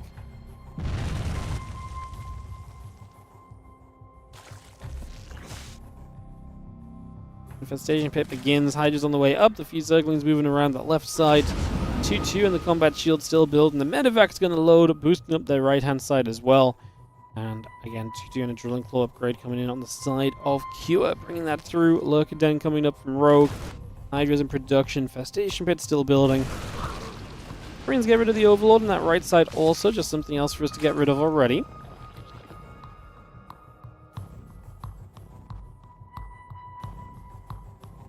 Was Rogue's score so far in the bracket? 0-0. This is the first time we've seen Rogue today. So yes, he has every chance to get out of this group. Everything is still possible. This is only 5 series, 5th series out of 10 series. So yes, right now everything is still very, very possible in this entire group stage. There is nothing that is guaranteed just yet. There's a few Marines unload from the medevacs, and we'll get in after the rocks there. It's just clearing out the rocks in the center. Still got the 2-2 upgrades coming up as well. Marines get rid of a few more quick tumors, and we are going to have the Ling Hydra taking another dive forward. Rogue is going to push this back. Man, his supply is just terrible, though. Like, he has just suffered in that early game so much, and it is really showing. Very difficult.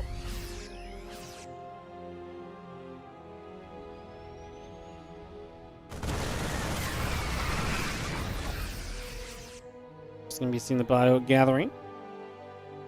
Just going to be seeing the Ling is going to nibble in the refinery.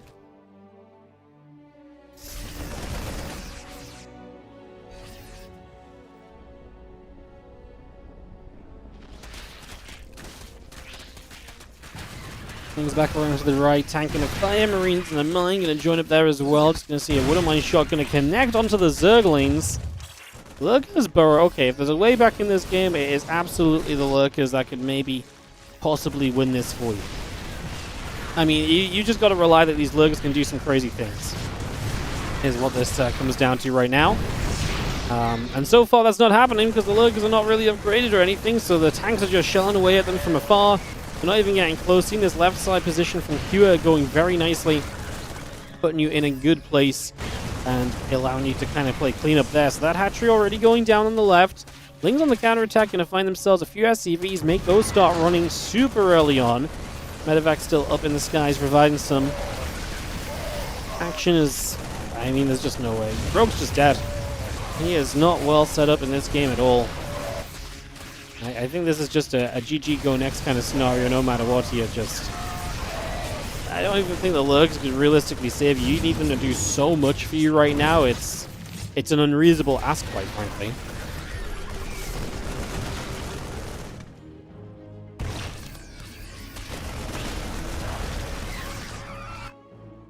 Marines get there. A couple more Lings go down. Lings and Lurkers gather back into the center. Marine, Medevac, and so. I mean, that's all we really need from here. Marines and Medevacs. Doesn't even really need the tech units that go along with it. Big jump into the main base. We got unloading over there. The Ling's going to come moving through.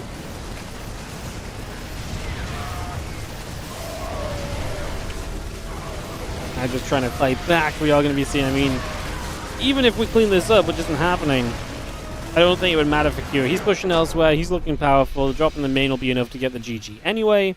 And that will be Q opening 1-0 over Rogue here in this 5th best of 3.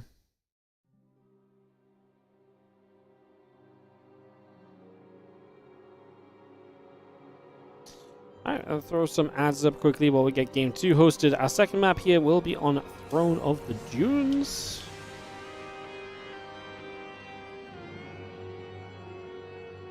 See if Rogue can bring us back to a game 3 with a little bit of bounce back on this map, because this was really not it for game number 1. He was just dead from the start, man. Just falling behind, getting into a rough place.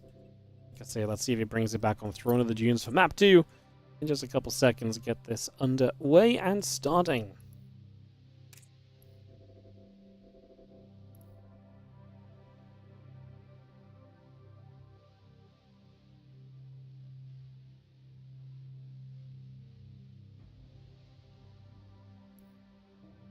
GG, GG, go, go. Terran Zerg set. Countdown begins, and we begin our second game of this best of 3.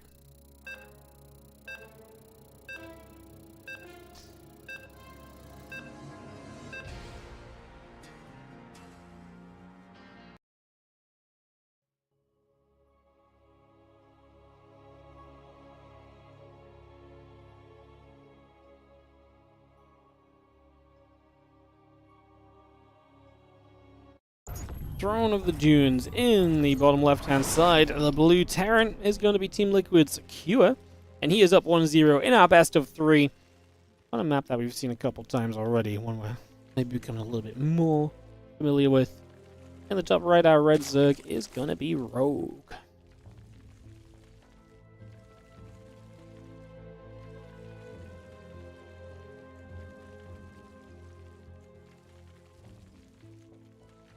Come on, Rogue. Let's get to game 3 and let's start spicing this group up a little bit more. This group's already in a bit of a funky place compared to maybe expectations. Let's see what else we can do as we get our second game of this series up and underway.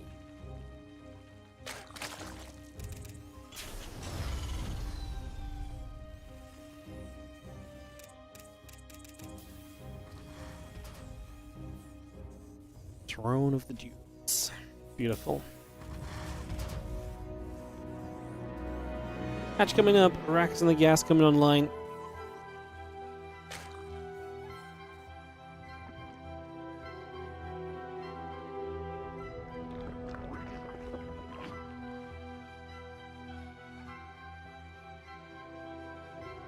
And get settled for a few moments. The Overlord heading down towards the south.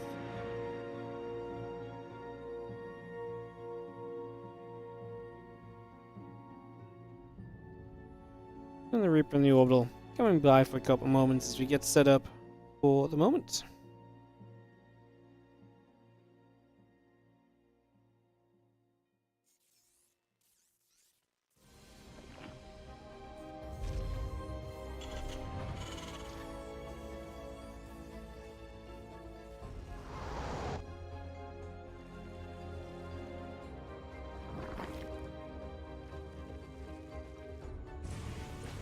Queens and the Lings build through. The Reaper steps onto the map as Cure looks to try and get some early info going, get some early work done. And to the other side, putting some action into place in the early stages here.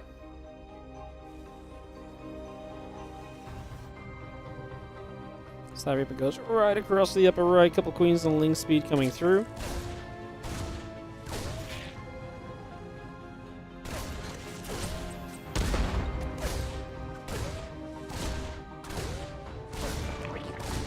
We're going to shoot a couple Lings taking damage. Ling's actually going to turn with the Queen to help try and knock that down. So a little bit of work coming in right from the very get-go there. A couple CCs coming online. The factory coming through.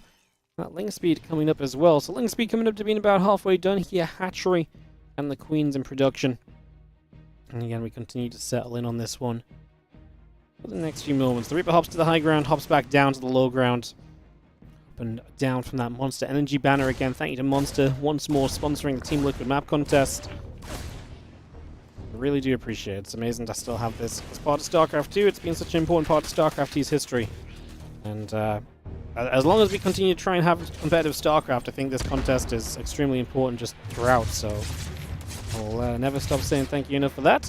And as the Lings here try to get the Reaper, they are gonna run. The Reaper is gonna dodge.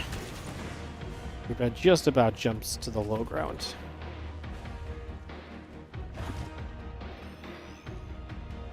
Couple of Hellions on the way through. Factory about to finish. Command Center will be done shortly. Reaper is there to fight the Zergling.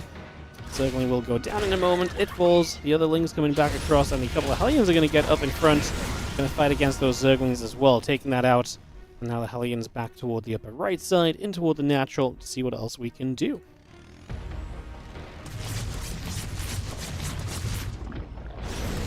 Start to hit a couple of those drones. Damage being dealt. See a couple of workers going down.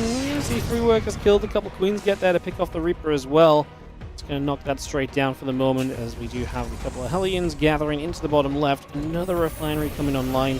Finishing up in a moment or so. The Orbital Command wants to lift off, move over toward the third base.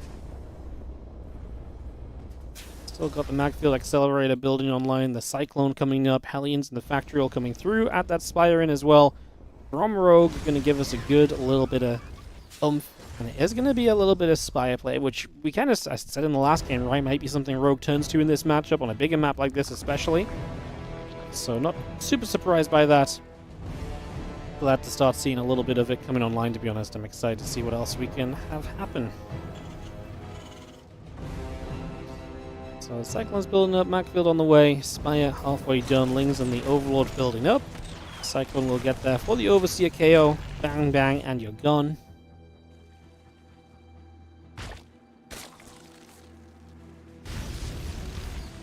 Let's see when Zergling gets taken down already. Obviously, extra factory is secure. Just going to play mech, and this is going to be a little bit interesting playing battle mech with the new changes. Cyclone lock-on cooldown is reduced, right? So Cyclones do not lock on as frequently anymore. It's kind of a big deal, especially against mutas, for example. I mean, still think he should be okay against these mutas. Rogue identifying its mech would be a big step toward knowing what is, truly happening in this game, and that would be a very important move to make at some point here in the near future. Couple of shots, couple cleanups coming through. Again, that Magfield still just trickling along. Getting that Infernal Pre-Igniter up, getting those Cyclones online. The mutas continue to come on into play. And we head straight down to the bottom left. So a bunch of mutas playing their way across for the moment. Circlings as well. Like I say, we know it's mech. It's just a question of how much do you know about that as rogue, and how much can you get done on this kind of initial, show up of the mutas. Cyclones are there, so we get one SCV, we turn around immediately. It's a lot of Lings, right? And Blue Flame is not done yet, so maybe there is something of a chance. Those Lings, even just soaking up some of the Cyclone lock-ons, could be huge for the mutas to actually just come through and kill off the Cyclones. If the Cyclones fall, that is your anti-air gone, and that could be your way of just kind of continuing through in this game. More Lings and mutas coming up. Ling's obviously not going to be the most efficient of traders here. Man, the mutas on the left side have chased so far up the left. I don't think this was it from Rogue, if I'm going to be honest with you guys. I do not think that was good enough to begin with, but he is still going to have the muta count, I guess, being okay, and we are going to get a lot of SCVs here. Kira is obviously not sure about being able to fight this because of, again, maybe a lack of anti-air currently, and so the mutas are still doing well enough right now. Coming straight back through, jumping in towards these Cyclones. We've got to keep building Cyclones, and so as Kira, but Rogue just says GG. He does not think he's got enough to keep momentum going, and Kira will take a 2-0 here in this BO3. Alright, Rogue gonna end up dropping the series to round out our start of the day. So that is gonna be our first match done. We're gonna continue to get back into the Rogue games now. So we're gonna go into more Rogue action with Rogue versus MaxPax up next, guys. So we're gonna get that ready in just a second. Just give me a couple moments and we'll get that ready to party. Let me just make a note of something over here.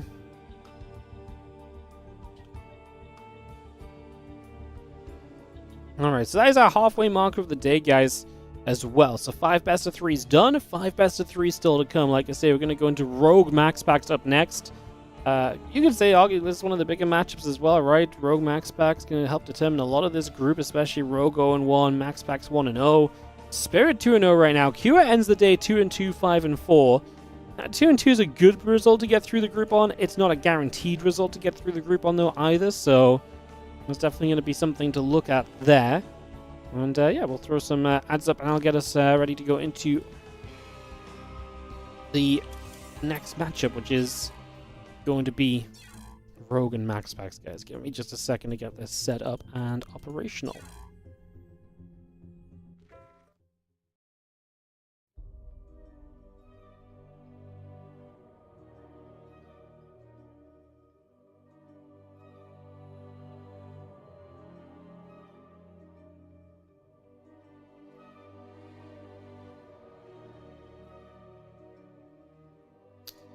Alrighty, couple of moments. Get this rolling.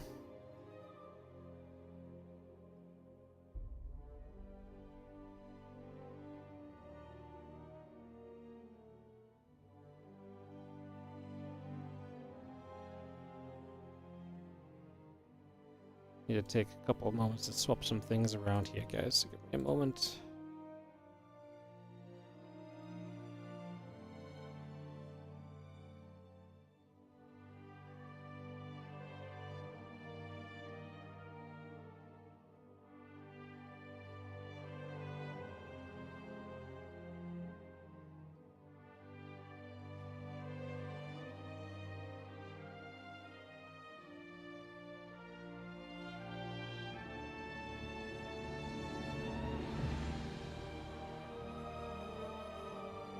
Alrighty.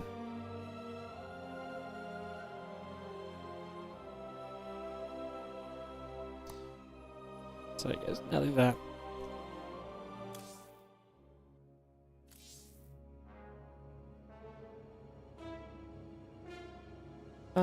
move this over here.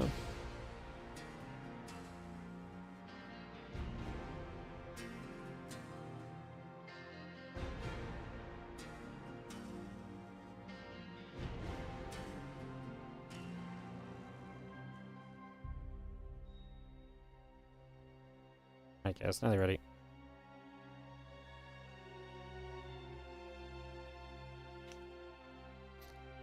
Kick this off.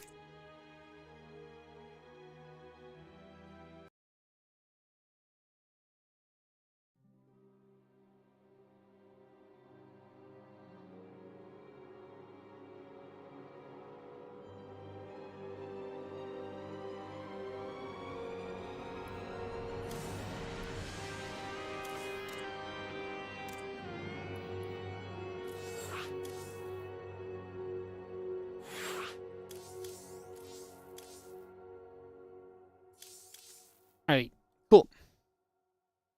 So we'll get into MaxPax Rogue here, guys. Just take a moment to get everyone invited to the lobby. We'll take a second or two. So just working on that, and we'll be able to get restarted.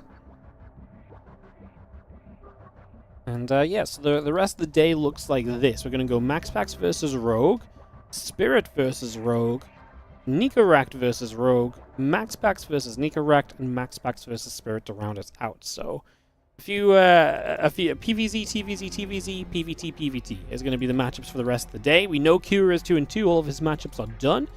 And like I say, we'll just move into the rest of this group now and start to kind of really figure out where things are at. Like I say, NICORACT 0-2, Rogue 0-1, MaxPax 1-0, Kira 2-2, and Spirit 2-0 right now with 5 matches of the group played.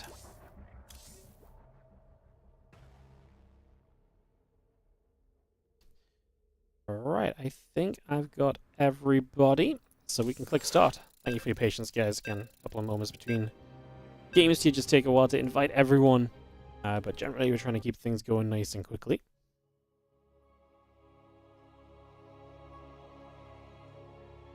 So let's kick this off.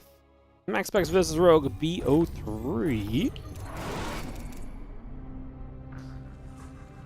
And we are going to start in the top left-hand corner of the map on 10,000 feet. Again, so just to reiterate as well how the map process works, obviously some maps will end up being played 2, maybe even 3 times a day. Day 1 map pools are predetermined for each series. What happens is after day 1, for the day 2 map pools, we take into account how much certain maps were played on day 1. Maps that were played less will be put into more map pools for day 2. And so we'll make sure that maps that got played more today will have less chance of getting played tomorrow.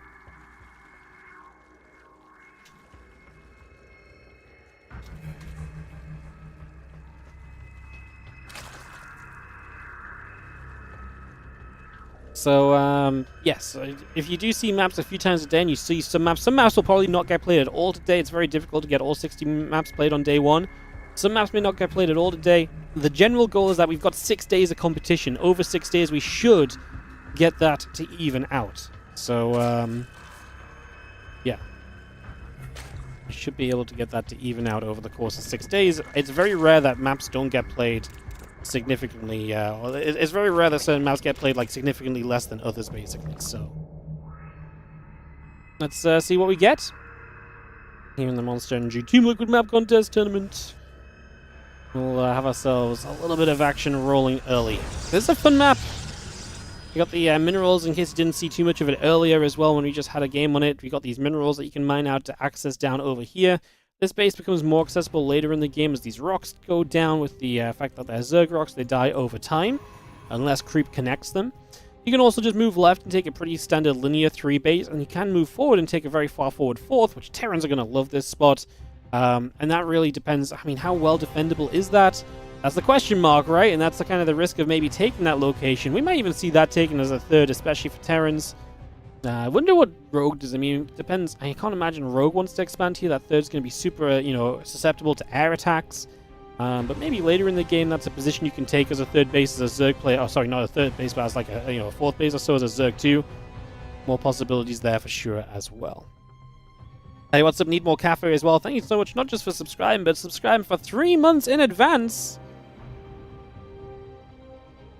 Thank you so freaking much. That's an amazing show of support. We appreciate you subbing, not just for 1 month, but 3 in a row already. I love it. Thank you so much. Appreciate the support, as we do have our Stargate coming up here from MaxPax. The Warp Gate is becoming operational as well. Link Speed and Queen coming online. We get all of that ready to go as the Stargate from MaxPax will be done very shortly, and the Adept is going to take a little bit of a shade away to the upper left-hand side. So Adept to shade to the top left. Kind of feels a little bit of aggression here from MaxPax as he looks to try and get some work done on 10,000 feet in the early stages. Again, Stargate is complete, and we are going to throw an Oracle into play. No surprise about seeing an Oracle coming up right off the get-go. It's a pretty standard expectation here. And that Warp Gate's still very much so coming online as well. Stalker takes a poke onto the Overlord. It gets pushed back toward the high ground for a couple of moments.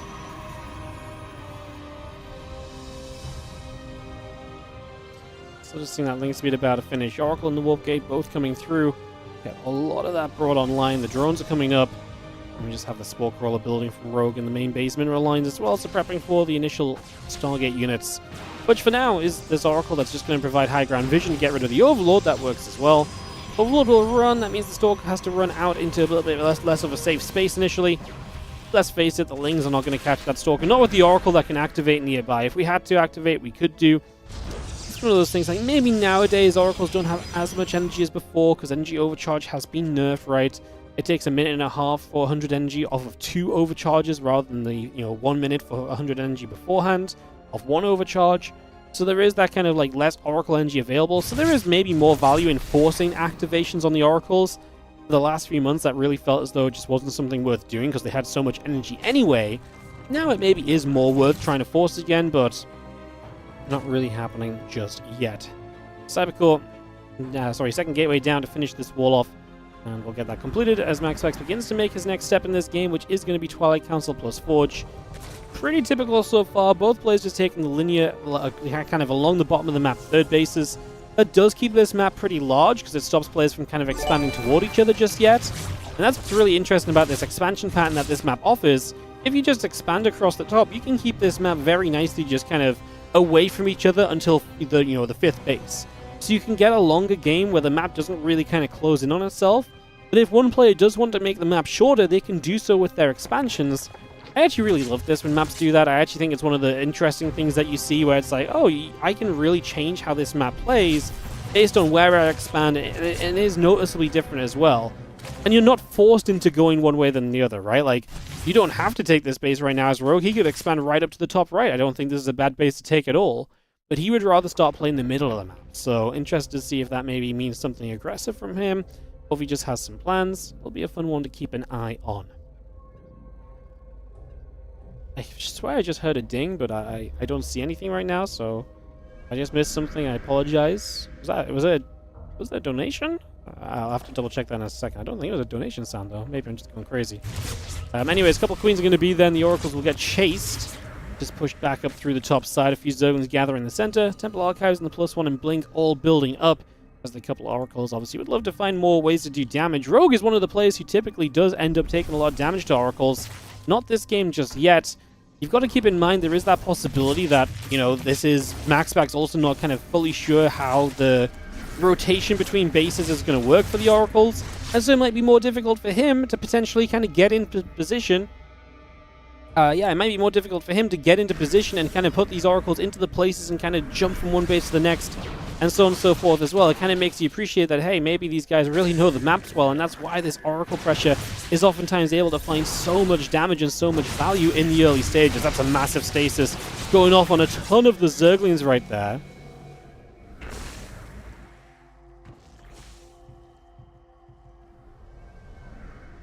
Spire still building.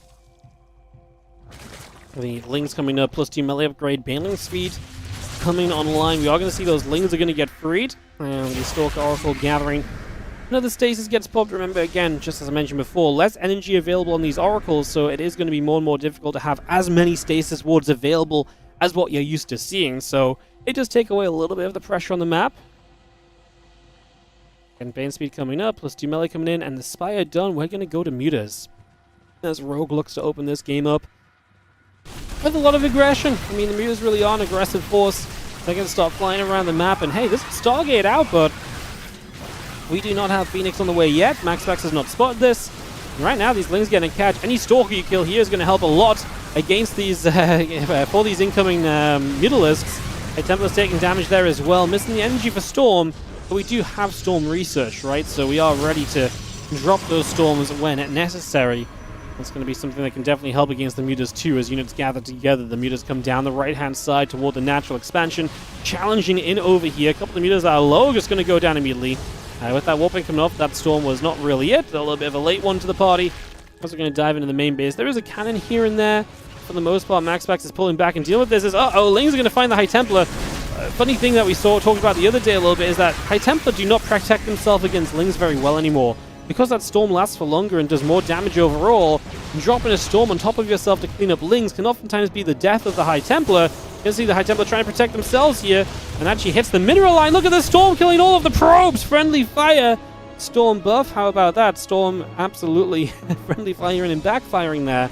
That's one of the first times I actually think I've really seen it backfire, but yep, that is a backfire, and the length of that Storm got a few more probes than it would have done originally. So yeah. So Rogue using the Storm against the Protoss. Pylon is going to be dropping down here, so we do have Mutas into the corner, looking well for themselves. The lane's going to get through. Cannon in trouble, going to go down. Just going to see the couple High Templar, the Archon putting some work in as well. More Stalkers coming up. A Phoenix on the way through, +2 attack as well. Now a little Revelation comes out, and the Mutalisks are going to get coated in that Revelation and Detection. Moving through, looking for some more probes. Another cannon. Battery coming online just about at the end there. Stalker's still stepping across, actually going to get a blink underneath those Mutas, which are going to turn and fight craziness from Rogue. As he commits through 6 more Mutas in production, +1 flyer attack finishing, so he wants to keep building Mutas, which means he wants to try and keep the Muta count good and strong, but he also wants to kill off enough that it causes chaos. It's a very funny line of like, keeping Mutas alive is very worthwhile versus if you give up some Mutas to maybe weaken your opponent's position a little bit, how much value that can provide instead. That's one of those things where it's very hard to just sit back and analyze and be like, oh yes, the Mutalisks here should give up 2 of their numbers to knock down a 3-star. That is hard to do. It's very much so just like a vibes kind of style, where at this point Rogue has to decide, oh, this fight feels good for me, or that fight does not feel good for me, and just try and make sure that he makes enough of those decisions correctly back to back.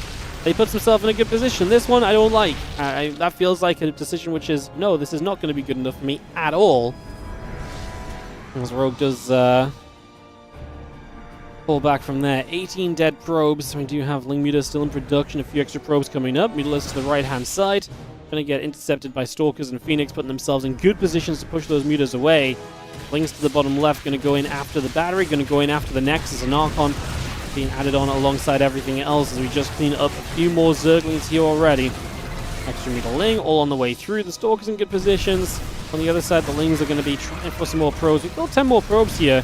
And like I say, Rogue has given up a lot, but MaxPax is having to rebuild a lot as well. Resources lost is 2k favorable to MaxPax. That's not surprising. 25 meters have gone down, but look at what we've actually killed. 3 High Templar, 4 Phoenix, a bunch of the Stalkers, 45 probes as well.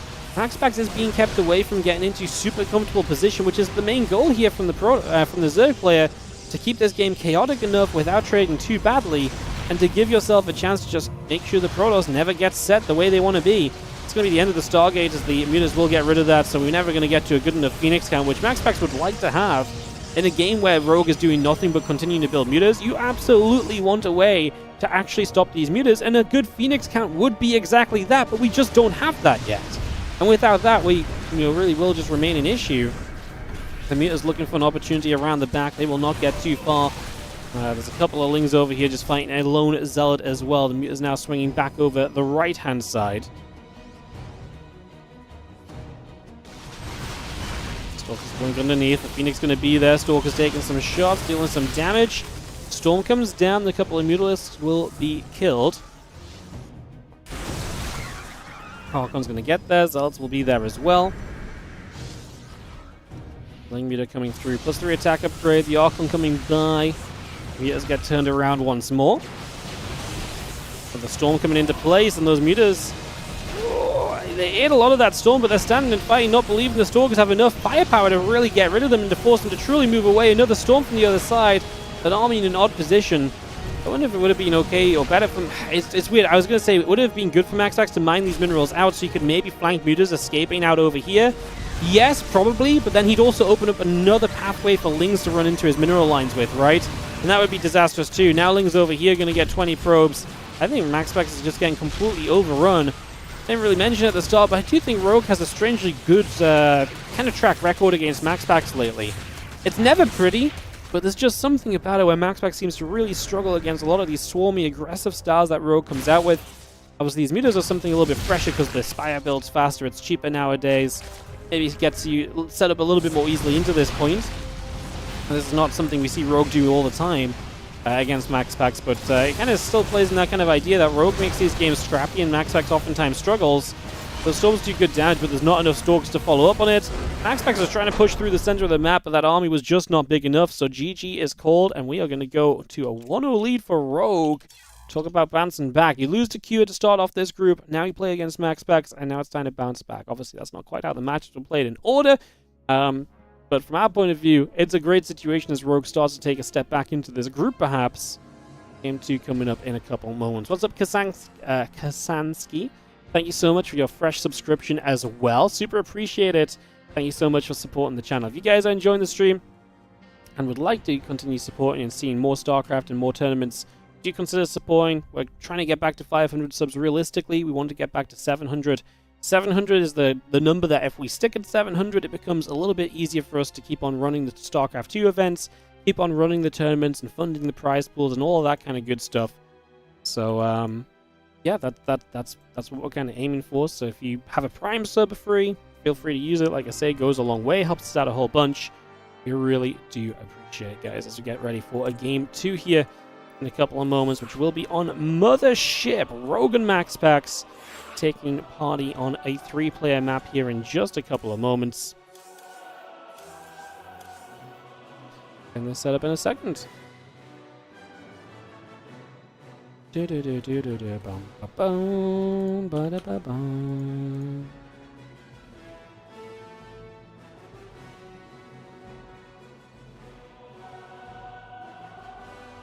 Alright, guys, give me a moment. We'll get this set up.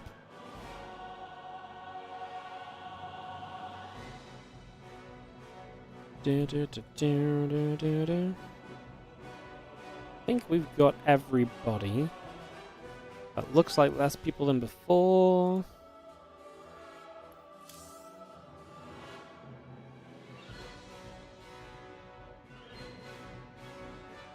I feel like someone's relogging, so we'll give it a moment and check on that.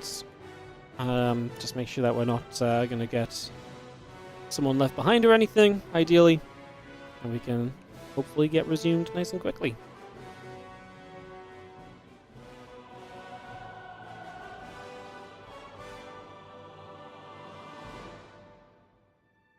I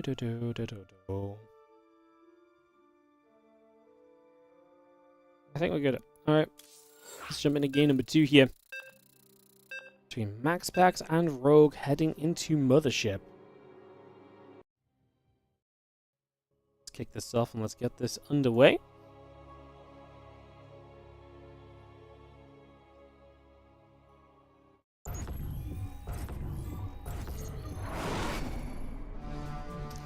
And of course, in the 6 o'clock, it's going to be our Red Zerg player, Rogue, taking on the far left Blue Protoss MaxPax. A 3-player map, and the Twitch chat recoils. Ah, it burns, they say, as we have to play a map with more than one spawn location. This map actually has been working pretty well as a 3-player map, though. Like, yes, the map is going to change a little bit based on the positions that you spawn in, but generally, what this map does, I think, very well is it kind of points... This might sound weird, but you kind of point at each other's bases, right? So I feel like wherever you spawn, you're kind of playing this interesting kind of mirror. More so than you're playing one guy kind of takes advantage in this position of direction, or this other guy takes the other. You know what I mean? So I actually do think this map so far has been impressive for a 3-player map. Actually being picked surprisingly a decent amount so far as well. It got picked in just the fact it got played at all during the qualifier when there was vetoes in place. I mean, 3-player maps are usually one of the ones that get vetoed quickly, you know? So yeah, the fact that it's just kind of getting picked and kind of brought into series already, I think is very interesting. Maybe the players are open and giving it a shot. That much I love. It'll be interesting to see how it performs throughout the week, and see if people are still happy to kind of get it brought in throughout the week into map pools, or if this is just like Rogue loves it, so he keeps playing it. Max, what I mean. So that kind of stuff. So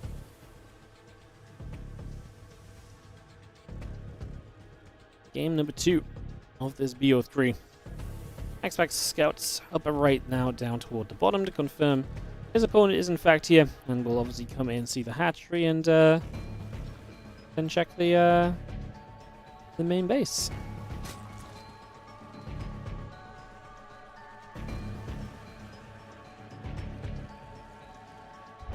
So Bro will begin to do some nibbling. 4 queens on the way, a couple lings, add an overlord on it as well. A couple drones just mining through for a couple of moments as well. So far so good. Drone still chasing, probe taking some nibbles. Couple more lings popping at this current point in time. Target is going to be coming online. We had that Nexus on as well. Down onto the natural of MaxPax. Looking reasonable so far. What's up, friends? Thank you so much for the 8-1-month resub. Good morning. Any maps you think are spicy or really good? Ooh, I think this might be one of the spicy ones, just a 3-player map that so far people are playing. Is kind of a crazy thing. I'm not sure if I've seen the maps enough to kind of make any other calls yet, really. This one really just standing out because it's a 3-player map, but I mean, I think there's been a lot of solid maps so far, but I'm still at the point where I haven't even seen every single map, and we've only casted most of the maps once, a couple of them twice or so. So yeah. No, excited to see what else is going to be happening as we move through. I actually have a little update. So this is kind of an interesting update, actually. This is very interesting indeed. We are actually going to see every map apart from one today. Only one map has not made it into a series, apparently. So this is actually pretty rare. Usually there's like 2 or 3 maps that don't get, played on the first opening day. Today there's just one single map that has not made it through, so it's a little bit unlucky for that one. But like I say, if you don't see your favorite map today or a map you're interested in, it will likely be played a bit more tomorrow. We'll start putting that map in a few more of the series, so it gets picked a little bit more frequently and stuff like that. So, yeah. Just a little reminder that it's not do or die right now if your favorite map's not being seen today. We got 6 days to get all these maps played a good amount, and tournament format does take that into consideration, so. The Void gets pushed away. The Stalker, Queen's going to be there to push it down to the bottom. Creep Team are going down. The Queen going to fire. Void looking to get in after this Overlord for a couple of moments. Ovi taking shots. Is going to drop. So Overlord down. The Void Ray still stepping away for the moment. See the melee upgrade starting up. So seeing what Rogue wants to do here is going to be a pretty aggressive kind of Ling style initially. The Voider is fun. It can obviously poke around. It's one of those things that pushes Overlords back as well, but we haven't pushed too many Overlords back yet. Should go back there and start doing that now. We can start to get some of those Overlord kills, remove map control. That's going to be very, very effective. We like to see that. There's a couple of gates. The Forge and the Twilight Council continue to come through. The Voider activating. And the Overlord will fall. The Oracle peels away to the right side. Another Revelation going down. Bane Nest halfway done. Hatchery coming online. Melee upgrade building. Link and the +1 continuing into play.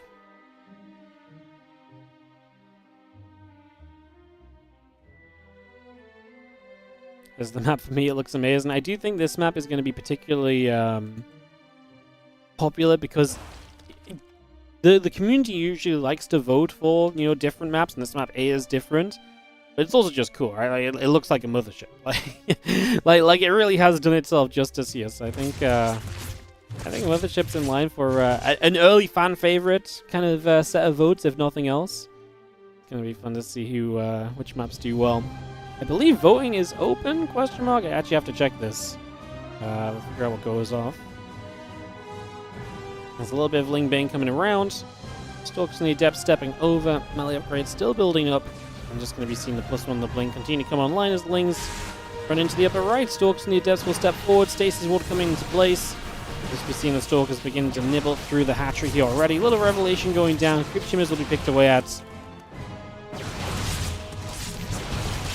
the Zerglings will chase, and a little bit of a Stasis Ward catch onto a few Zerglings there as well. Looks like Rogue's going down though, so Rogue already finding success on the other side as he Ling Bane busts his way onto the third base. And that's not just a Ling Bane bust, but that's a Ling Bane kill. As we get rid of the third, and we're going to blast a few units there as well. MaxPax didn't have Blink just yet. Now Ling's into the natural as well. Some more probes are going to go down. Ling's up to the main. Oh, this is a disaster as Rogue is getting through for some serious damage. 17, 18, 19 workers killed. I'm going to stop counting because it may just keep on increasing. More Lings show up. They're going to try and come through into this natural again. We actually bring the Lings back down from the main. A couple of Zealots tanked some damage there as the Lings try and find a catch on the Stalkers. We're going to run back into the main mineral line. There are more Zealots there still. I think MaxPax is going to defend this, but yeah, obviously a huge amount of damage already taken. The only saving grace is that maybe Rogue has thrown a lot more Lings here in the end than he needed to. These last 15 to 20 Zerglings did absolutely nothing extra. Okay, a couple probes maybe went down eventually, but that was a lot of extra Lings to give up for not much more damage to find. Now, we will re-establish the third Nexus here, or try to, as MaxPax needs to get back to the 3 bases. There is a moment of weakness here from Rogue. His army supply is not good. He's pretty much purely on Zerglings at the moment as well, so there's definitely a moment or so where I actually think he's in a bit of danger, and if MaxPax can step across the map, the problem is, if you step onto the map, you potentially give up your third base again, because if there's another set of Lings ready to run by, you do not have enough units to protect that and also be pushing on the map. And that puts you into a very all-in position. I don't know if MaxPax is confident enough to kind of send it based on that. I don't know if he should be confident enough. Like, his army supply was good. Rogue gave up a lot to do the damage he did. I'm not sure if I mean, I do think if he gets to the other side, it's going to be difficult for Rogue. I mean, there's a bunch of Archons here. Hydra's on the way. I think MaxPax needed to start moving sooner and just go, not stop. Like, now I think you should maybe poke for some Creep Tumors on the edges, but I don't think you should step onto Creep and try and fight. I think he's waited too long. Obviously, that's based on the fact that we can see that the Hydras are coming up in good numbers. Obviously, can MaxPax tell that himself? Does he, recognize that possibility? He's going to go for this hatchery, and that's going to be a base kill. It's not a bad starting point. Gets a couple of Hydras from that location as well. A couple of drones going down as we see the Zealots running by on the right side, and MaxPax punching back very cleanly so far, and absolutely getting a bit of value back in his favor after, well, yeah, a successful opening from Rogue at first. MaxPax is going to undo a little bit of the management that Rogue put, or a little bit of the work that Rogue put in to put himself into a better position. Zerglings still gathering about. We will see the Storm coming up, +2 attack upgrade coming online. The Lings run over to the left, the Oracle in the center, and a few Zealots up the top. Going to run around that far right side as well. Seeing the Muscular Augments coming through, giving us the chance to get into some Hydra speed. Rogue is still doing a lot of setting up across the 4 bases currently, and MaxPax now a 3-base Protoss once more. It's not a pretty position for him. It's definitely an improving position at this point in time. Couple cannons battering the probes, building up once again.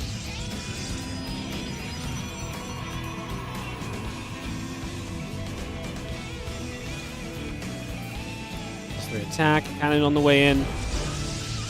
And 7 additional Hydras being added just for now.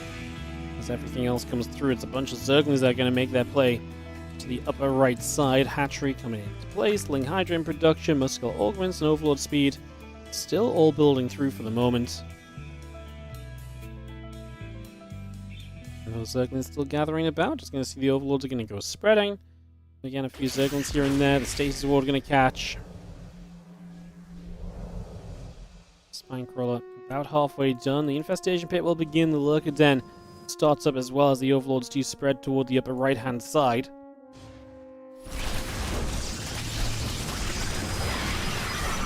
Zerglings trying to run forward, but there's also just going to be right there as well. Rogue trying to become a 5-base Zerg. What a fun game. Very aggressive, very feisty so far. A lot of run-bys, counter-attacking. How much more will we continue to go for? How much more will happen here? And we already have more Zealots around that right, looking to take position. A couple of Archons still being brought in here from MaxPax as well. The Lingbane Hydra regathering to the center of the map. The drones are going to pull away from one base to the other. Again, a Lurker Den not far from being completed. It's going to change things a lot, going to give Rogue a lot of aggressive opportunities.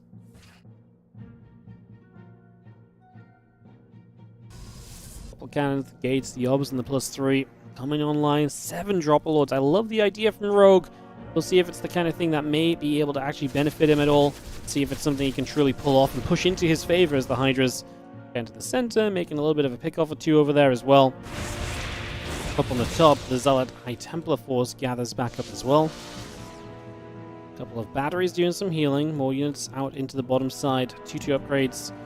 Both the attacking upgrades, that is, from Rogue. On the way through as well. The Hive is on the way.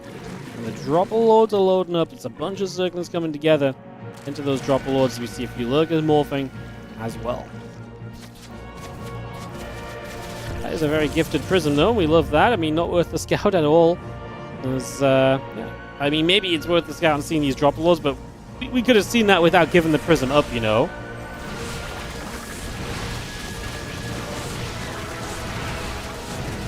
It's a lot of things that drop straight in here. A couple of Stalkers immediately in some trouble. A couple of Storms coming down. A few Workers dropping. The Storm's sticking around a long time, but not in the mineral line, so no more probes going down.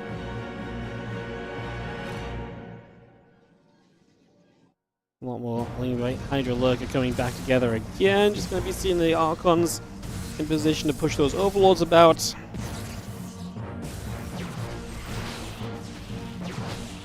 Stalkers continuing to hit the Dropper Lords right now. See a couple of the Lurkers spreading over to the sides.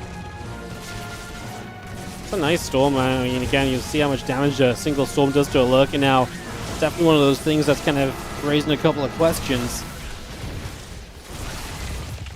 It's a serious buff to something like Lurkers. But obviously, you know, really do tend to sit in the majority of a storm.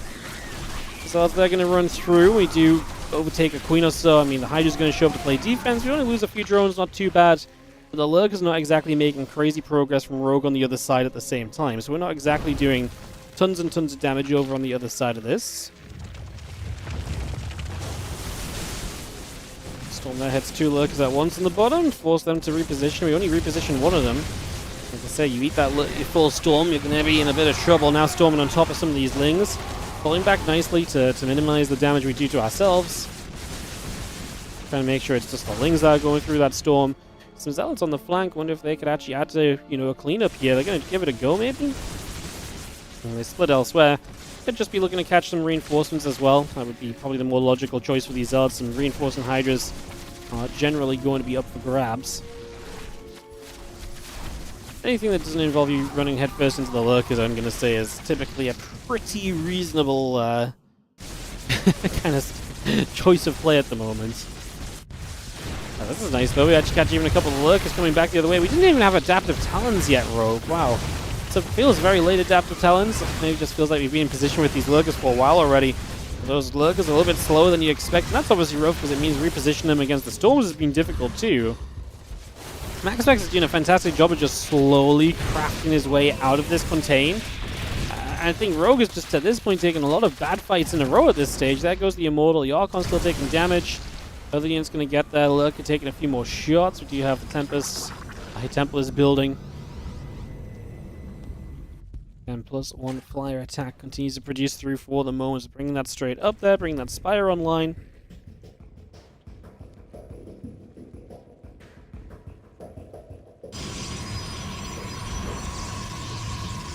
The Immortal just building on the Robo facility. Tempest coming out as well. Again, the Cyber Core and a Gateway still producing on through as we just have everything else here from MaxPax settling down. 4 Hydras, 4 Lurkers, chunk of drones coming up. The rest of those High Templar coming through as well. That Cyber Core finishing very shortly. You see the couple of Lings gathering about, the Changeling coming over. And yeah, +3 melee, +1 carapace. A little bit of everything coming through as the Lurkers and the Hydras still producing. On the left-hand side, a few Zerglings looking to kind of get into the front and get taken out immediately.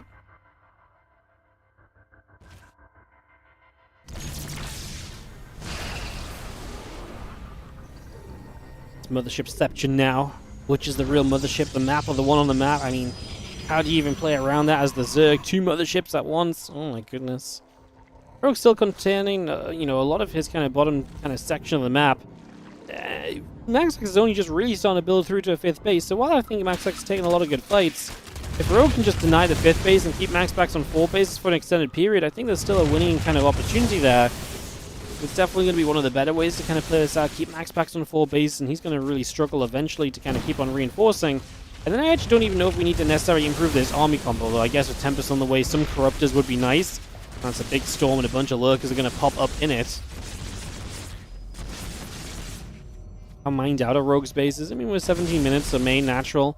We'll be running dry. Third base, yeah, starts to run out of some mineral patches, but he's also got this base, which is healthy. This base is healthy, right? So he's got money for a while yet, unless MaxPax denies those external bases. He's 6k resources lost behind. I'd say that's a pretty fine kind of position to be in if you keep MaxPax contained now onto 4 bases. Which, like I say, does not seem like the craziest of suggestions. I do think that's something we can probably, for the most part, get away with kind of achieving and continuing to kind of, you know, get to. So I don't think that that's too wild of a request just yet.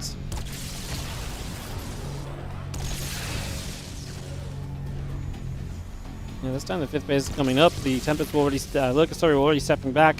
Hey, because the Tempest were coming through, but now he stepped forward, that's going to be a cancel again. This might just force MaxPax into one giant push. Like, we're getting to that point where what else are you really meant to do here as MaxPax? If you can't establish a 5th base, you kind of got to just push while you can still afford a couple of reinforcements behind the push, right?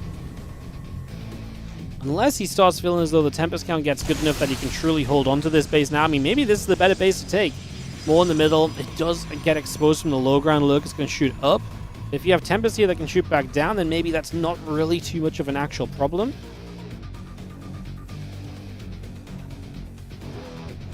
Maybe that's, you know, very much so still a, you know, an applicable kind of defensive position. See the rest of the Ling Hydra. Lurker swinging back down to the bottom. And in position again. There's that forward base coming online already. Did Rogue skip Adrenal Glands? He does not have it. So yeah. Probably not intentional. I imagine Adrenal Glands, he has been playing with a good amount of Lings, right? So I can't imagine Adrenal is something he leaves out purposefully. It's generally something that's worth having almost always. And there's a point of this game as well where late, usually you do kind of have more minerals than gas. So you typically want to build Lings and try and find value with those Lings as a way to kind of keep you in this game and find a way to trade out your mineral heavy resource count, you know, versus the amount of gas you have available usually. And you see resource losses now a 9,500 difference, up about a couple thousand from what we had moments ago when we looked at it last. Now the storm's coming down. These Hydras trying to make a jump from 2 sides. That was not it. Great fight for MaxPax, and he is going to hold on. Beautiful fight for MaxPax. He completely defends this and deflects this. Does a lot of damage. There's the Lings on the way up. I mean, like I say, at this point, if you're making Lings, you might want to make sure you got Adrenal for them as well. But also going to get Kite in this lane, so maybe looking for a switch toward the Ultras. I don't hate it, but we need to make sure we've got a way to get rid of these Tempests. These Tempests are definitely becoming a problem. I know the Corruptors are out, but they're not in a good enough number right now to actually take this fight. Especially because the current Storms make fighting in with Corruptors very difficult. Storms are going to be able to surround that army for so long and stop the Corruptors from just sitting there and trading and dealing shots. I think that's going to be one of the big issues here as we push in. Looking to deny this bottom base. Get rid of that, and that's one step in the right direction at least. Now the Ling Lurker moves in around the top. Next is going to get jumped on. Probe's in trouble. A lot of work is going down. The Time Warp on the right side comes down as well. Storm also in position. 15, 16 probes already dead. Nice little run by from Rogue. He gets some value out of this. And again, denying that 5th base has been one of the big question marks we've had. However, Rogue losing bases as well. Zealots on the right side get a hatchery. They won't get the drones. They are burrowed up. And there's no detection there. But Rogue is out of money, man. He's got nothing left in the bank account. He just made 6 Ultras. But he has 50 army supply down. I do not see the world in which he's able to take the fight. That's truly going to give him what he needs here. I think Rogue is genuinely in a bit of a ditch. I'm not sure he can dig himself out of at the moment.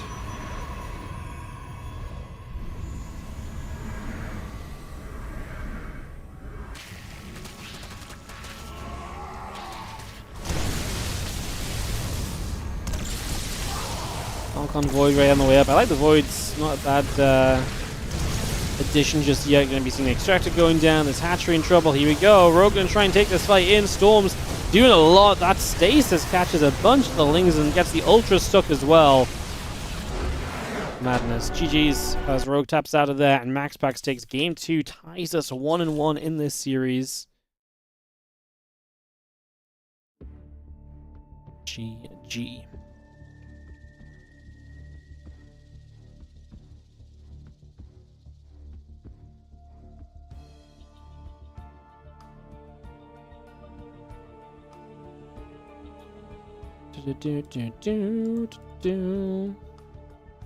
Alrighty, guys, we will get into a game 3 of this matchup then. So it is going to be one final game between Rogue and MaxPax. We're going to go to Risen Memories in this one a couple times.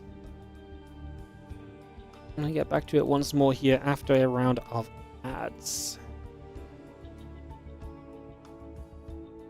Rogue killed 30 probes at the 5-minute mark. Doesn't mean a thing against Permastorm. He also committed to a ton of units, and he also lost a lot as well. So, you know.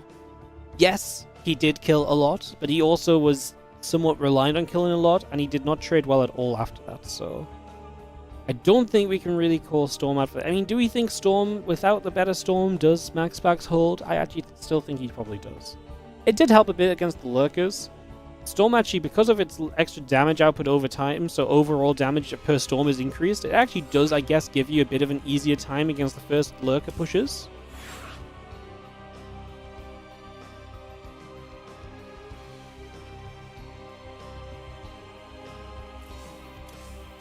Interesting considerations as we'll throw some invites out for this game 3.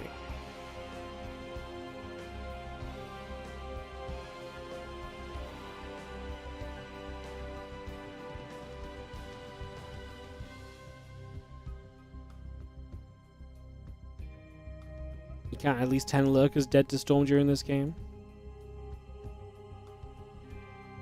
Hey, I did think that Rogue was in a bit of a weird spot, like there's a few moments, I mean, MaxPax I actually also think did a very good job of buying time around the right side as well.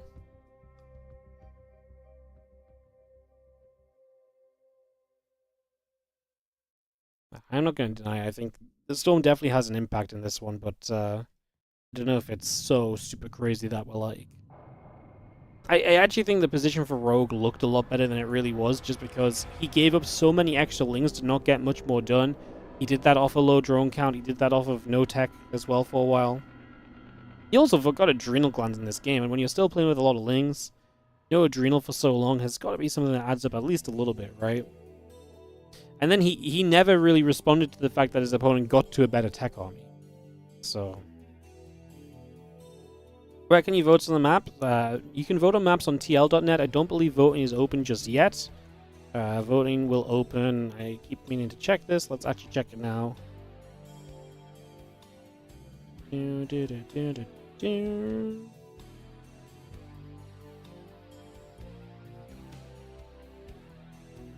I'm not sure when voting opens.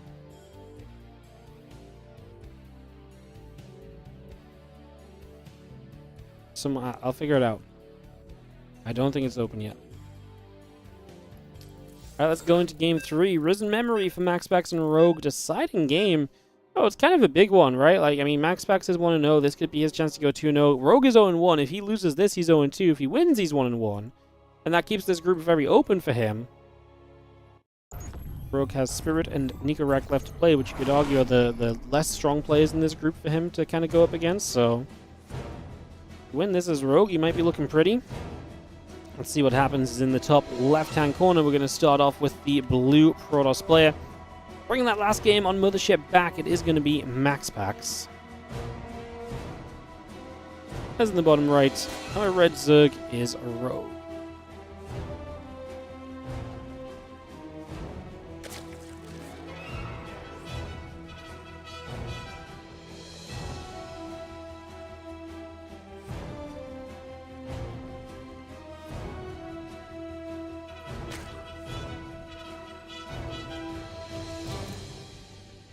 Alright, we take a second or two to get set up on this one.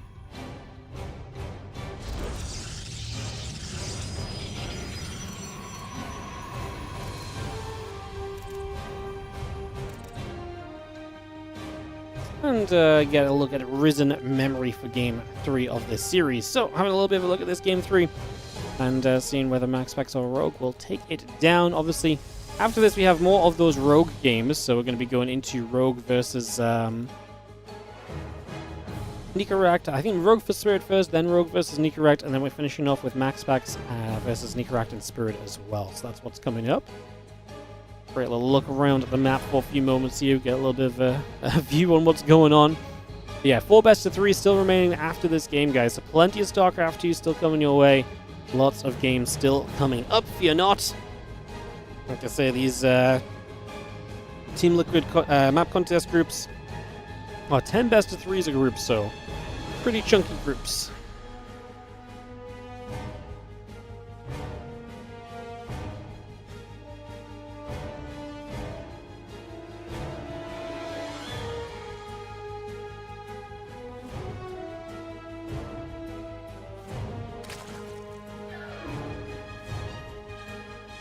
Let's have it go about to be done. A couple of queens and the lings coming through for a few moments as we get settled down.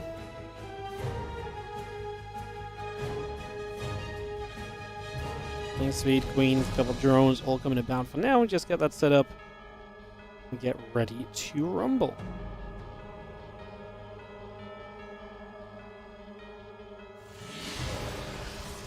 Yeah, ling speed about to be done. Queen on the way through. Chrono boosting coming around there. A couple lings just gonna split apart, decide where they're gonna want to go as well. Take a few moments.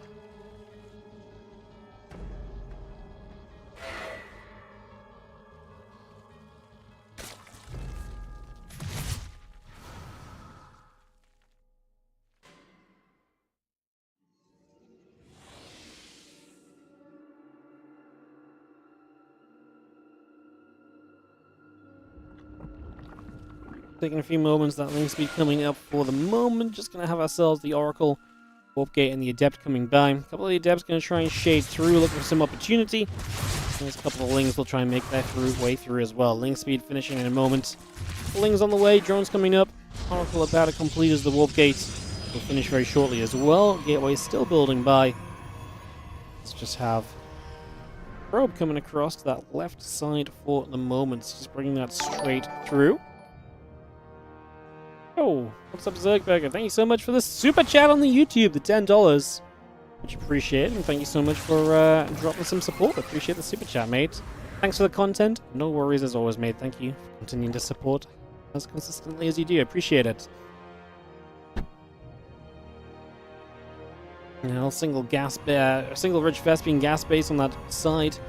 As you see, the third base coming down on the same location from both players, so both of them kind of taking that triangular setup for the moment. No one kind of moving super forward onto the map, not too surprising. Fire Council, Forge, Nexus, all continuing through. The Adept is on the way up, about to finish as well. Hey, what's up, Sir Riggleson? Thank you so much also for the 41-month resub. Appreciate you for the resub. Thank you so much.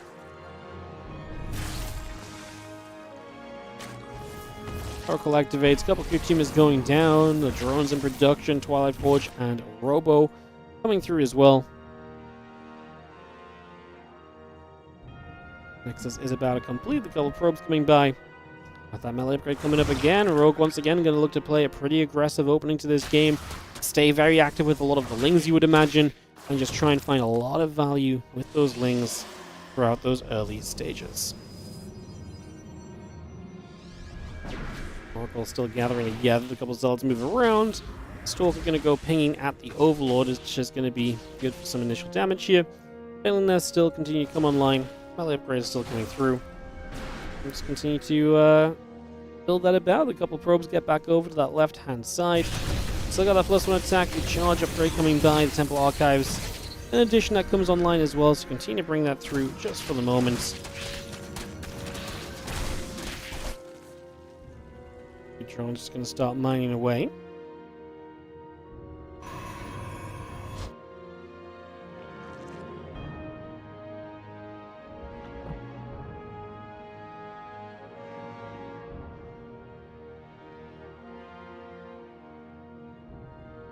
And the Lings coming out, the Banes coming through. Melee upgrade not far from being done. The +1 attack on the charge coming up. The extra Bane's going to morph in on the left-hand side. Just have those Banes ready to take a waddle into the left side base. So a little bit of a run by early from Rogue. No Bane speed, so this is not likely to do a lot unless MaxPax is just not paying attention. In we go. Mineral Line in trouble, and I mean, that's the problem, right? The probe's just pulling you just good. The defense is made. Plus, it's a recall, to be fair. Pretty sizable reaction in the end. The Banes cause a little bit of trouble. Nothing too serious overall. Last Baneling goes down, and that cleanup is made. As we now have Hydrogen producing through from Rogue, and the extra Lings on the way through. The Bane speed still coming up and online. Had a +1 attack upgrade along board with that as well. And yeah, Storm is already starting up from MaxPax. We had a few more Banelings in. The attack upgrade, the Forge, being done shortly. And yeah, Rogue just gets himself Bane speed. And the question kind of becomes now, is this going to be Hydroling Bane? Is this going to be more of a push toward the Lurkers quickly? We'll see just how aggressive Rogue wants to make this this third game. Is the point where we're at right now.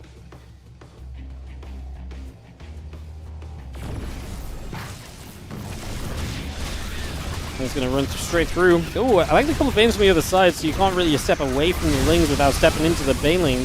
It's actually going to be a good run by here. These Lings are going to get a lot done. Even catching some of the Zealots at the end. Not sure if we should stick around to really fight those, especially with the Oracle activated overhead. Only 4 pros, but we also got an Immortal. It's going to cost Rogue like every single Zergling in the end, so pretty expensive toward the tail end there. It wasn't super crazy, but yeah, still not exactly ideal. As we'll see the Storm and the +2 upgrades coming online. Immortal and High Templar still in good production numbers. Some Hydra Bane playing with the Hydra speed still coming through. Archon again in position to turn a couple of Zerglings back the other way. Ling Bane Hydra all producing a fountain. Musical Augments coming up. The Lings are going to run around to the bottom left-hand side of the map.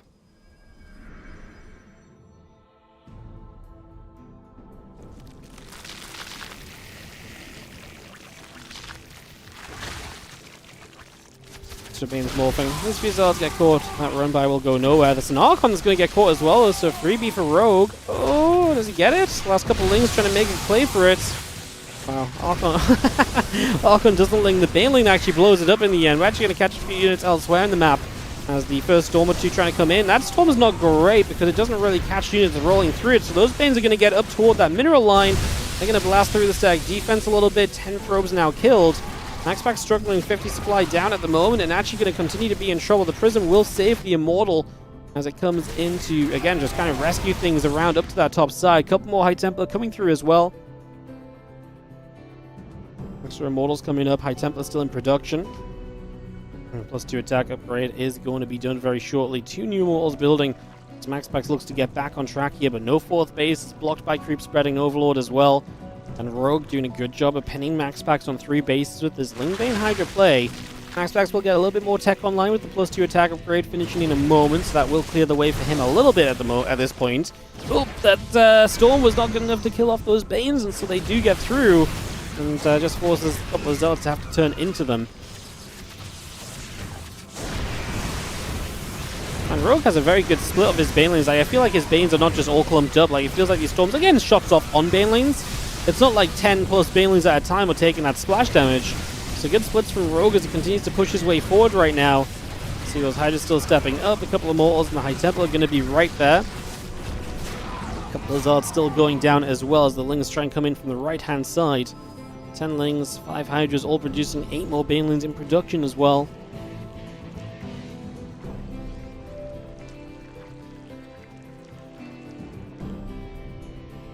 There's extra High Templar coming about. The Archon's still on the way in. Hydra Bane producing. The Creep Tumors coming online.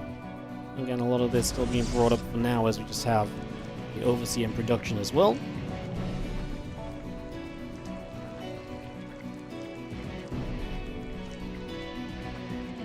Overlord really does just keep spreading creep. I love it because it really does slow MaxPax from a 4th base. If he feels like the chance to get there is there, it's just an extra step in the process of, getting through to base 4. Hydras are going to force the Prism to unload. Does not get the kill on it, but it's a low HP Prism. It is going to recall home, so instantly that's going to be, again, just saving yourself from having to, deal with anything here. Rogue's starting to take 5 bases comfortably here on Risen Memory. Middle of the map covered in creep as well. We also see those Zealots charging in, units nearby. I think once again we're going to save ourselves pretty much everything, and that's just going to be Zealots getting cleaned up. Ooh, there's a couple drones. Very affordable at the moment for Rogue. It's not like he's on, crazy 80+ workers. He's only on 70, but he's significantly ahead of MaxPax, and I think for the situation of the game, it is very comfortable for him. He's getting Overlord speed, some more options there. What he hasn't done recently is actually clean up any of the tech units of MaxPax. So MaxPax's army is starting to get very Immortal Archon heavy, and with that amount of tech units kind of growing, there is always going to be that opportunity of like, uh-oh, like, you know, are we in trouble here? Because, you know, as the Zerg, fighting against tech units of the Protoss is the one way that Protoss starts to look very good against your army. Higher tech units combined to be used against the Zealots and so can be a huge factor. A couple of Banes going to crash through, a couple of Zealots going down. We will see the Banes getting a couple extra kills. I mean, Rogue probably still feels like he can do what he wants, but like I say, his bank is not huge. In fact, his bank is non-existent. 73 workers is fine, but it's not the craziest economy, you know, streaming income of all time. So it's not like through the roof amounts of money that he has, like, you know, accessible to him at the moment. There's a couple of spines still building up, more drones and banelings on the way in. Add a missile upgrade on top of that as well. Continue to bring that out for the moment. Okay, Hydra in position to wrap around, canceling that Nexus immediately. That goes down without effect. Further effect. Storm on the bottom side of that Archon force just to keep the Hydras at bay. Rogue doing the right things, right? He's saying to MaxPax, you're not allowed a 4th base. And that, you know, to be fair, both 4th base options for MaxPax are pretty open areas. Like, this one has a little bit of this little buffer in front, but like, you can come in from multiple angles here as Rogue if you want. Same idea over here. Left side, right side, those are both massive entryways into open space. So that's not an easy 4-base setup for MaxPax to hold, and that's the issue. Without getting that set up early and comfortably, he's really struggling to re-establish this control of the game. And I think on other maps he might have been able to break through a bit more easily to take in a 4th, but it's just so tough here, especially playing from the deficit. The catch-up mechanic for MaxPax of just trying to get that 4th online is just not being allowed at all. Storm comes down, a couple of Banes get smashed into. We are going to get a cancel on the Nexus there. The Pylon pulling back a second as well. Still got the Lurk Den coming up as the Hydras continue through. These Banes are going to crash in. A few of those workers going down once more. 15 dead probes on that one as the Hydra Bane pulls back around the right side. The Archons take position. A couple more shots coming out. The Zealot going to swing away at the hatchery. Clean that up as well. Going to be easy pickings.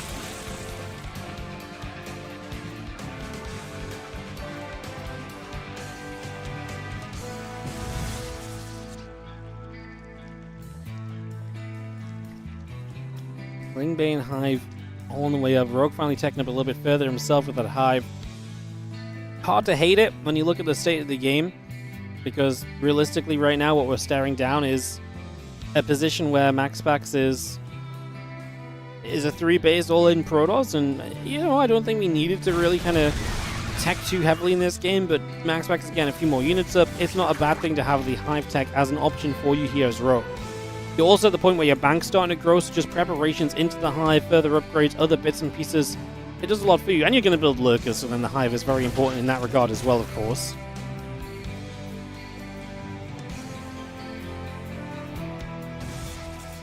Let's come around the top. The Archon's there to get rid of some Zerglings. Gonna be Overlord trying to spread a bit of creep there as well. Storm comes down, and a couple of the Zealots get hit. Lurkers burrow up once again into the Storm. Into position. We do a little bit of firing around. Upgrades coming through across the board. Seismic Spines still building up. Those Lurkers going to take position once again. Hydra continues to come through as we just have the army settling into the center. Ling, Bane, Lurkers spreading out. Lurkers. I mean, at this point, MaxPax, if he's a 3-base all-in Protoss, Lurkers defensively are going to be so good for you here as Rogue. I mean, they're just going to put you in a position where, I mean, how do you do anything as MaxPax? How do you push into these Lurkers? How do you justify that? You just don't. This is the realistic position. Another Storm, a couple of Lurkers taking hits, a couple of Lurker shots going out. Seismic Spine's about to finish. It's going to make these Lurkers even better defensively. And MaxPax is... I mean, MaxPax is getting to be maxed out soon-ish. But man, I just can't possibly believe that this is going to be an army that can truly... I mean, it's an army that could win a fight. I just don't think he's going to win a fight against a defensive Rogue. Like, MaxPax wins this game if Rogue, for some reason, like, attacks fully into him, loses his whole army while attacking. You know, like, those are the sort of scenarios where, yes, maybe MaxPax brings this back. But MaxPax knows that if Rogue is just sitting back there, he's the guy that has to make something happen still. And that's why I just don't see MaxPax winning the fight. Him on creep against this Lurker-based force, it just doesn't seem realistic. And I think Rogue may have just about secured himself a 2-1 win in this series. And a chance to be 1-1 in this group. MaxPax would be 1-1 in this group. This entire situation is getting kind of wild and crazy. Mortal Archon coming about there. Again, that Nexus gets placed. Plus the missiles coming over. Seismic Spine's coming up. The Archon's going to hit those Lings quite nicely too.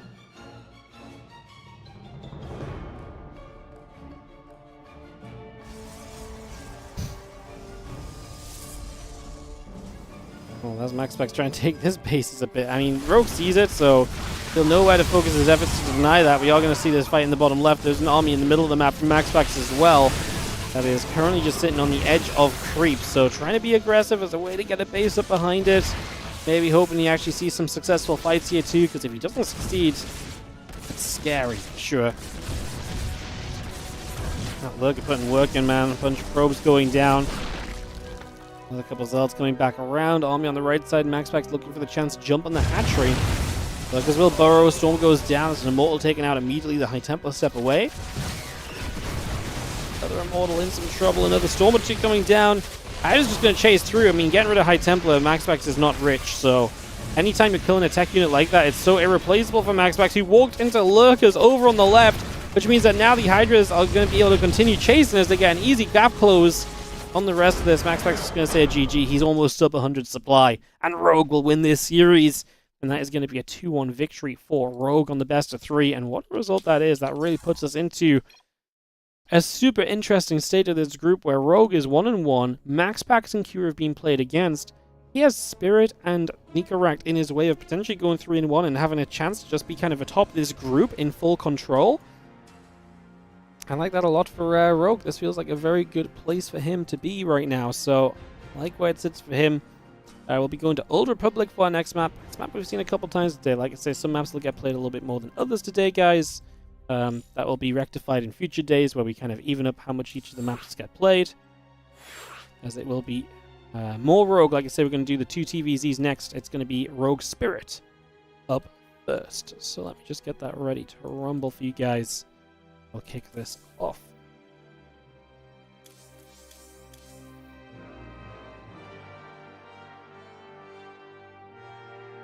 Perfect.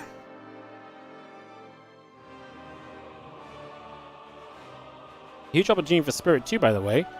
Spirit, who's 2-0 in the group. If he wins this, he's 3-0, and that would be obviously super crazy good for him. At that point, we may be talking about Spirit actually having a great position in this group as well. So yeah, actually, forgetting the fact that Spirit beat Kira, if he wins this, he's 3-0, and that would be guaranteed through the group at least, and perhaps a very good position to play from. Very exciting.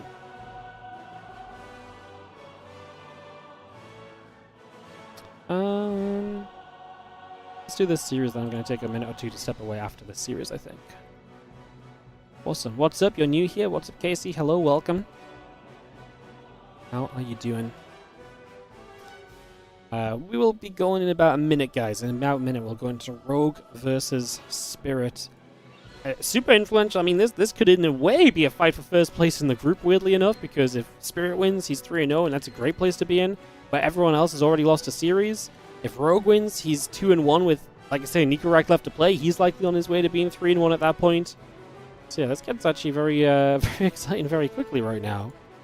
Like I say, Old Republic will be the map number 1 of this best of 3. That is coming through in a few moments.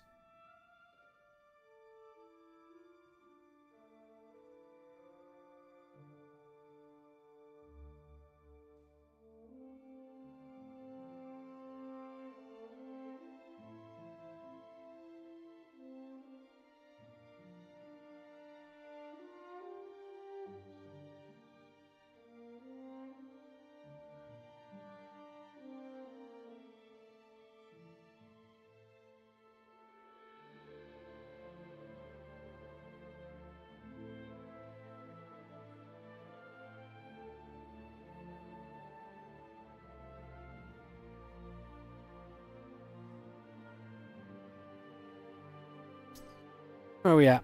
I think we're good to go. Perfect. Let's do this then. It's Spirit and Rogue coming up next.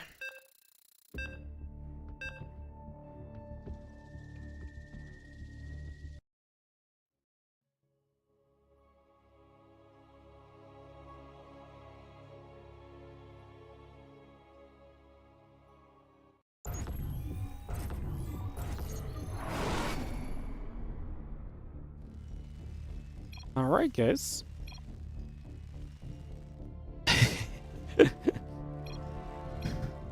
Looks as though Spirit maybe started that one a little bit soon as we get ready to go into game number 1 of this best of 3 Old Republic for this map 1.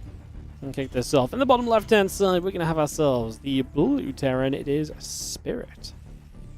Is this the same texture, like these lines? Are they the same that's on that other map that we were talking about earlier that was quite distracting? It's not as bad on this map because I feel like they meld into the background color more, but I just realized this also has like a patterned main base. I was just thinking earlier that we were talking about a patterned main base that was a little bit kind of full of action on the eyes. On the top right side, our red Zerg player is Rogue as we get into game number 1 of this BO3 hatchery on the natural.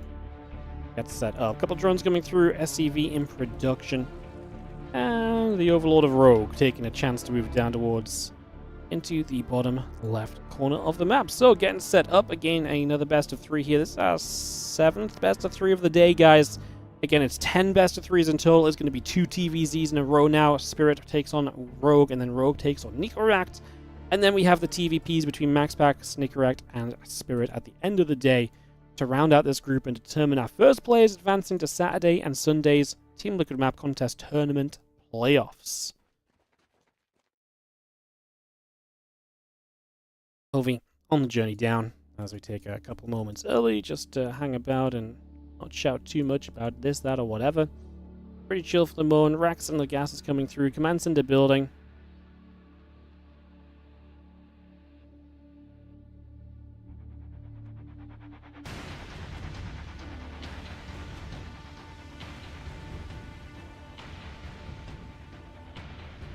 Couple queens building through. The Zerglings taking some damage.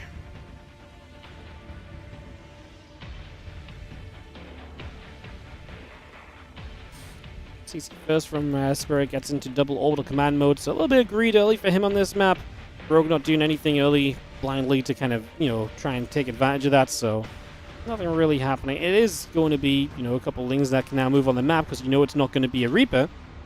So there's no reason to keep these Lings back anymore, so you can actually send them straight across to the other direction, and that's exactly what we will do.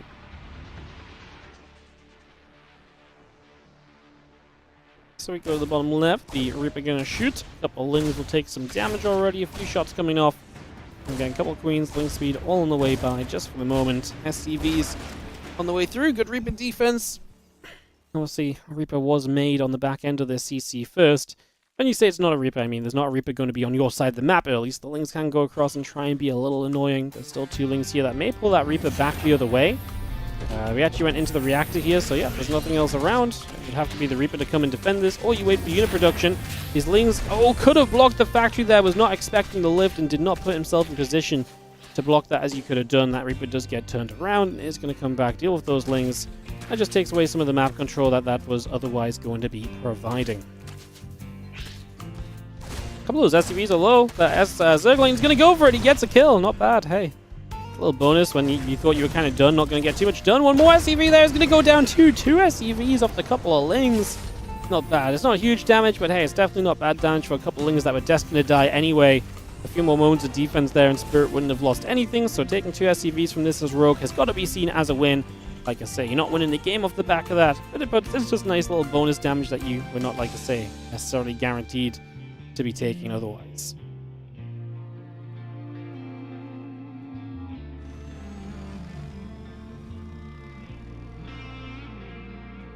After playing active as a kid for 12 years straight, you had a 5-year break, you've now created a new account, fell fully into the SC2 addiction again. I guess this is the best game ever. SC2 has that fact kind of grab to it, man. Just I feel like if you enjoyed SC2 once, if you take enough of a break, coming back to SC2 is always fun. I think there's some people who you take a break, but it's not long enough, they come back and like, I still get tilted to this game, right? I think if you take a long enough break and you kind of reset your skill enough, it's almost always going to be fun to come back and play. I think I would have that as well. If I stepped away and didn't do anything StarCraft related for long enough, I think there'd be a point where I come back and I'd just actually be able to sit back and just enjoy relearning the game again. It'd be so cool. Sadly, I have to sit here and talk about the game every day instead. So I'm a little bit too involved maybe, but I can imagine the step away, come back enjoyment will be pretty neat. such a timeless... It is timeless. Yeah. It is definitely very cool in that regard. A couple of Hellions just poking about. Control being taken here by Spirit. Is Stim on the follow with also Cloak Banshees being invested into. The Banshee's staying at home until Cloak is done pretty much, so going to really try and show up as a surprise. Rogue has had no way to scout this, so he has no idea the Cloak. She's on the way over. The muta's already being made. Fast Spire once again here from Rogue. I say once again, I mean first time in the ZVT today. But he has been spiring up a little bit here and there, right? Well, no, actually he did this as well against Q. He also went Fast Spire against Q. My bad, I remember that now. So yeah, another time where he's going to try and focus on these Spire builds. I mean, yeah, you gotta like it, having a Spire up already against the freaking Banshees that are cloaking. Like, that feels very good for you. He's going to send the mutas across the map and try and catch, Spirit in a position where he just isn't set up with enough units just yet. We'll see what the mutas can do. The Banshee's going to see the mutas flying to the other side. Third base is unprepared. No missile turret here yet. Anti-air is going to be that group of Marines in the main and natural. They do have Stim, though, so this is not an impossible defense. The Marines can actually fight these mutas, I think. I think they're in good enough numbers considering they have Stim. So the missile turret, the Marines show up. 6 SCVs, 7 SCVs go down. The defense back at home is pretty nice so far from Rogue, pretty solid. As these Banshees show up, they get a couple drones. It would be great to just get rid of those because they are kind of low on energy as well. So letting them get back in for 2-3 more kills already feels like a lot. Actually going to make that 4 more kills, and it completely cancels out with the damage the mutas found on the other side. So good job on the Banshees, as they find a lot, and the mutas still are yet to clean this up, which is kind of crazy. Now the Hellions run into the third base, no protection there because Rogue is looking to run on the other side. Well, I mean, he has got Lings here, so yeah, I guess he is looking to run on the other side. But now you're taking 16 drones of damage into the natural. We go. These Hellions are still active.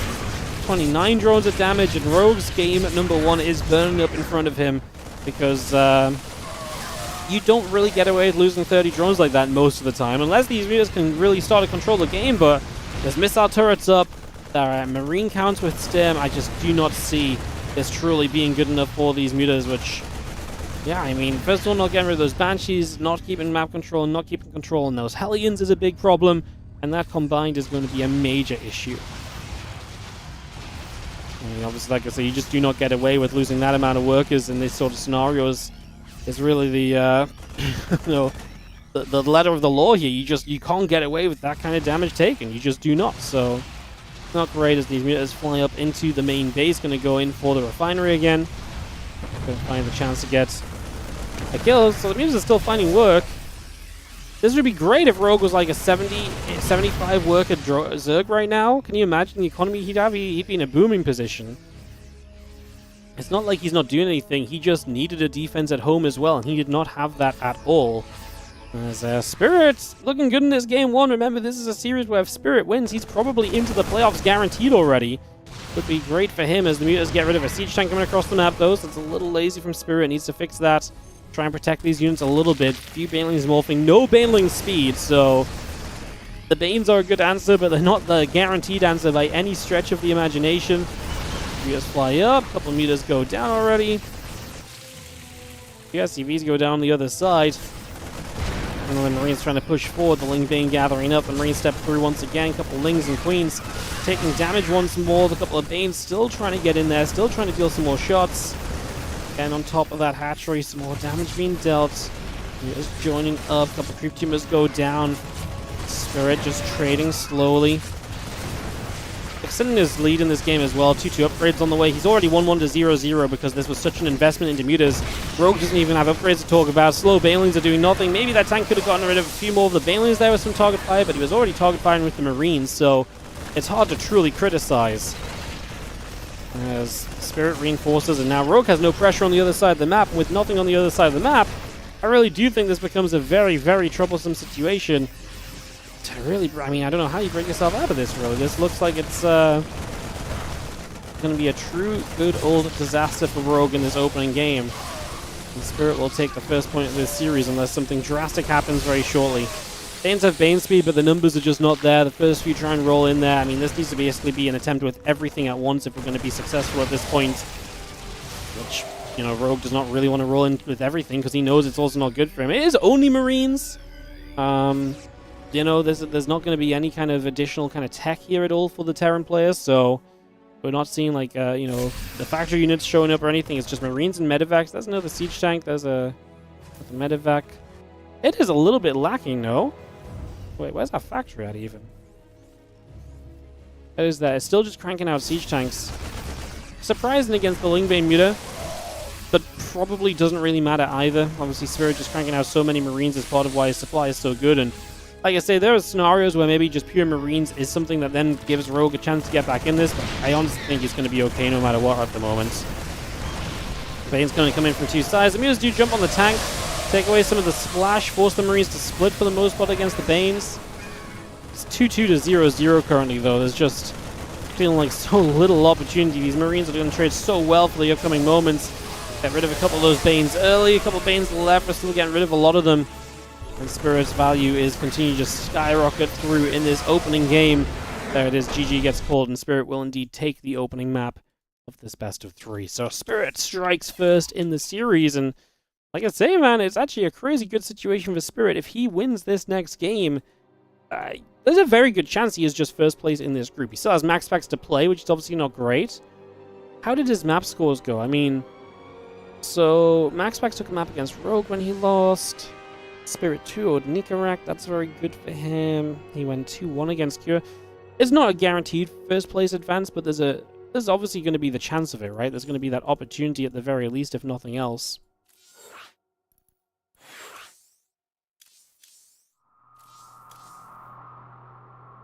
Throw our lobby link down. We'll get ready for game 2 in a couple of moments, guys. And resume the action here in today's WardiTV Team Liquid Map Contest Tournament. Group A. We got Groups B tomorrow coming up. If you haven't seen the groups, let me run through them quickly. Group B tomorrow, Chance, Zaun, Clem, Ryung, and Mixu. Group C the day after, Hero, Bjorn, Harsam, Young Yakov, and +1 to be decided. Still working on that. Group D on Friday will be featuring Raynor, Classic, Lambo, Bunny, and Mana. I love that Group D. That Group B is banging. So yeah, Group D looking great. I think all the groups are looking pretty good, though. Will there be more games today? Yes, we are finishing this series, and then we've got 3 best of 3s after this as well. We're still here for another probably hour and a half or so of SC2.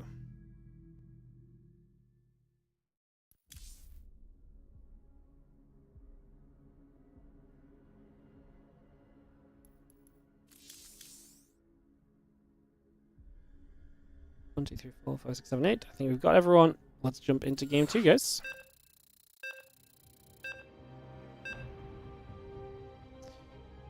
Mothership for the second time today. Like I say, this 3-player map's actually getting picked a little bit. It's not being vetoed into oblivion, which sometimes happen. I don't know if any map's really been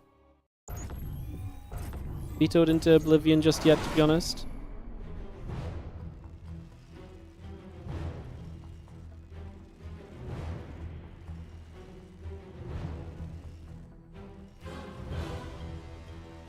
Nothing that really stands out. In the top right-hand side, upper game is going to be our blue Terran player Spirit. Dealt well with the Mutalisks of Rogue. Red Zerg in that last game. What is this shadow? What's that?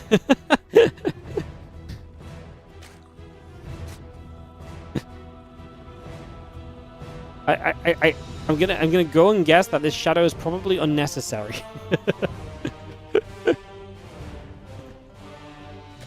Is that the next mothership? Is that the next mothership? Like another layer of mothershipping? Oh my god. Yeah. Or is that the Tempest that are flying around with the mothership, baby? Hatch coming up. As we get ourselves 3 drones on the way. Racks in the gas building. We're gonna get ourselves settled here.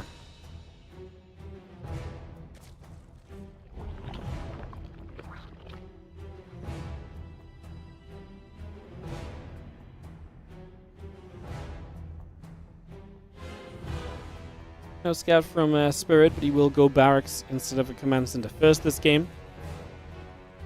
A little bit safer, not going to repeat what he did last time around.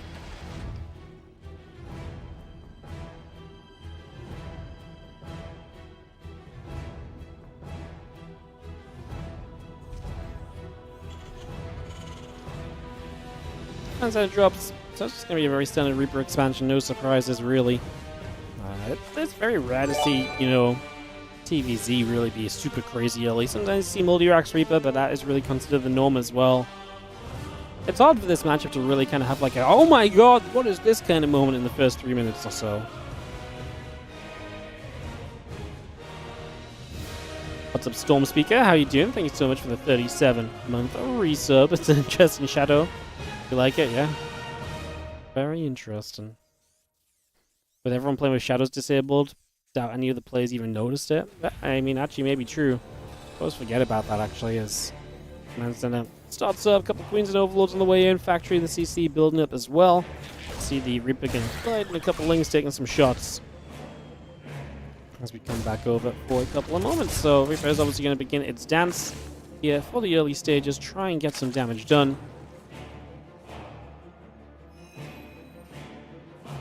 A single Zergling, and that's all for the moment.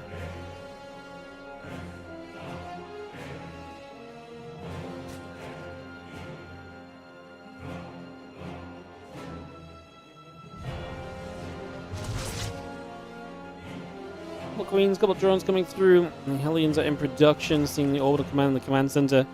Building as well, add-on attack lab.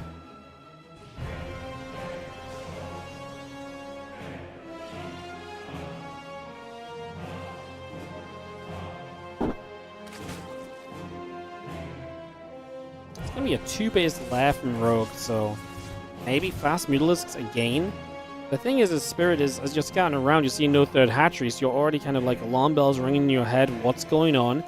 There's kind of, obviously, this could be 2-base lair, but there's also that possibility it could be some very fast roaches and aggression onto the map, so that's also something we've got to concern ourselves with here, basically, right now.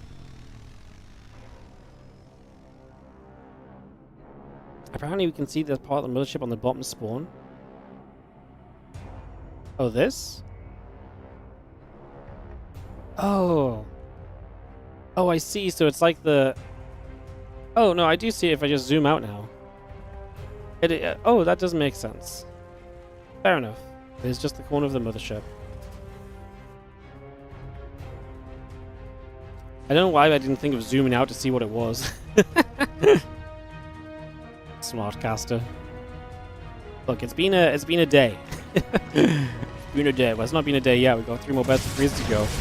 As the Reaper and the Hellions going to get rid of a couple creature teams. A little boppity bop. And again, we're moving into that fast Aspire. Third hatch coming in behind this, plus the Baneling Nest. Very committed to these mutas getting some work done. If these mutas do not find value, this can become a very difficult, tricksy game very quickly. So I'm a little bit concerned about that.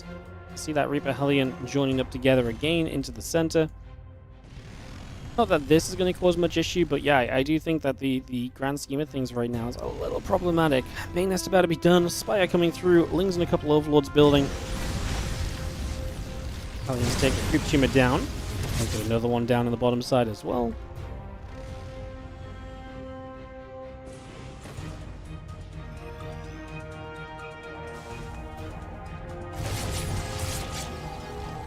Queen's going to be there. Hellions go the other way.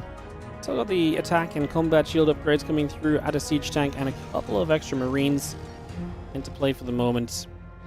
And we'll just see the Hellions actually trying to catch these Zerglings that are looming around on the map. We're going to get a bit of a fight going. We'll lose a couple of units. It's a bit of a back and forth.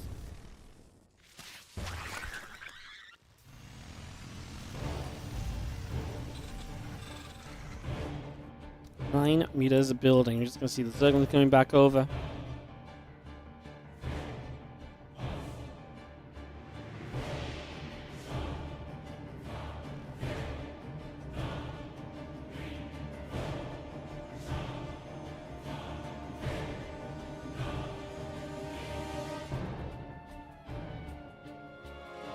Just going to dive into the natural missile turret in position. Just going to see the +1, the combat shield coming through. Marine's going to get there. Here's into the natural. A couple SCVs begin to drop. You see the missile turrets firing away. A few SCVs getting picked away at. Missile turret shooting again, and it's going to be another Muta going down. Muta Bane on the way through, adding the Baneling speed. Muta's trying to hit the natural. They're not quite able to just yet, as our Marines will be there. Continue to push this around the other way. Muta's back down to the south just for now. Back over to the right. It's going to be a Hellion that we just nibble onto. It pulls away for a couple of seconds. The Mutas Still back around in the center for now. Big push from Spirit, starting to move through the middle of the map. The few meters around the side. Going to try and get in position as well. Not going to find much just yet. The Marine Hellion still entering top side. Entering the creep spread area on the left. We can start to stem through this. Couple of Overlords maybe in some trouble. Some creep teamers going down. Rogue's equal supply.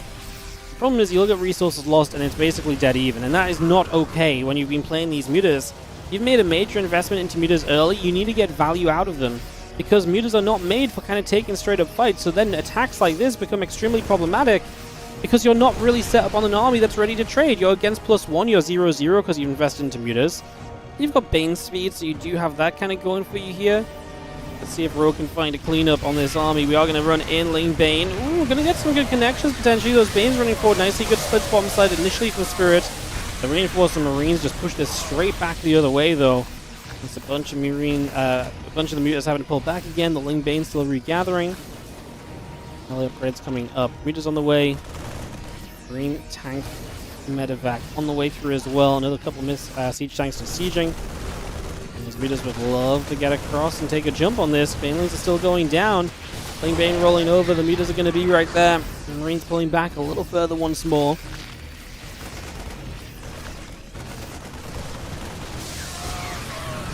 Tanks firing. The Ling Bane turned away. The mutas still pushing, or being pushed back down to that bottom side. The rest of the Banes gathering together. Can we find a defense? Rogue is down in supply. He's going to come running forward into this. 3 siege tanks.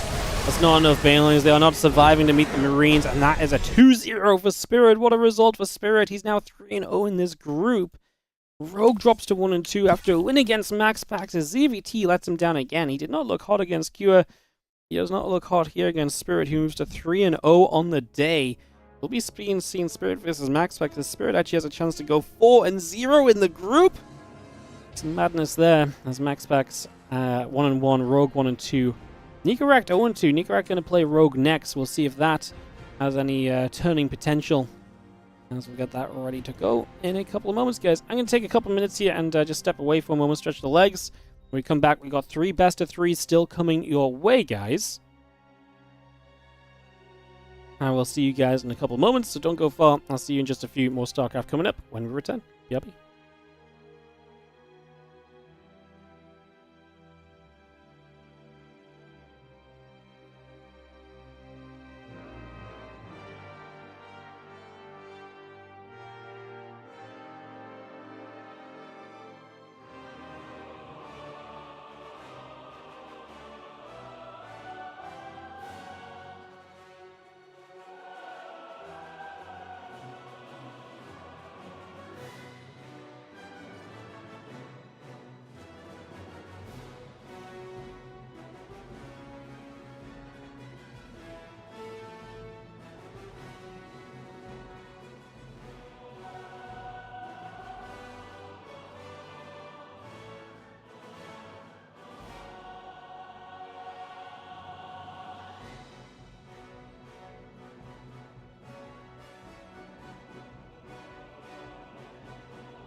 Welcome back, guys, as we head into more action here. 8th series out of 10 today. What's up, Lambo? Thank you for the raid. Hello, everyone from Lambo's stream and everyone else still with us here for the WardiTV Team Liquid Map Contest Tournament. If you just joined us, Spirit is 3-0, Cure is 2-2, MaxPax 1-1, Rogue 1-2, NICORACT 0-2 in the group. Rogue has NICORACT left to play against, and MaxPax has the Terrans left to play against apart from Cure, so that's what's coming up as we get into Rogue versus NICORACT. Kind of a must-win for both players. You lose this and you are out. Plain and simple.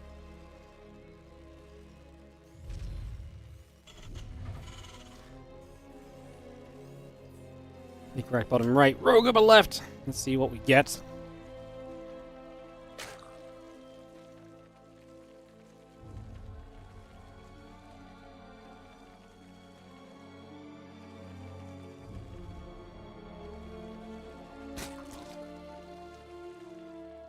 Risen Memory. We've seen this one a couple times. Gonna see it one more time here. I think it's probably the last time we see it today.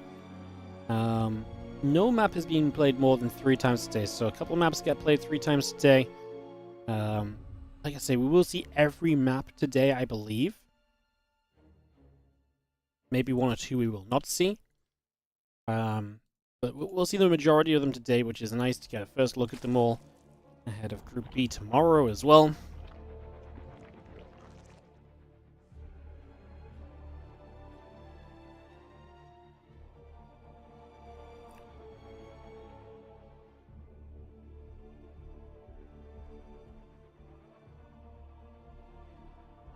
So we just take a couple moments, we set up some more TVZ here. Rogue has not looked good in ZVT today. You would think Rogue would come in as a favorite against NICORACT for sure. ZVT's looked a bit shaky. What I'm worried about for Rogue is he's playing he's trying some new stuff, I feel like, and that does concern me slightly because I actually think that's the kind of thing that NICORACT could then do well against. And again, what is pretty much a must-win series for Rogue. Liquipedia says Cure is already confirmed to advance, by the way, which means that he is going to have a tiebreaker advantage over somebody, I guess. I mean, I guess Rogue can never overtake Cure. So basically, Rogue needs to win this, and then also hope that MaxPax loses both his series, I think. Because I think if MaxPax goes... I mean, if obviously MaxPax wins, he's 3-1. Rogue can't overtake Cure. But even at 2-2, I think MaxPax will be ahead of Rogue as well, so... yeah, we'll see. Are we streaming MaxPax after this? Yep, after this it's MaxPax versus, I think, NICORACT, and then versus Spirit as the last matchup. Whatever the order on Liquipedia is what we're going to be doing. Yeah, Rogue's looked a bit shaky, but I think in general, the thing with Rogue right now is I just feel like he's so inconsistent. And he just beat MaxPax today. Now you lose to Spirit and Cure without even looking like you have half a chance in the ZVT, but I know fine well he can play a ZVT that looks really good. Rogue is just such a on-the-day kind of player. Like, on the day, is he going to be the Rogue you think can win it all, or is he going to be the Rogue that can kind of take a map and an upset and then kind of, squander the rest of his chances? It's a really interesting kind of point of conversation, I guess. Evo Chamber at the front as we look to wall off this area into the natural a little bit from maybe some run-bys later on. I'm just taking the third hatchery down over the left-hand side here on Risen Memory. Quite a bit of space between this natural and the third. It is kind of mostly using this high ground. Obviously, you wouldn't really run up here. Just then attack the third base as the Terran. As the Terran, you're going to attack in from this left side to that third. Looks pretty nice for a Terran in a couple of ways, I guess. Tank here is kind of neat, but then it can be attacked from the high ground. I imagine there's actually going to be some really good tank positions like around here that's going to be very difficult for the Zerg to deal with, actually. I think that might actually be kind of difficult to look at.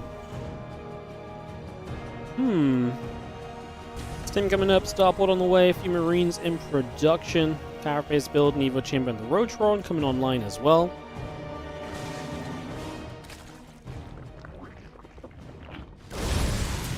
When it goes down, Hellions are going to be just right there. Obviously, again, trying to put pressure on, but there's no drones to jump on, so they're not going to commit. No point taking damage. You're just going to get a couple shots off, hang around, keep an eye on where the queens are at, maybe get a creep tumor here or there. But that's about it for the moment, as we actually do not get a creep tumor, as we spread those as the Hellions go around to the other side, so just going to keep that from doing too much just yet. As Rogue has his lay on the way, the few roaches coming up. Stimpack coming in from NICORACT. Get that started as well. 6 roaches finishing shortly. The lair is still halfway done. So this is going to be a roach start from Rogue. Very different to what we've been seeing. Obviously, we've been seeing Rogue play fast mutas and so on and so forth.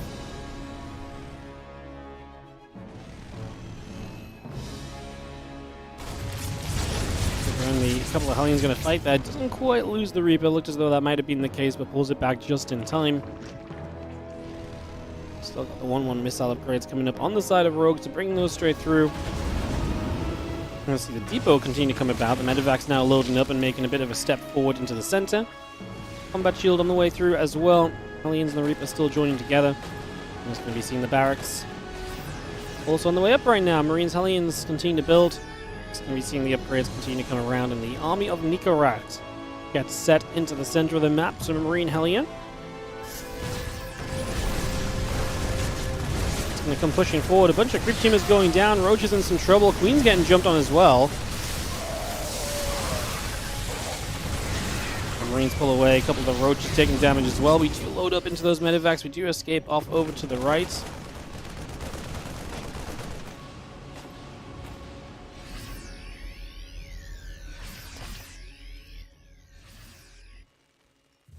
Third base just going to continue to settle as our Marines take another stim forward. A look at that Overlord. Coming straight through. Ovi goes down. Overseer in some trouble as well. Just going to fire up on that. Overseer taking some damage. The Medivacs will load up, pull back toward the top side. Missile, Carapace, Roof Spines, all on the way through. Infestation Pit coming up as well. Add some more Roach on too. Marines is going to unload back into the center of the map. Right next to that beautiful monster energy logo. Grab yourselves a monster, guys. Drink up. Get energized for these nice long days of StarCraft 2. Thank you to them once again for sponsoring the Team Liquid Map Contest tournament and the map contest itself. 5 barracks up here from NICORACT as 1-1 upgrades will finish. 4th base will start. That's what I was looking for. We're getting that 4th base down, or we about to add extra barracks, almost something crazy and aggressive. Still playing against this kind of roach-based comp. Let's see the 4 bases of Rogue. I still think this area is really impactful for the Terran. I'm super intrigued by some of these larger pushes that are going to come in from NICORACT as to whether he can take over that area of the map and really kind of utilize it in his favor.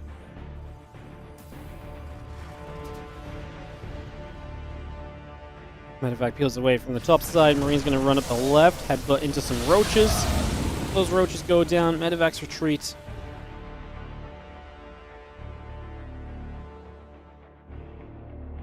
The Hydra's on the way up as well. We're going to get a Ling Speed eventually. Now Hive on the way. What is the overall plan from Rogue? Is this like Roach Hydra into Lurkers eventually? Roach Hydra adding on Ling Speed, maybe just add Banes later? I mean, it's kind of turned into or becoming a bit of a weirder comp at the moment, so interested as to where it ends up. Probably up top is going to find the Overseer. Changing there goes down as well. Those SCVs will take some shots of damage. We will see workers going down, 3 workers dropping up on the top side. Marines are going to stem forward here. Roach Hydra going to take a lot more damage. The Zerglings going down. Tank in good position. Hydras and Roaches getting smashed at the moment. NICORACT not a bad fight. I don't know if he can keep it up though. I think he is going to have to retreat away eventually, and that means leaving the 2 siege tanks behind. Obviously lost 7 SCVs during that as well, so Rogue is able to come through for some damage on the tail end of that one. Now the bio pulling back into the center. A few medevacs around the right side settling as well. 2-2 upgrades still building up on those engineering bays, getting those online. Sizable army from Rogue heading down to the bottom right corner of the map here. Hydra, Roach, Ravager coming up at the moment. Are going to be there. A couple of Lings going down immediately. 2-2 upgrades still building as well. So a lot of Roaches just getting smashed. I mean, the bio doing very well on this. The tank support is huge as well. That was not the fight at all for Rogue. That was a big hold from NICORACT as Rogue just, I think, got a little too adventurous in that engagement. Don't think he needed... I don't know what he was looking to try and achieve with that. He just took a lot of damage. I mean, the Roaches getting blasted by the siege tank initially definitely went a long way too. And there's a lot of flimsy units once those Roaches are down, which means, you know, you're kind of afraid backing away from this now. I've done means Viper's on the way. It's just going to be Lings to support this. It's just going to be Roach, Hydra, Ling, Ravager. with some Viper support as well. It's such a weird combination of units as NICORACT is once again going to stand here and just push that Roach Hydra Force back in the other direction. I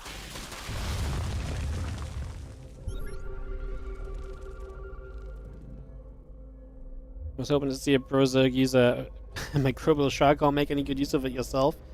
Rogue tried to use Microbial Shroud a little bit last week when we were casting some of his games, but it was not a success, to say the least.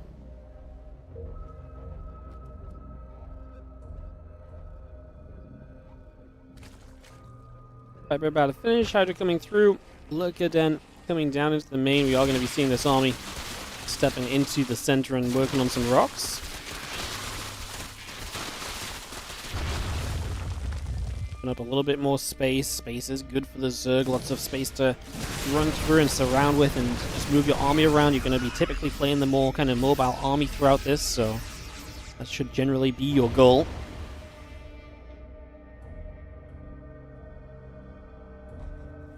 Getting around the bottom. Still just going to see the Roach Hydra joining together as well. I mean, Rogue is about to hit the Lurker Den, and that's going to be a big step forward, but I always feel a little bit like, about Lurkers and it's Roach Hydra into Lurkers. Because the Terran is typically, you know, promoted into kind of building a bunch of tanks anyways, and those tanks are going to help a lot against the initial, you know, Lurker surges. And in this case, it's taken a long time to get to Lurkers. We're already having Ghosts hitting the maps. This is not going to be a state of the game where the Lurkers come out and, you know, NICORACT has no answer to those Lurkers for a little while. He actually has a pretty good answer initially. Rogue ended up taking that top base for the 5th. Obviously, I talked a lot about this position on the map. That's never really come to light just because Rogue never really... I mean, NICORACT never really pushed early enough for that position to be open, I suppose. Might still be annoying late in the game if we break that far forward. Right side just going to be stepping through. There's a couple of Lurkers up this ramp. I was going to say, we don't want to go attacking into them, do we? But we kind of thought about it. At the same time, we're pushing on the left side. Parasite bombs down on the medevacs. A few bio units on the ground starting to get cleaned up, and Rogue will push this portion of the army away. That goes away over to the left as we have the bio on the right side, regathering with those ghosts nearby as well. Adrenal glands plus 3 missiles all coming up currently.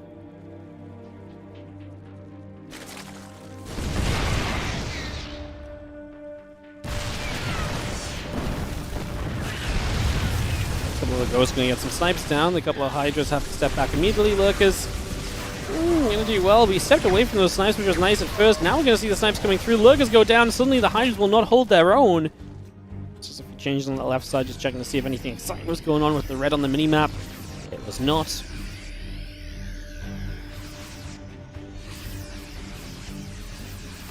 Some more Hydras coming through, plus 3 missiles coming up. The Adaptive Talons on the way on that Lurker Den as well. Still going to have a little bit of Hydra Viper moving through around into the center. There are the Roaches countering to the bottom side. Double Night Sniper coming up from Rogue 2, looking for some more harassment into this later stage. Plus Baneliness as he maybe looks to improve his army composition. I gotta say, man, NICORACT obviously had a rough start to the day. He lost a couple of TVTs in very quick succession, very quick games. Man, he's actually showing up a little bit right now in this TVZ. I like it. I think the composition that Rogue is playing against him is a bit more favorable to give NICORACT a chance to play the game, but NICORACT is holding his own very nicely. You know, a lot of people probably looked at that first couple of matches of the day and were like, ugh, what's going on, NICORACT? But I actually do think he's doing well so far in this first game of TVs. He's just saying it because it's the first time we've seen him since that TVT earlier, which was obviously, like I say, a very disastrous start to the day for him, no doubt. Another scan comes down. Creep Team is not blocked.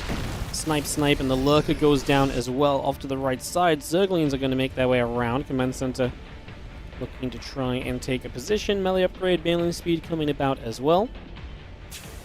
Command Center lands into place. The Roach is going to attack right down the bottom. A couple Creep Teamers going down the center. Blinding Cloud drops into position. Tanks will siege. Let's see those Niduses going to take some damage. Going to try and Nidus up into the main base.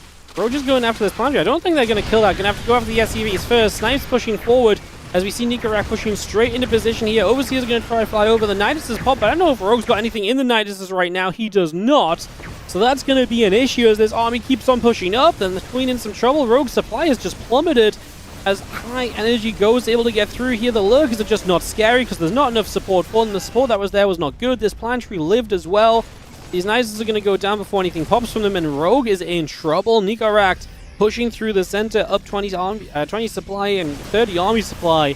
And he is going to continue to take fights here, as we are going to see a few more Hydras going down. Lurker on the right side going down. Vipers overhead not doing anything. Parasitic Bomb on the Medivacs does not matter at the moment. Rogue is going to say GG, and NICORACT is going to open up with a 1-game lead over Rogue in the best of 3. NICORACT showing up in the opening game.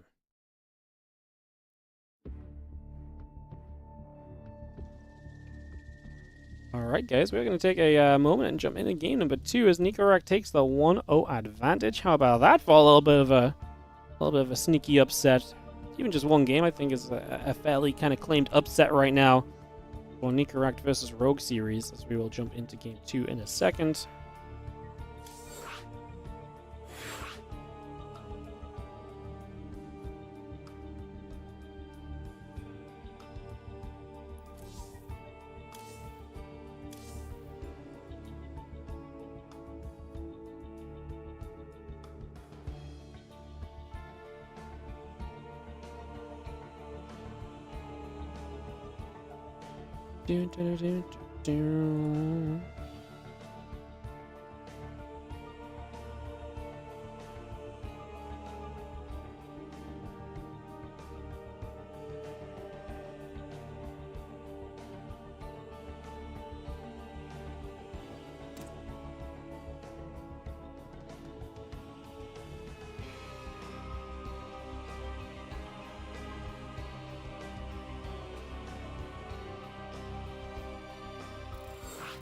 Alright guys, let's jump into game number 2 and see if Rogue can bounce back. Oh my god, what a disaster this could have been from Rogue. You beat MaxPax to go 1-1, you're poised with some of the better matchups in this group for you, and your ZVT just doesn't click at all today, and now you're on your way to elimination, essentially. He has to win these next 2 maps, otherwise he is out. Hey, if NICORACT wins this, he's 0-2. If NICORACT wins this, he's in with a chance of moving through the group. Admittedly, probably would still have to beat MaxPax, but man, like, there's a possibility. There's a possibility. NICORACT is up a game in the top right-hand corner, playing the red Terran pieces against Rogue, our blue Zerg in the bottom left-hand side of Magnetic North. First time I think we see this one today, but we did get a good look at this map during the Team Liquid map contest tournament qualifiers, if I'm not mistaken. It was this one, right, that we saw a lot of in the qualifiers? Hang on, let me go double check. Yes, it was Magnetic North. I was 90% sure. I was like just double checking. Yep, I remember because this base had the doodad that was making the things double click. Yep. Brain turning off for a moment there and forgetting, giving up on me. Look, I was away for the weekend, guys. The StarCraft from last week is long gone in my mind, apparently. But yeah, Magnetic North we saw a good amount of during the qualifying process for this tournament, so again, one we're more familiar with. First time we're seeing it today, if I'm not mistaken, as well. Getting into this game 2.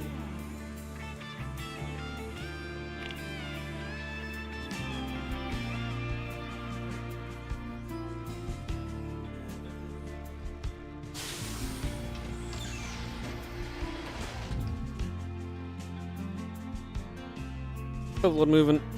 Spawn pool coming up. Hatch gas pool is the opening from Rogue. No surprises, really, as the SCV scout for NICORACT will just be a diligent way for him to make sure he knows what's up early, make sure he's not going to take any risks in the early stages.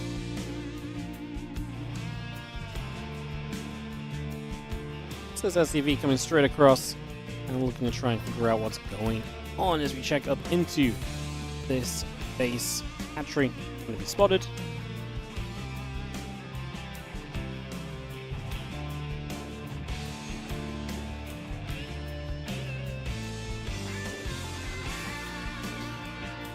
SCV just patrolling. There's a Reaper coming, so SCV just going to stick there and watch for any drone that comes forward. I mean, Rogue does pull out a gas this time with the link speed started, so it doesn't look like this is going to be like a 2-base lair or anything. As the Reaper comes back around as well.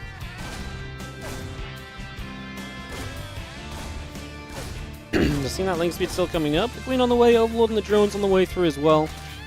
And you see the couple of lings nibbling up onto the rocks in the low ground there. So looking to play that cleanup, open up that space. Command centers on the other side of the map. Triple CC going to be the choice. Not really too surprised about that either. That really is kind of the expectation so far. So No surprises on that one just yet. Factory lifts off. Gonna relocate to the reactor as well. Barracks moves over to the side. Barracks in the main base settling down also. Looking good for the moment. The Reaper actually does deny the drone coming onto that hatchery for a bit. Did we get the kill? No. No kill, just a little bit of a delay. As the hatchery comes down on the left side instead. So third hatch coming up from Rogue. And yeah, still not rushing towards like fast lair or anything. Going to play a little bit more standard DVZ in terms of what we saw earlier with the fast lair and the fast spires. But obviously, I mean, he didn't really play super weird in that first game either, I would say. Like, yeah, Roach Hydra Interlurker is not as common a comp, but it's still a fairly viable composition. I wouldn't say that that was super crazy a choice from Rogue. So I wouldn't say he kind of lost that first game due to, like, a, you know, a matchup or compositional choice as the Reaper Hellion gathers together. The couple queens step through, the Reaper gets turned around, the Hellions get turned around. And just see the Stimpack starting from NICORACT back at home. 4 minutes in this game. Lings are scouting. Gonna starport builds, like I say, triple CC from the Terran. He's happy to get this one set up for a while. He's kind of on Rogue still a little bit. I mean, he's getting towards his extra gas now, so we'll start to see what he puts that money into. Is it straight to a lair from here? Is we, you know, are we gonna drop the Baneling Nest? Are we gonna Evo Chamber? He's got a lot of minerals, 500 just stacked up. He does start a massive round of drones though. And so for the moment, it looks like we're just saturating 3 bases of economy. And like I said, we'll see what he does with that gas income at some point soon, you would imagine.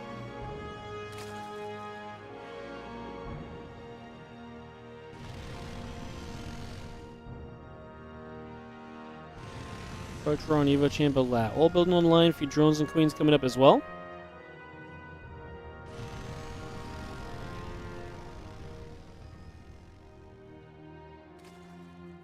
Still got that Stimpack building up. And the Medivacs and the Marines coming through as well from NICORACT. A couple of engineering bays coming online shortly as the Hellions get back through the center of the map again.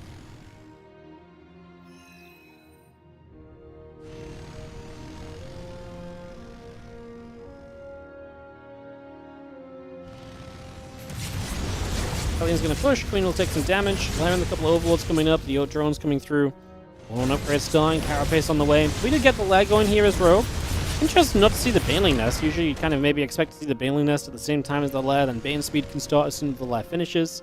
But I guess that's because we're going to be playing the Roaches instead. So he opts for a Roach style for a second game here. And with Carapace coming up, there is potential for like a fairly aggressive Ling Roach timing to some extent. Let's see what he wants to do. Marines are coming out in good numbers. Their upgrades are in a good place. See a chunk of these Marines already starting to move out onto the map. It is going to have to just be Roaches from here on out at the moment for Rogue. Already at 62 drones. Not that anyone's being overly aggressive. I mean, Rogue is the guy who stopped, you know, building workers now to build units, but he's also at 60 workers already, right? He's nigh on 3 base saturation. Yeah, 4th base coming up, but it's not ready yet, so I don't think it's super crazy he's not going any further toward that just for now. As the Roach Queen gathers, the Marine Hellion going to take a couple of crew teamers out in the center. That Overlord going to go down as well. Still a few Roaches and Queens coming up hot on the tail of the rest of that Bio army. Marine Hellion getting chased around and down. And just getting pushed over to that right-hand side. The Roaches and the Queen pull back to the bottom. Take a few more moments here. Where are those Marines going to end up going? I'll tell you what, Rogue has still not built a drone in a hot second. Now he's got a 4th base. You could argue maybe he is on the verge of just committing with the Carapace Roach speed. He does have Ling speed too, so he could build Lings behind this and make this like a Roach Ling kind of Carapace time. And or he just goes... I mean, you could say it's almost like a 1-1 Roach time, but he doesn't have +1 missiles, so that is definitely missing as the double Medivac drop into the main base. We'll look for some damage. In we go. Rogue is mostly focused out in the front, so he's not quite in position to deal with this in the main just yet, as NICORACT is going to stem through. Scans for a creep tumor. Roach pops out. It's a couple of free Roaches we're going to get right off the bat. Nicely done so far. Actually going to continue after these Queens. On the other side, the Roaches commit to the fight, though. They got across the map very quickly. There's not a lot here for NICORACT. He's not ready to play defense at all. He's actually doing okay in the main base. He was not ready to deal with that Roach shove at all. I actually want to go back a second and just have a look at those Roaches just got across the map so quickly. I mean, they're positioned in the middle of the map, and as the drop comes in, Rogue just sends them forward. And it's a pretty quick, like, if you're stood here, getting up to here does not take long. So it kind of makes sense, and you can see one tank sieged, the second tank not sieged. A lot of the other units just, I mean, there's just nothing there. This is unfortunate because these Marines, if they're in front of the tanks, if you know about this Roach Ravager, you pull SCVs, Marines sit in front of the 2 siege tanks. This may be defendable, but the way that it played out, it was not, and so Rogue is going to get that map number 2 here and tie this series up against NICORACT.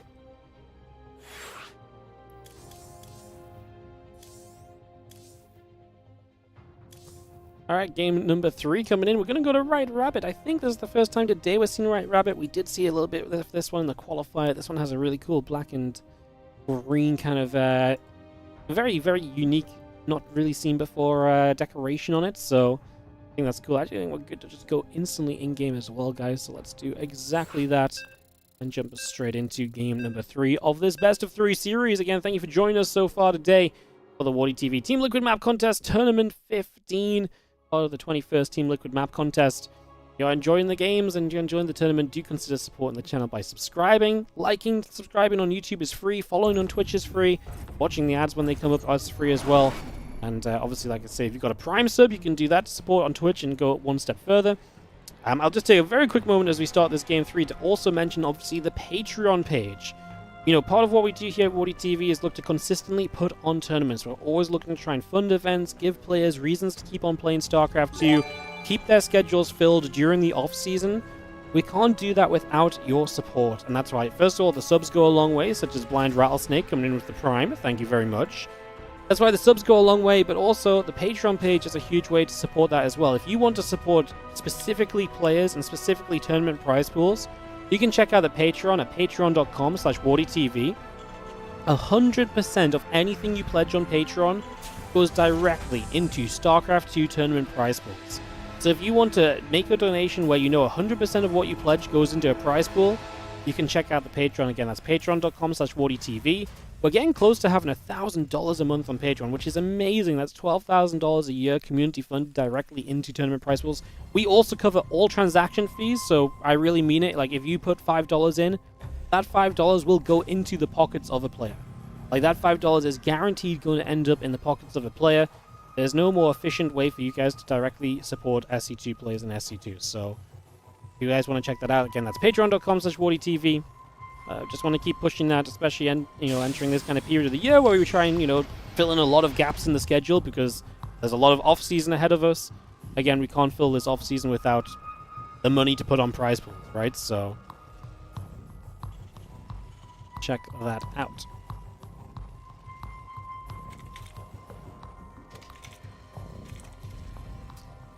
With that said, thank you for joining us today. Let's get back into this series, NICORACT and Rogue, game 3 of the best of 3 on a White Rabbit. Okay, so you can see the... You know what this map looks great for? This is like the Monster Energy map. Look at that!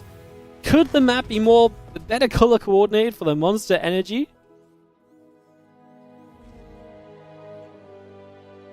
I mean, I don't think so.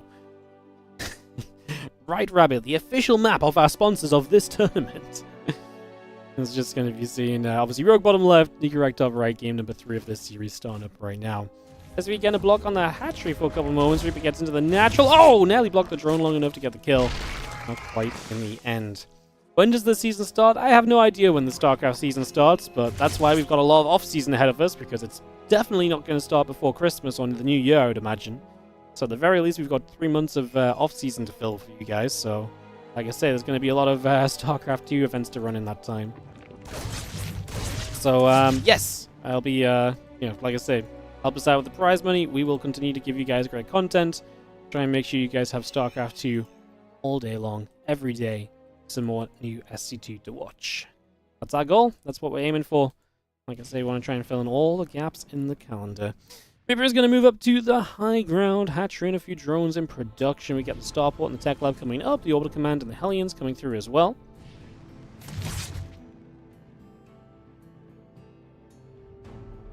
Reaper coming about, and I'm just going to continue to keep position on the map. Nothing too wild. The Roach Roar again from Rogue, so interesting. We haven't seen Roaches from him all day, and now in this final series, he just turns to the Roaches completely game after game after game.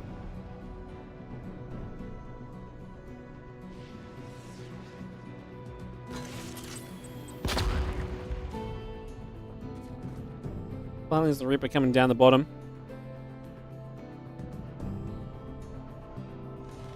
Banshee, Cloaking coming up, pretty standard set of units here from NICORACT. I love the Banshee, of course, with this being roaches as well. Just in case Rogue does get aggressive, Banshee's the kind of thing that can keep track of the roaches, they can get on top of the roaches, they're guaranteed damage output against those units, and they're good damage as well, right? So Banshee's always going to help you to stay that little bit safer. And it's used where Rogue has kept on playing roaches, I don't hate it. It's funny though, because you think about how he's been playing earlier, a lot of Muta stuff. When he's been playing all of this Muta stuff earlier on, you have to imagine that then, you know, Banshees are something that's a little bit scary for NICORACT to build.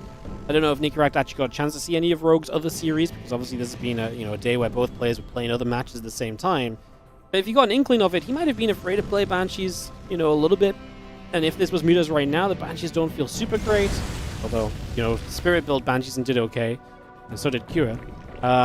But yeah, I mean, Banshees against the Roach is going to be nice. Not so nice if you run this first Banshee directly headfirst into Queens, though. That part, not quite so crazy. Definitely some better moves could be made instead. Overlord still overhead. Hellions the Reaper going to move out. And just going to go for a little bit of a step toward the center. Crossing our beautiful Monster Energy logo. In the middle of the map, extra barracks coming through, the stim pack coming online. Seeing the reactor coming up, refinery building, extra drones, carapace, the creep tumors, the extractors coming up as well.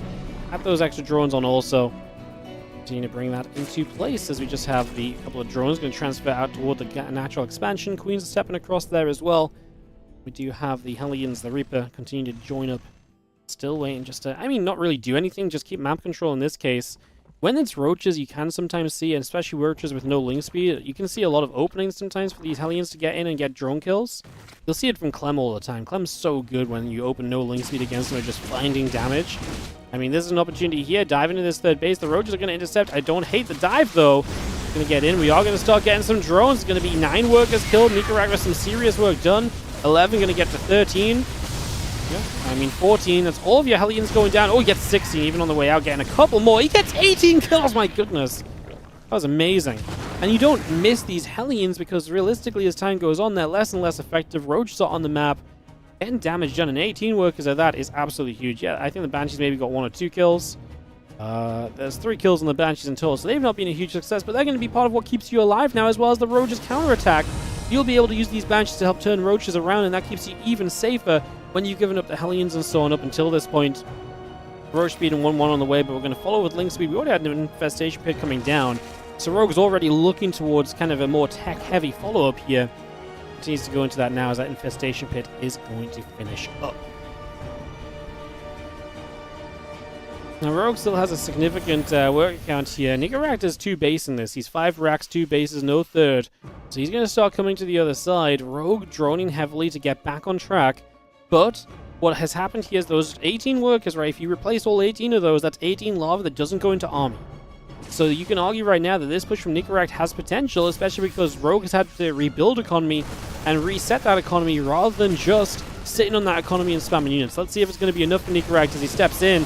1-1 to just +1 carapace, no missile upgrade, the explosive files, good for the first siege tank kill. The Ravager stepping forward, target firing on that siege tank. A lot of Ravagers going down, Marines are kind of standing strong. Have to dodge away from some vials now, just a couple of roaches left. A Ravager from the other side is going to be an easy pickoff. I think we're going to need reinforcements here before we keep this going. The Queens are going to be pretty sturdy backline. NICORACT is going to get new units showing up. Only lost 1 medevac during that, so still has a good amount of healing available. Going to stim in again, but we're quite far away though as Rogue. And so I'm not sure if I love the stim coming in that early. Get the spore, stop that anti-air against your medevacs. Rogue going to have to pull away to the left-hand side. Roach, Ravager, Queen coming in defensively again. 1 tank right in the back. Needs to make sure it stays on top of these Roaches. Not enough Ravagers to pile down the siege tank. Drones are pulling into this, but I mean, you can afford to lose quite a few drones here as Rogue. The drones do take some fire. There's Marines in the back that maybe need to step further forward as well to get involved rather than hitting an overseer or 2 kind of pointlessly. 14 drones dead, but again, you're 2 basing as NICORACT. You need to win the game. And I'm afraid that losing the siege tank count is going to be what really kind of undoes his opportunities here. More army of NICORACT on the right side.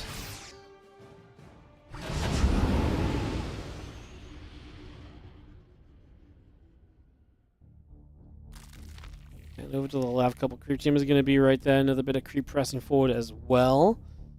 Still got +1 melee, +2 carapace, all coming up in the next few moments. The Medivacs will make a little bit of a boost around. We get set up onto the creep spread here. The Medivacs is still pushing over.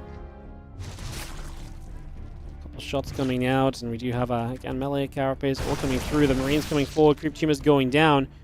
Armory building up as well in the back of that main base. Got Medivacs peeling out to the left-hand side as well.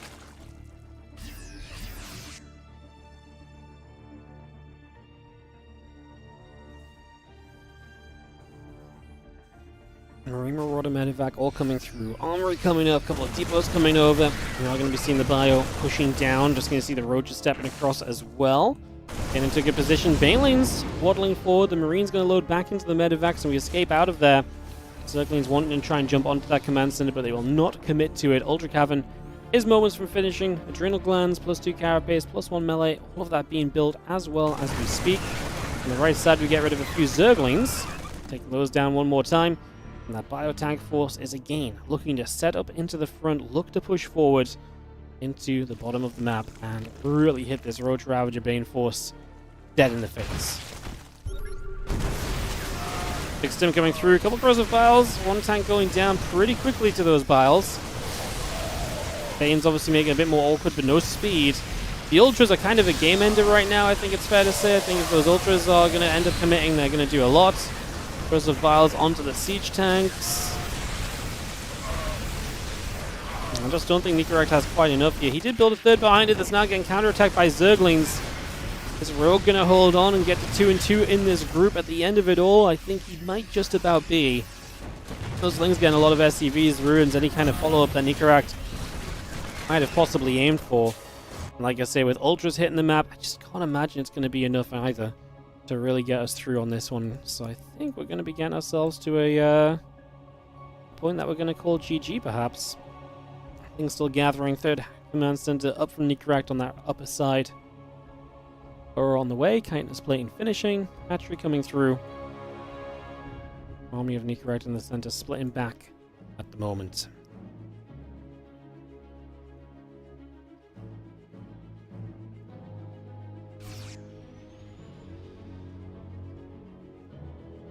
Good effort from NICORACT, though. He played well in the qualifiers for this event as well, and I mean, he didn't qualify, but he took down Nightmare, which I thought was a great result, so I was excited to see him in this. And he's not going to get through, because if he loses this, he's 0-3. But I still think it's been a very fun day watching him, and always excited to see NICORACT continue to play in the events, because he does genuinely keep on kind of trending in the right direction, keeps on improving, keeps on looking good. Lings going down. We have one more push here. It's only a 10 army supply difference, but the Ultras really are, I think, the issue right now. Like, this is a much better army comp than it was before for Rogue. And with that, NICORACT kind of scans ahead, sees it, and just knows, okay, yeah, this one is not something I can really take on at all. GG's. And that is going to be our series going the way of Rogue. And so Rogue will survive through to 2 and 2. He's got a terrible map score, though. I mean, every series he won, he dropped a map in, and the series that he lost, he got 2-0'd in. I don't think you advance with that unless MaxPax goes 1 and 3. If MaxPax to go 1 and 3, he has to lose to NICORACT, and he has to lose to Spirit. I mean, you can see why that seems unlikely, right? Just from the get-go, so I'm going to go ahead and say I'm not feeling overly confident that it's going to happen, but I guess we will see. We'll get set up, and we'll get ready to run this into that TVP series. So, we'll jump to Europe, and we'll get ourselves set up for that in a couple of moments, and see what happens as we have a couple of TVPs to get us to the end of the day. One more NICORACT series, he's eliminated, but obviously still playing for a bit of pride, and there is a possibility that if he was to beat MaxPax, and then MaxPax lost to Spirit, he might also finish in 4th place, which is prize money compared to no money, so there is a reason for him to try and win this group still, or to try and win this series. So, you know, there's absolutely a reason to kind of compete. As we get ready for, yeah, this next one, just throwing invites out. We'll be ready to go soon.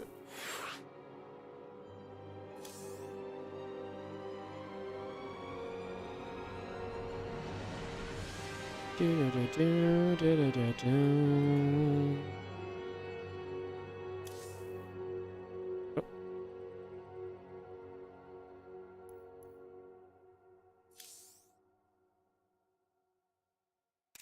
to figure out everyone that we've got on the European server. What this looks like.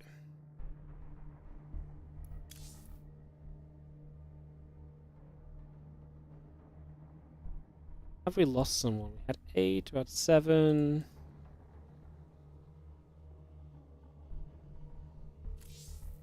Alright, one sec guys, someone's just relogging and then we'll get into Series 9 out of 10 today. A couple of best of 3s remaining. Kick this off in just a few.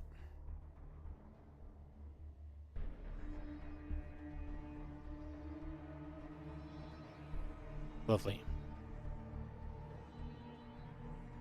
Yeah, been a good day of games, honestly. It's been fun. Like I say, finishing touches in this group. Kira is guaranteed to advance, but he cannot finish first. Rogue is 4 and 6. There's no way, if MaxPax goes 2 and 2, there's no way that Rogue has a better map score than him. So Rogue needs MaxPax to lose. Yeah. It just doesn't sound very likely or hopeful or anything, really, does it? It really doesn't. Let's see what happens as we're going to head into NICORACT versus MaxPax. NICORACT, that one map of Rogue. How inspired is he feeling in the TVP? We're going to go to one of the maps. I don't believe we've seen this one yet today. It's called Missing You today. I think it's our first time we're going to be seeing this one, so a chance to jump in on something a little different for us and head into our first map of this best of 3 TVP. Like I say, MaxPax versus NICORACT here. As MaxPax has a couple of pros versus Terran matches in between himself and advancing. And if MaxPax just wins out as well, there's still a chance he finishes first place in the group. So there's a lot of different values in terms of what can happen here. As in the bottom right-hand corner, the blue Protoss player is MaxPax. In the top left-hand side, the red Terran is going to be NICORACT.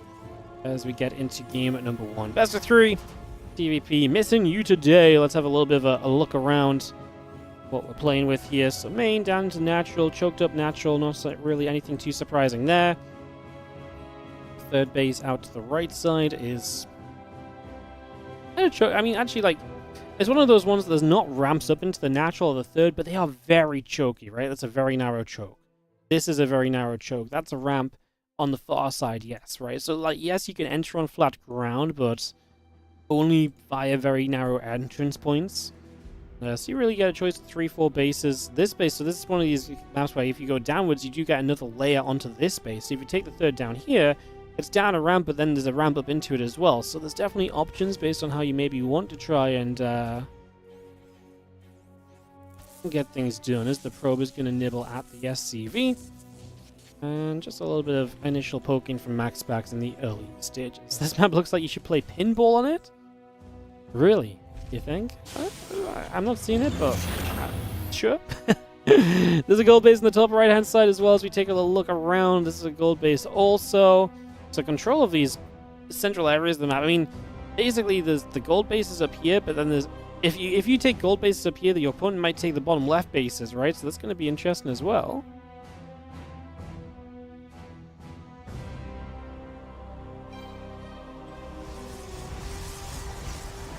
Nexus is going to be coming along, Probe and the Adept coming up, Chrono Boost coming over.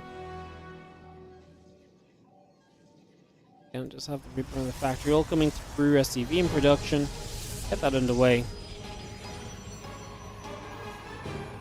There's the Reaper coming across, so we will see NICORACT looking for some damage here. Phantom starts, second Reaper on the way up as well. Maybe an option for some Reaper harass early. As the Adept meets this first Reaper, and that's the first big volley.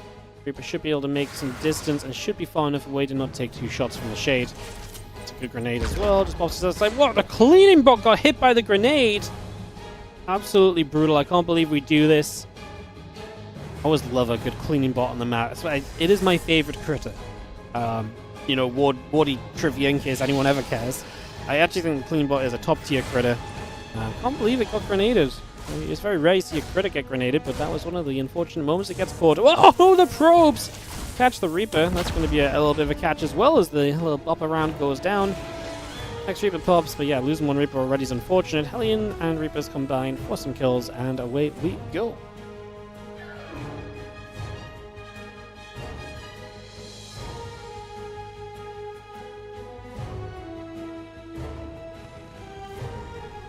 Blink coming about. Okay, on the way, Warp Gate coming through, and we'll just have ourselves the starport building. The Hellion Reapers trying to get through, the Adept trying to shade. A couple probes already beginning to go down. 2 or 3 workers going down at the moment. Going to make that another as well. It's going to be 4, now 5 perhaps. We've got that blink building along, gateway and the probes coming up at the robotics facility on as well, onto the natural expansion here from MaxPax. So 4 workers going down. Not a bad start. You can see NICORACT's follow-up here, Banshee, Tank, Marine. I tell you what, you get out the front here, then you have no ramp to go up. You have a lot of space to get set up on. Good corners to maybe put the tanks on too. There may be some opportunity for a Marine Tank Banshee push to see some success. See the Adept going back towards the upper left-hand side.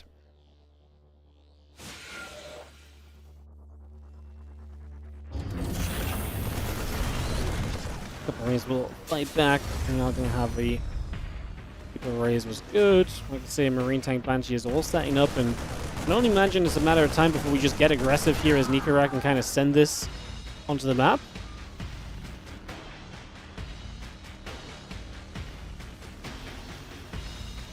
Units gather, SCVs repair, a bit more Marine Tank Banshee all coming up, Prism coming through, and Stalker and a couple of assimilators coming online as well, so we get all of that going. Prism coming by, Stalker's moving.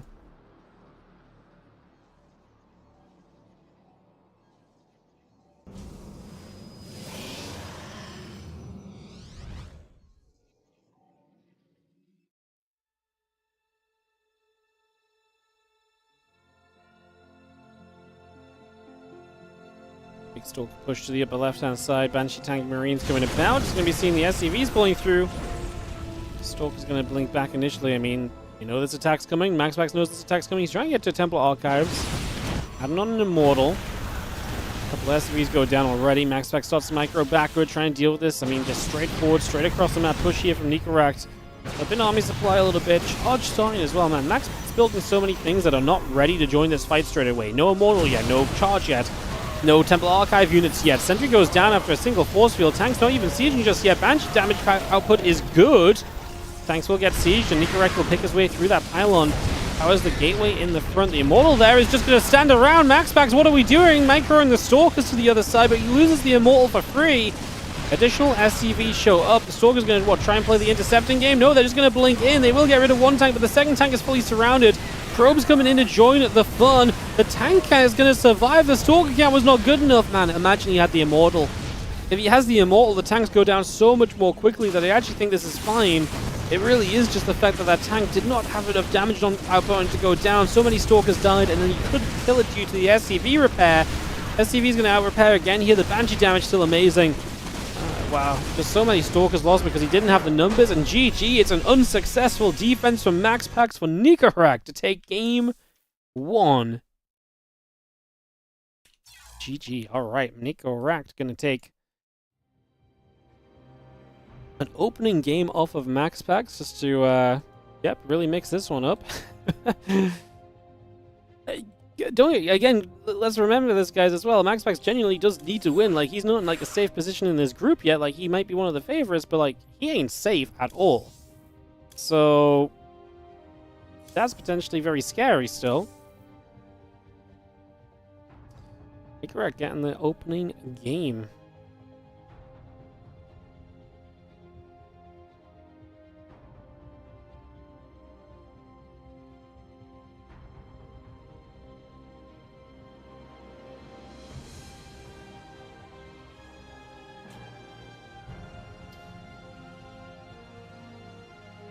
Casters, let's do it. Game 2 kicking off right now, guys. We get into this next map. It is Tourmaline. I don't know how to... Tourmaline.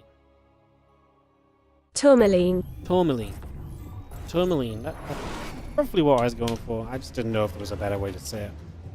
Tourmaline. Alright, in the top right-hand side, the Blue Brawlers player down a game is going to be MaxPax as he takes on NICORACT in the bottom left-hand corner of the map. Game number 2 of this BO3.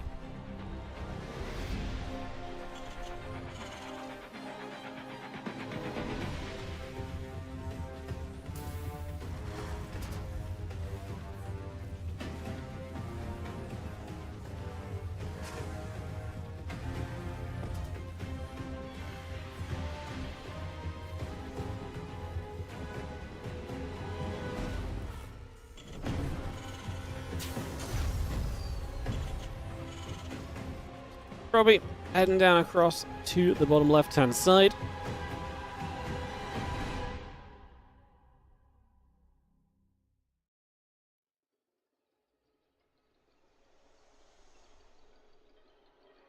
Gas is coming up. Refineries will come through as we get settled in.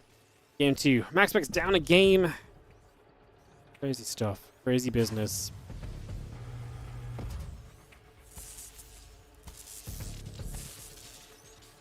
Gonna get some nibbles off. STV's taking some damage. And we're going to see the gateway building up as well. About to finish. Cybercore will come through as we speak. And we just get the barracks on the way up as well. Depot just coming through. Probe is nibbling. And yeah, Cybercore and Nexus both coming about. Probe on the way. Reaper and Orbital in production. Taking a few moments to get this on the go. There is the Nexus. There's the pylon.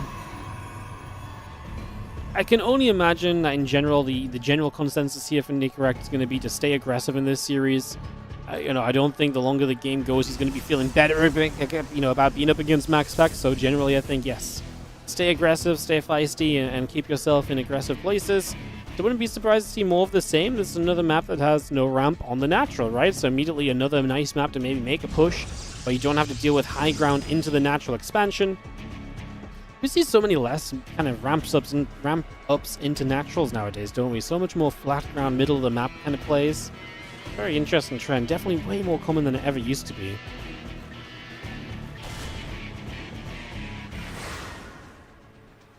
Depth chases. Reaper gets hunted and is going to be pushed away over to the right-hand side. Twilight Council is going to produce.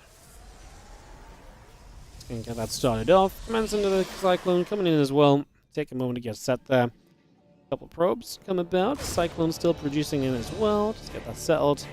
It'll take a few more moments to get this all started. Gateway will also build at the front. Again, Twilight Council Gateway won't get coming online. Had a command center on from NICORACT, which is currently delayed. The Adept actually putting in some work on the other side, waiting for the Cyclone to clear this up, it seems. The Adept Shade back is going to... Oh! Not keep it safe, actually, because, hey, Cyclone popped out. The Adept cancelled the Shade because I think he was like, oh, nothing here still, I'm fine. Wrong decision. That's a dead Adept. That could have been away. So, yeah, MaxPax losing out on that one. A little mistake, right? That's not going to cost you too much or anything. As the gateway at the front comes down. Blink building. Warp gate still coming online. The Reaper from NICORACT falling back toward the middle of the map here for the moment.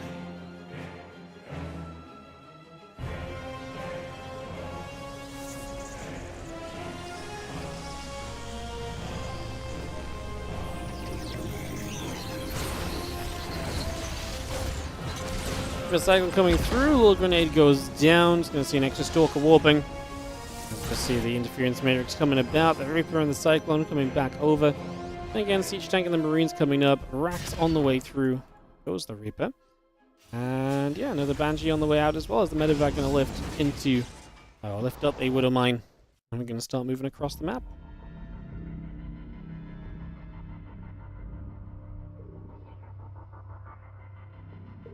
Prism and the Blink continues to come about. Medevac going over that right-hand side. Simulator coming up here from MaxPax. Chrono boosting on the Prism.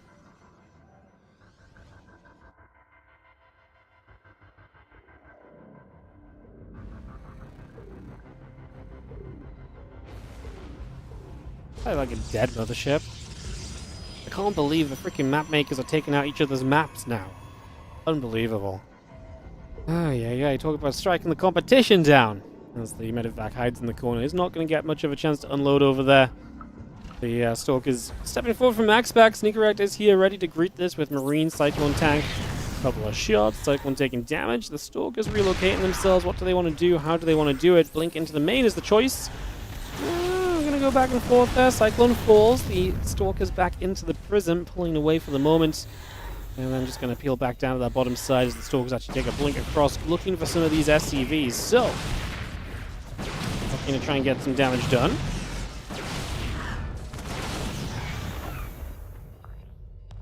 Seven SCVs killed. NICORACT is going to pull SCVs across the map with this push already. So more Marine Tank Banshee at the moment from NICORACT. I mean, I don't hate it. The Widowmine drop did come in, by the way. Is going to go for Probe. We're losing so many SCVs, though, and units that are just streaming out. This does not look pretty. Immortal already out. Battery at the front. The only thing I'd say is these Stalkers could do with already being back home, really. I mean, they're on their way. How much time can we buy here as MaxPax second Immortal? Feels like a pretty big deal. Yeah, the Prism didn't start walking home with everything else. I mean, this would just make this defense more, easier to kind of come around to. Now we actually have an okay position as NICORACT. Still lost a lot already. Still kind of took a little while to get in position here. Obviously, 2 Immortals compared to the 0 we tried to defend with eventually last time around is a major advantage as well. Results coming up. The charge is about to be finished. Charge is a big deal too. So much is just going to be available here this time around for MaxPax as these Marines have no chance against the charge. Neither do the tanks. In the end, the Prism and the Stalker still on the map, kind of doing their thing. The Immortals are going to get chased by the Banshees, but then everything else goes down. If our reliance here is on these Banshees, which are just going to get shot down by reinforcing Stalkers, then our reliance is on something that is not going to make the difference. GG. And we are going to see NICORACT dropping game 2. MaxPax coming right back at him and saying, nope, and definitely not going to die to the same thing twice in a row at the very least. As we're going to load into Winter Madness for a game 3 of the series. So, third map coming up. We'll take a moment. Get this game 3 underway.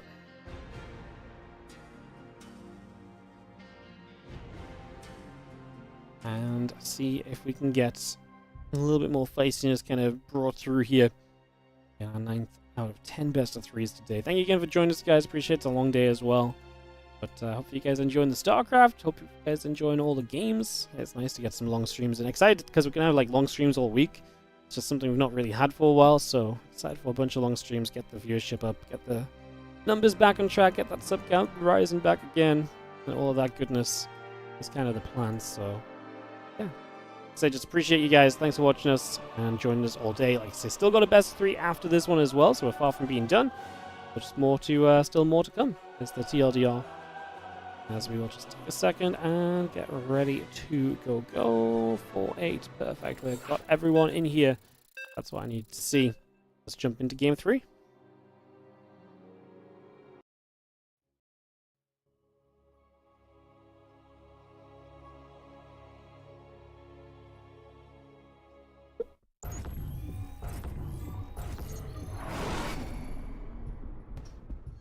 One and one. Winter Madness! Beautiful map we saw earlier again. As it snows on down to the nexus of our blue Protoss in the top left corner of the map, it is MaxPax. And on the red Terran in the bottom right hand side, NICORACT. well, whatever here. Another map without a ramp. There's a ramp over here, and arguably, if you come across the map as NICORACT, where are we going to go? Straight across, up over here, and then turn the corner?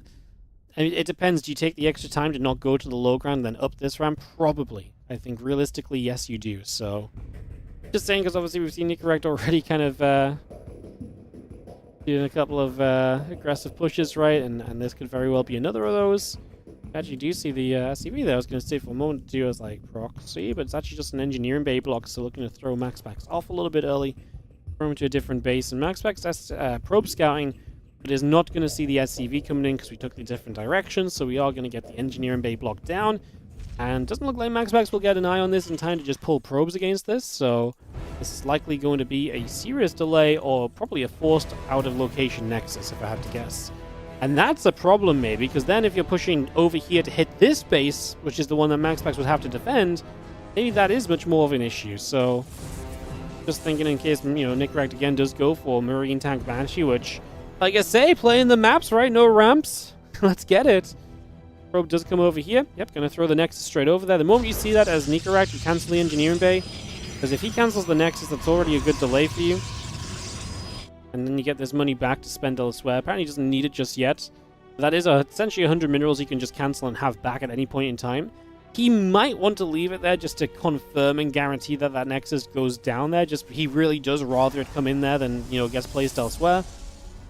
I don't think MaxPax would ever cancel it just to rebuild over here, to be honest. But, yeah, if NICORACT is not desperate for the money for anything, then it's kind of just fine anyway. So yeah, don't let your build get slowed down by anything.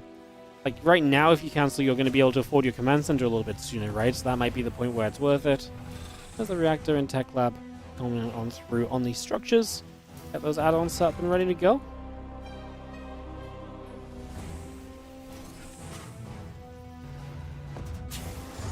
I think NICORACT likes the setup, though, to be honest. Oh, MaxPax's going to go Stargate. Ooh. So he's going to open Stargate here. Cyclone immediately from NICORACT. Goes low ground CC now. Interesting. I wonder if MaxPax feels like the Stargate is going to be good for him, just because a lot of aggression typically comes off of this. The thing is it depends what aggression arrives, right? If this was like a Hellion run by quickly or so, the Stargate can be very effective. Cyclone and Marines gets me concerned, because that's a lot of units that are very good against the Stargate right off the bat. So I think that might be a bit more of an issue.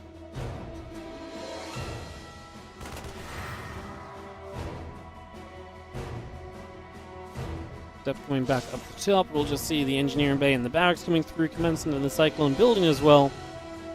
A couple of units still heading to the upper left-hand side. It's just going to go on a bit of a push already. So first unit's already arriving. It is, again, with it being Phoenix 2, the Phoenix can do some lifting, but it can't necessarily add a lot of damage right away. So in we go, arrive with the Marines and the Cyclone. It's locked onto a Stalker, that's nice, but there is a battery here, so there is healing available. Remember, the Cyclone lock-ons less frequent than they were beforehand. That was a bug fix that we have had in the recent patch.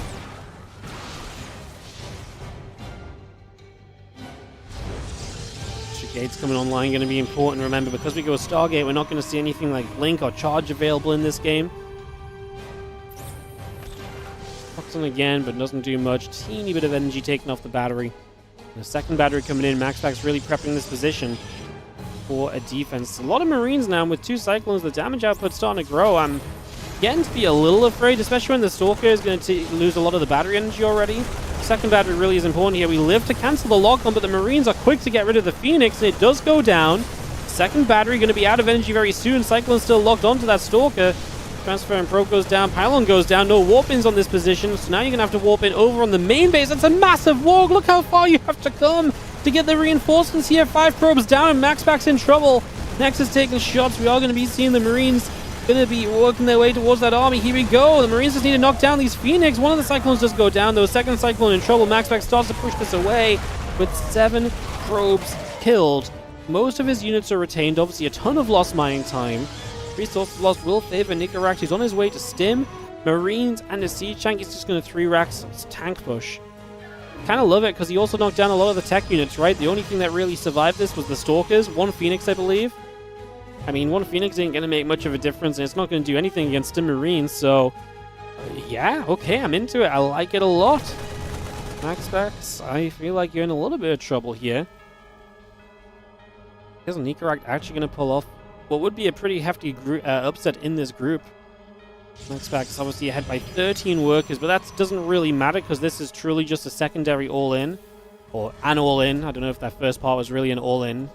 It's definitely an all-in now, because we're just going to send it. I don't know if we're going to pull SCVs. Maybe a handful. Yeah, just a handful. This is terrifying for MaxPax, man. Stim is so powerful in this situation. MaxPax has nothing. He has no Blink. He has no Charge. No upgrade. No Phoenix from the early game. He's basically playing against us with basic gateway units. That is not good. Yeah, I mean, this is terrifying. Like I say, there's going to be... It's not a lot of attempts. You can't afford to have too much time board against you here as NICORACT, because you don't have medevacs. Every stim is going to count for a lot. You're going to commit right here. I honestly think you could have waited a little bit longer, but he steps up. SCVs will tank. We step through, get the Guardian Shield. The Zealot's going down. The Stalkers, remember, do not have Blink because it's a Phoenix opening. The probes are going to pull in. We stim a second time. Now the tank siege. Remember, this is not the third base either. That's the natural. GG called. And MaxPax leaves this game and leaves this series, giving NICORACT a win on the day, an upset. And all of a sudden, this group gets even crazy. You remember when we were saying that, like, you know, Rogue needs MaxPax to lose to NICORACT and Spirit? I feel like the less probable portion of that just happened. And MaxPax is now 1-2 in a must-win series against Spirit up next to stay in this competition. That is actually a little bit crazy. NICORACT with the 2-1 victory. He's eliminated still. He does not get out of this group, but he fights, and he'll give himself a chance to finish 4th place if MaxPax loses to Spirit as well. Crazy business here as we get ready for our final series of the day, opening on Throne of Dunes, MaxPax and Spirit coming up in a couple of moments.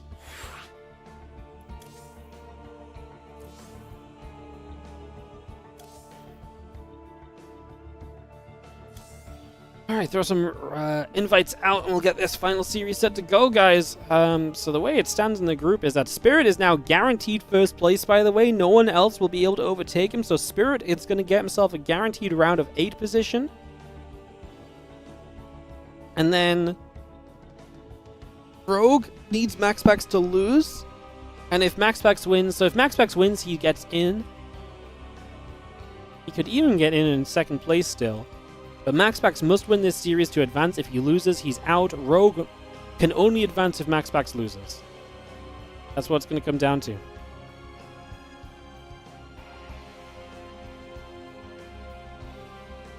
That's what it's going to come down to. Alright. MaxPax Spirit. I think we can just get into it, guys. I have everyone in the lobby already nice and quick. Let's do it. MaxPax Spirit. One last best of 3 today. Thanks for joining us so far.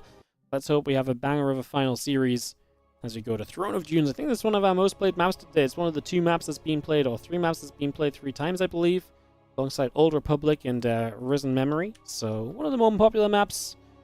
Like I say, we got a few days to get maps played. The amount of times the map gets played leveled out a little bit. So yeah, there's been a couple maps we've not seen. We've not seen Talisman yet. We've not seen the Enclave map, Celestial Enclave, and we've not seen Tato or Taito Citadel, I believe. So a few maps we haven't seen just yet, as we have in the bottom left-hand side of this best of 3 PVT. The Blue Protoss looking to win to advance. Not very often he's in this position. Usually his last series of the day is oh, am I just going to go 4-0 or not? Nuh-uh. Right now he's 1-2. It's MaxPax in the bottom left. In the top right, our red Terran player is Spirit. To get game 1 on Throne of the Dunes up and operational. Another map with no ramp into the natural. It's crazy. What's happening?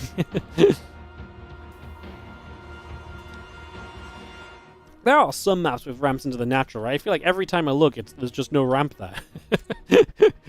What's going on? It's crazy. And probably just confirmation bias thing as you see the probie. Gonna just check through into the main base for a second or two, see a little bit of what's up, nibble at this SCV, put a bit of damage out. Nothing super crazy just yet. Let's take a little bit of a while to just settle down.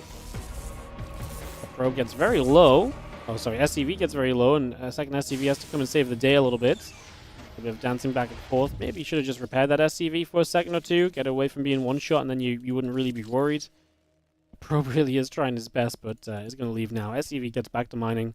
A little bit of a delay. I mean, this probe is going to stick around there for a little bit of time anyway. The fact you're keeping an SCV essentially off the mineral line because of it is a small bonus that you may as well take advantage of. Obviously, next exciting part of this game will just be that Reaper coming up as a factory before we expand his Spirit to maybe give us a little bit more of the aggressive opportunity in the early stages of this one.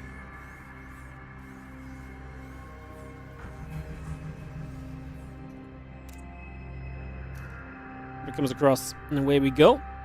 And let's just see our factory coming online next on the Adept Warp Gate, all building through as well. So a lot of this coming in for the moment. That Reaper takes a step down to the bottom left, gets to the natural where there is a Nexus. The Adept shading through. Adept is going to be there. Reaper turned away.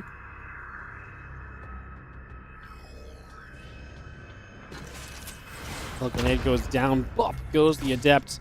Pushed over to the side. And we see Command Center Starport coming up. What the hell is that? The Crab Beetle is moving with some speed. Adept's going to get a Reaper kill there, no doubt, and is going to be able to get one kill. Reaper is trying to dance a little bit. Whoa, the Adept shaded the wrong way. That Reaper should be dead, no? Wow. Maybe if the Adept commits to that shade anyways, the Hellion is there, so the Adept then does go down. The grenade forces the Adept back, and we are going to be able to keep the Reaper alive, kill the Adept in the end. Fun little micro dance at the start of the game between Spirit and MaxPax out in the middle. Adept trying to get the Reaper. Reaper is going to go down. Pushes the Adept into the main. Didn't raise the depot in time to block the shade, but then the Hellion wouldn't have been able to come in to save the day anyway. We don't get the final shot off. I felt like it was just about to happen.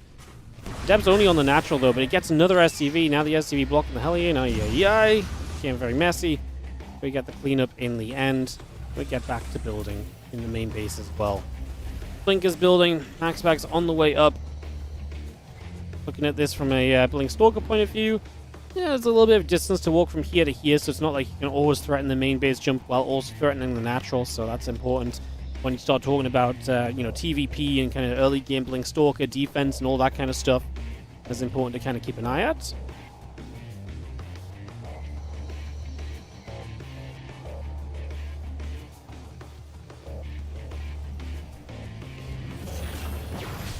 Stalker's going to ping, and the SCV going to go down. This is unfortunate for Spirit. He's just out of position. Nothing really nearby. A couple of SCVs go down. The Marines are going to take some damage. The Widow Mine drop going to try and come into the main base.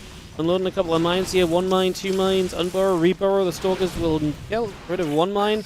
The mine's going to splash for a couple of probes extra. And the Stalkers killed already a couple of SCVs. We do kill 4 probes, though. This is not too bad. The Hellion showing up as well. So clean up now. Siege tank out to finally play defense. Spirit is down 9 workers, he's down a ton of army supply. That will be helped by a little bit of a mistake from MaxPax not running away from the siege tank effectively. The blink is done, and that's a lot of Stalkers to be playing with when your opponent has a single tank. And the second tank wasn't even building straight away, so Spirit's in trouble. No bunker just yet. The tank is quite far back. What are we going to do? MaxPax already blinked to get in position a little bit. Can we blink in the main? I think a blink in the main here is ideal. Does he have high ground vision? He will with the prism. And that will also bring 3 more Stalkers. My god, I feel like he has so many units right now. MaxPax, he might just go for the tank, honestly. He might just feel like he's killed enough that just jumping on the tank is fine, and he does do exactly that. A little awkward because of the bunker, but if he just peels away from the bunker with the prism, then yeah, he gets into the main base. Second tank is not even going to fire a single shot off. That's disastrous. That's probably game ending. You've got nothing but unupgraded Marines. MaxPax takes aim number 1. And responds to the loss against NICORACT with ferocity. And is able to take a 1-0 lead over Spirit without really much else to say. Okay, well, MaxPax takes a very convincing opening game. Let's jump into a game 2.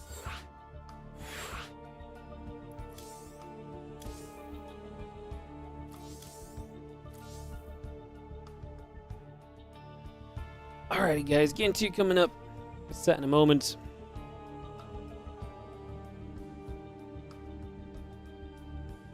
As we go to Taito, Citadel. I'm not sure which way around that's meant to be pronounced, but it's one of the maps we've actually not seen yet today, so very exciting to get to see it for the first time on day 1 still. So we have everyone. Let's go. Game number 2. Starting up right about now. Get this on the way. Tie to Citadel. Taito.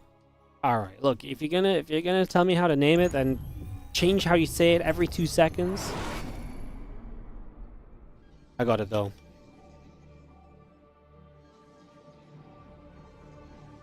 Taito Kitad L. Nailed it.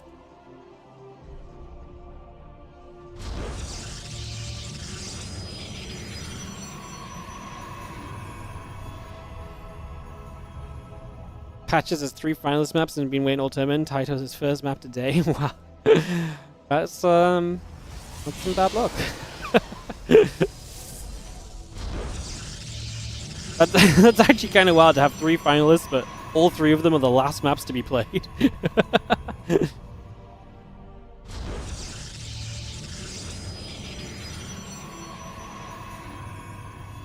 Alright. Let's get to it. As in the top left, MaxPax. In the bottom right, it is Spirit. I'm gonna kick this off. What's up behind a rattlesnake? Thank you for the gift of sub to NICORACT. Appreciate the gift, though. Thank you so much. Appreciate it. And let's see what happens here as we get ourselves into game number 2. This one. Before he comes up, I'm gonna try for a little nibble at an SCV.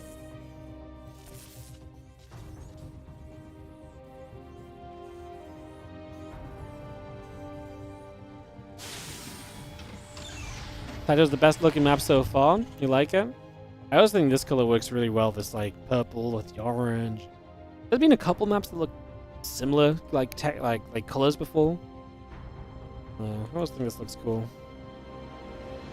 I always like these kind of trees as well. Was very pretty as well.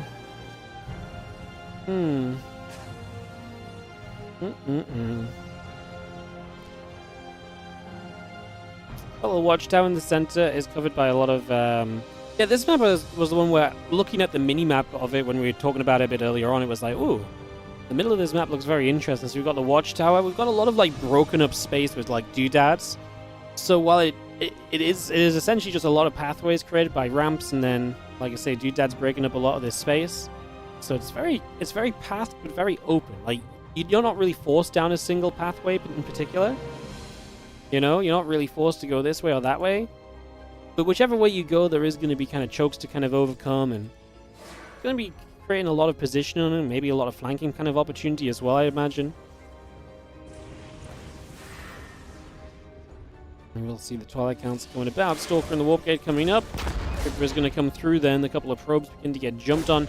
As the Reaper gets there, and the probe will go down. So the probe falls, the Reaper continues to be chased, and that's going to be a full surround as the probes pull and get that kill. Marines in a Cyclone is a Twilight Council opening once again on the side of MaxPax. So getting that opening. Just kind of moving in toward the blink. Worked super well game 1. It's a very consistent opening from MaxPax. There's no surprise he's going to use it in a game 2 in what is now a must-win series for him as well.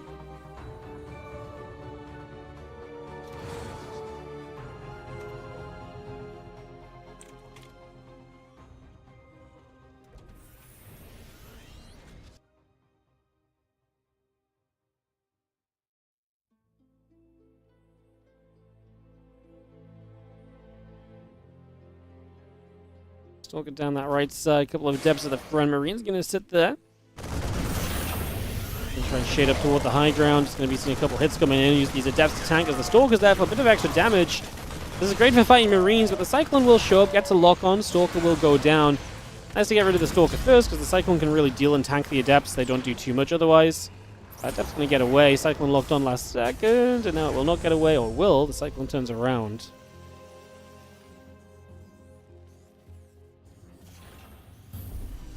Couple SCVs to the low ground, couple SCVs repairing for a couple of moments.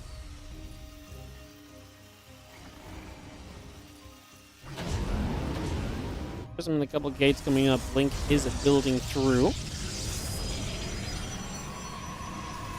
Gateway on the way. As we just get ourselves the racks and the SCVs producing through as well. A couple of SCVs falling. Cyclone locks on. The Adept is going to drop.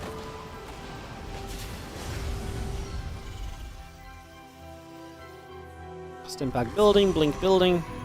Upgrades very much so on the way for the moment. Just going to see that bunker coming down the front as well. SCV drops that to get some protection going. MaxPax is blink ready. And yeah, I'm not really sure where we go from here, right? Couple of probes, the pylon all coming about.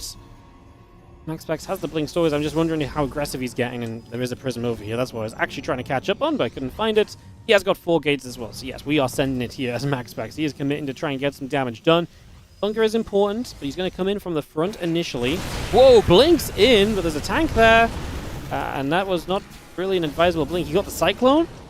It's kind of whatever in that scenario. Stim not far from being done, so we're actually going to have Stim shortly too. Good defense position with the tank in the main base. good area, actually. Like, this tank is a good position. It defends a lot of the low ground still, while also defending the majority of the blink in for the main base, so it's very important too. Stalkers get there. Depot goes down. A few Marines in position and nicely placed. Push away on that immediately, so we do push that back away for now. Nicely done. Combat shield coming up. The extra Marines and tank coming through. The Stalkers still gather as we have the opportunity for MaxPax to still kind of keep pressure here, but I think with Stim done, it's going to be very hard for him to really justify actually committing into anything, so I don't think anything else is going to happen right here. We see the Marines going to settle. The little Stalkers blink across into the natural. Tank still sieging, SCV still dropping. 6 workers down. Some of the Stalkers started to back off. Spirit has a lot of units, and Storm just now started. Charge not done yet. I think if Spirit goes right now, there's an opening, right? Like, I don't know if I feel great about it. I think MaxPax might be able to buy some time, but I think there is an opportunity if you send it right here. Remember that a lot of this was slow for MaxPax, so he plays 4 gates of Blink Stalkers in this game, so let's see. Storm, Charge, all coming up. Few of those Stalkers still taking damage. Viking there to zone the Prism out. Few of those Stalkers still getting chased down. SCV is going to get to the upper left-hand side. Prism falls, man. These Stalkers are getting caught heavily. The SCV is already here. I mean, there's not too many Marines left over, but again, a lot of the things that MaxPax is waiting on is just not ready yet. Zealot's going down. We scan up the high ground. Going to keep moving through. I mean, the third base is gone. I mean, so these siege tanks unsiege and just going to position further forward because we probably try and push the natural from here as well.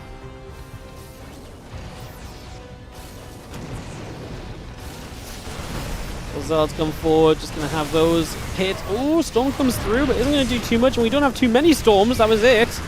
Pylon goes down. One more High Templar warping in. We do have energy recharge. That puts a Storm down on that position. That will zone it for 6 seconds, but that's about it. Gates going down as well. MaxPax seemingly in some trouble, as once again, early aggression in the TVP is getting to him a little bit. Tanks moving forward aggressively. Marines will fight here. Stalkers blink in, but they're taking tons of damage. All the Stalkers dead. The Immortal will go after, and hey, all the tanks die, but that does not necessarily matter if there's this amount of Stim Marines available versus 1 Immortal, 1 Archon, and a wall of probes. Don't know about you guys, but if you're going to make a wall, don't make it out of probes. They die pretty quickly, as there's a new tank in the back. Bunkers are here as well. We can fall back to those if we really need to. I just don't think it matters. That Archon and Immortal are doing work, but not enough. New Immortal pops out straight into the Marines. That ain't going to do anything. A very satisfying feeling for Spirit as you target down Protoss units super quickly in this situation. And this natural expansion is broken on down. We have a Storm available. 1 Storm to try and save the day. Not sure it's going to do much. The High Templar falls. The Marines still getting pushed back. Archon's going down as well. And that is the hold on this army from Spirit, meaning that you can break through into the natural and get GG. And now MaxPax must win 1 final map to still avoid elimination. Spirit's a map away from 4-0 in this group. That's not what we expected right at the start, to be honest. Crazy. Alright. We are going to get ourselves then from Taito Citadel. We're going to get ourselves from that into another Patches map, apparently. It's going to be Celestial Enclave to round out the series. So we'll get this up and rolling here. So we'll throw some invites out and go, go, go.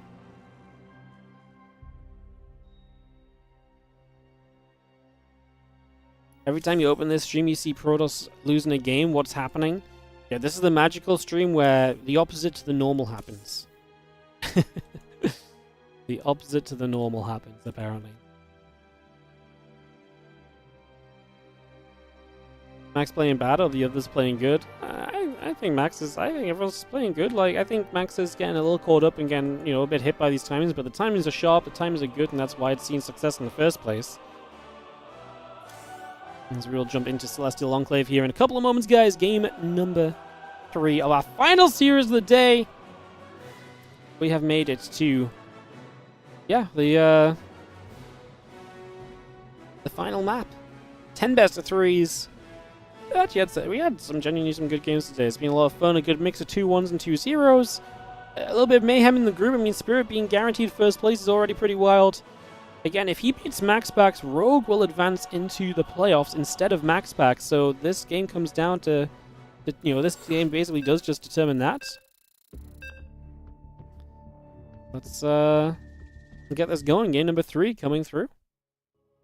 Man, if MaxPax goes out beating Cure, losing to a combo of Rogue, Spirit, and NICORACT, that is going to be actually kind of bonkers.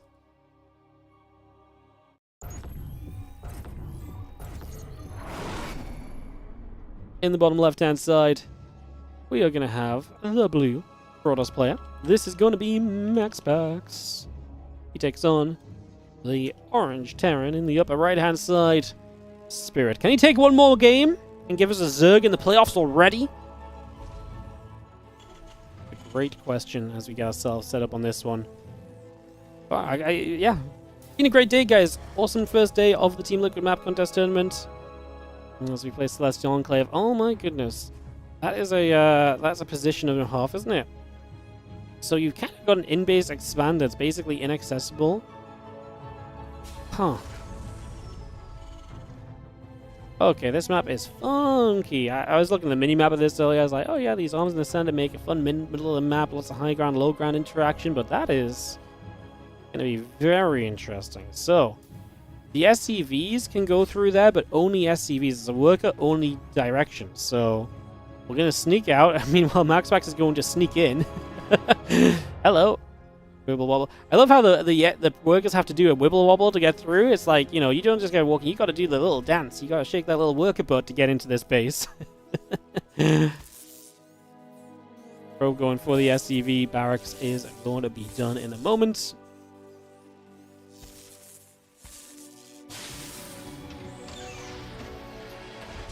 MaxPax is like, I don't care for this base. I like this one better. I mean, this base says, Rock's over here protected, then it is a ramp up essentially, so there is that kind of aspect in play. The probe goes back around the other direction, back in the main, but there's a Marine there, so it's time for this probe to escape out.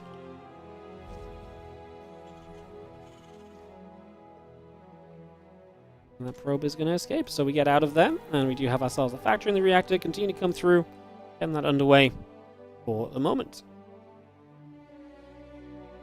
And again, this is worker only. Like, the only thing that can fit through this is a worker. Nothing else can make its way through there. Workers are teeny tiny units. So you just do a wibble wobble, and through you go. Spirit says, I love this map and I love the design. He's going to say, you know what I think of that? I think it's proxy time.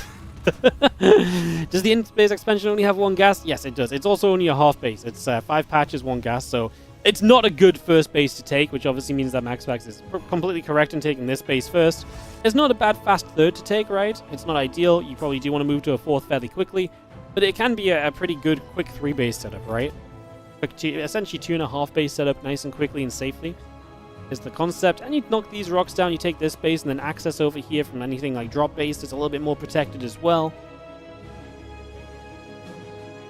I don't know how you would do this, but what would be really cool is something that's like a worker-only path early game. Like if there was a tower that broke down and then like it became, I know this it just doesn't exist, but like if you could somehow make it so that this was worker-only early game, but it became walkable late game. I don't know how that, I don't know if that's possible at all, but that'd be kind of interesting just because I foresee defending this base, right? You're sat here defending, and then someone drops into this base, and you're like, oh, my army can't walk there. That's so annoying, you know? MaxPax, who has scouted this, by the way, has seen the factory, has seen the starport, is now going to prep his defense as the Siege Tank and Marines on the way. Obviously, Spirit committed to the 1 base at the moment. And if they're going to go around the other side, it's going to see the medevac coming over, and is going to drop toward the main base with the Cyclone, the Marines. A couple of Stalkers already in the main base. We get 1 probe transferring. Cyclone takes a few more shots, has to lift already. That's a little scary. I'm just going to have to back away there. That medevac can't really afford to go down. You're going to need everything to shove at the front with to make this a reasonable push at some point soon. So I'm going to have to get that ready as the units do gather out at the front. There is the collection of forces. The tank in the siege. Stalker stepping up. First tank in some trouble, man. There's no SCVs to repair this. There's a lot of low HP Stalkers after that, but there goes the Cyclone as well. Battery going to put some work in. Stalkers even alive. Remember, this is a must-win game for MaxPax. If he loses this map, he is eliminated from the tournament in the group stages. That does not happen a lot. Does not happen often at all, as the tank will step further forward. SCVs will be there.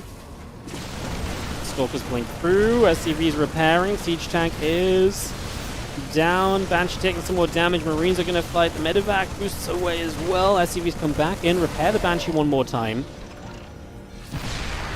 Going to see the Warp Gate taking a few shots of damage. Battery in some trouble. The Marines continue to gather up together. Continue to put some pressure on over here. Battery falls. The Gateway taking damage as well. Stalkers back over the left-hand side. Going to blink out.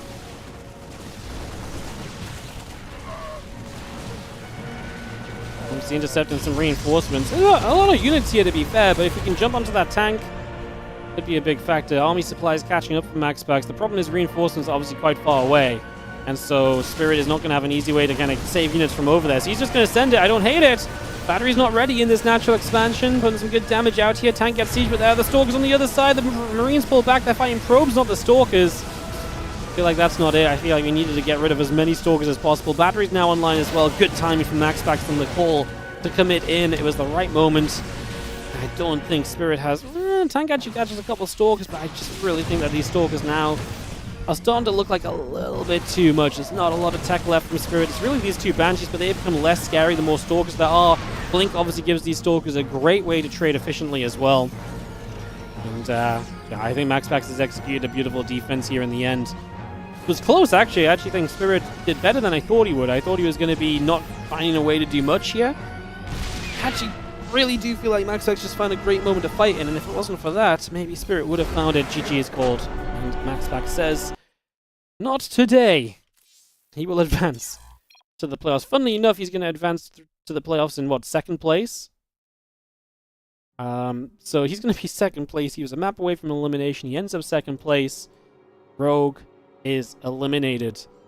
And that wraps up Group A of the WardiTV Team Liquid Map Contest Tournament number 15. Part of TLMC 21, sponsored by Monster Energy.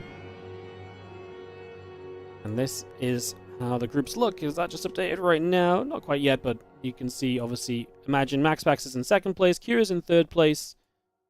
And then Group B is tomorrow. That's what I just wanted to talk about quickly, show you guys what's up. Chance, Zhao, Clem, Ryung, and Mixu going to be playing in Group B.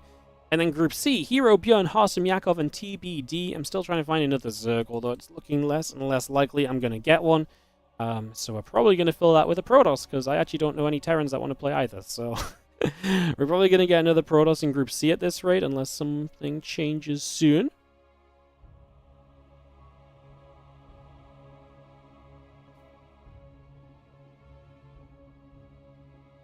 And then Group D is on Friday. Mana, Classic, Lambo, Moreno, and Bunny. I love Group D. That Group D looks good. Awesome. So that's the tournaments coming up. That's the groups coming up over the course of this week. And with that said, guys, I want to say thank you very much for watching. I appreciate you all. And yeah, we'll be back tomorrow. If you guys enjoyed the stream, again, a couple of things just to mention. Support the channels. Like and subscribe on YouTube. It's super easy. It takes a couple seconds to give us those clicks. Whether it's scrolling down the PC or just open it up on the TV or whatever and giving a click. We have more people watching the streams that are new to the stream than are recurrent viewers. And we have more people watching the YouTube streams that are not subscribed than are subscribed. So don't be the worst half of the 50%. Subscribe today. We appreciate you guys. And if you're watching on Twitch, hit the follow button. Obviously, don't forget you can use your primes and stuff. And also, one more mention, obviously, the Patreon page, patreon.com/WardiTV, guys. Help us out over there. Like I say, we'll continue to push up as best as we can on Patreon and put in as much as we can. It does allow us to keep on making tournaments. So if you guys want to check out the Patreon page, get access to the replay packs and more. All of it goes in towards us supporting more tournaments. 100% of pledges on Patreon go directly into more StarCraft 2 events and directly into prize pools. Alright guys, thanks so much for watching. A set of ads on the outro, and then I'll turn the streams off, host someone up, and I'll see you guys tomorrow for more WardiTV Team Liquid Map Contest Tournament action. Thanks so much for watching today. Shout out to all the players for playing. Shout out to you guys for watching through. It was a fun one. Good 6-hour stream. I'll see you guys tomorrow. Bye.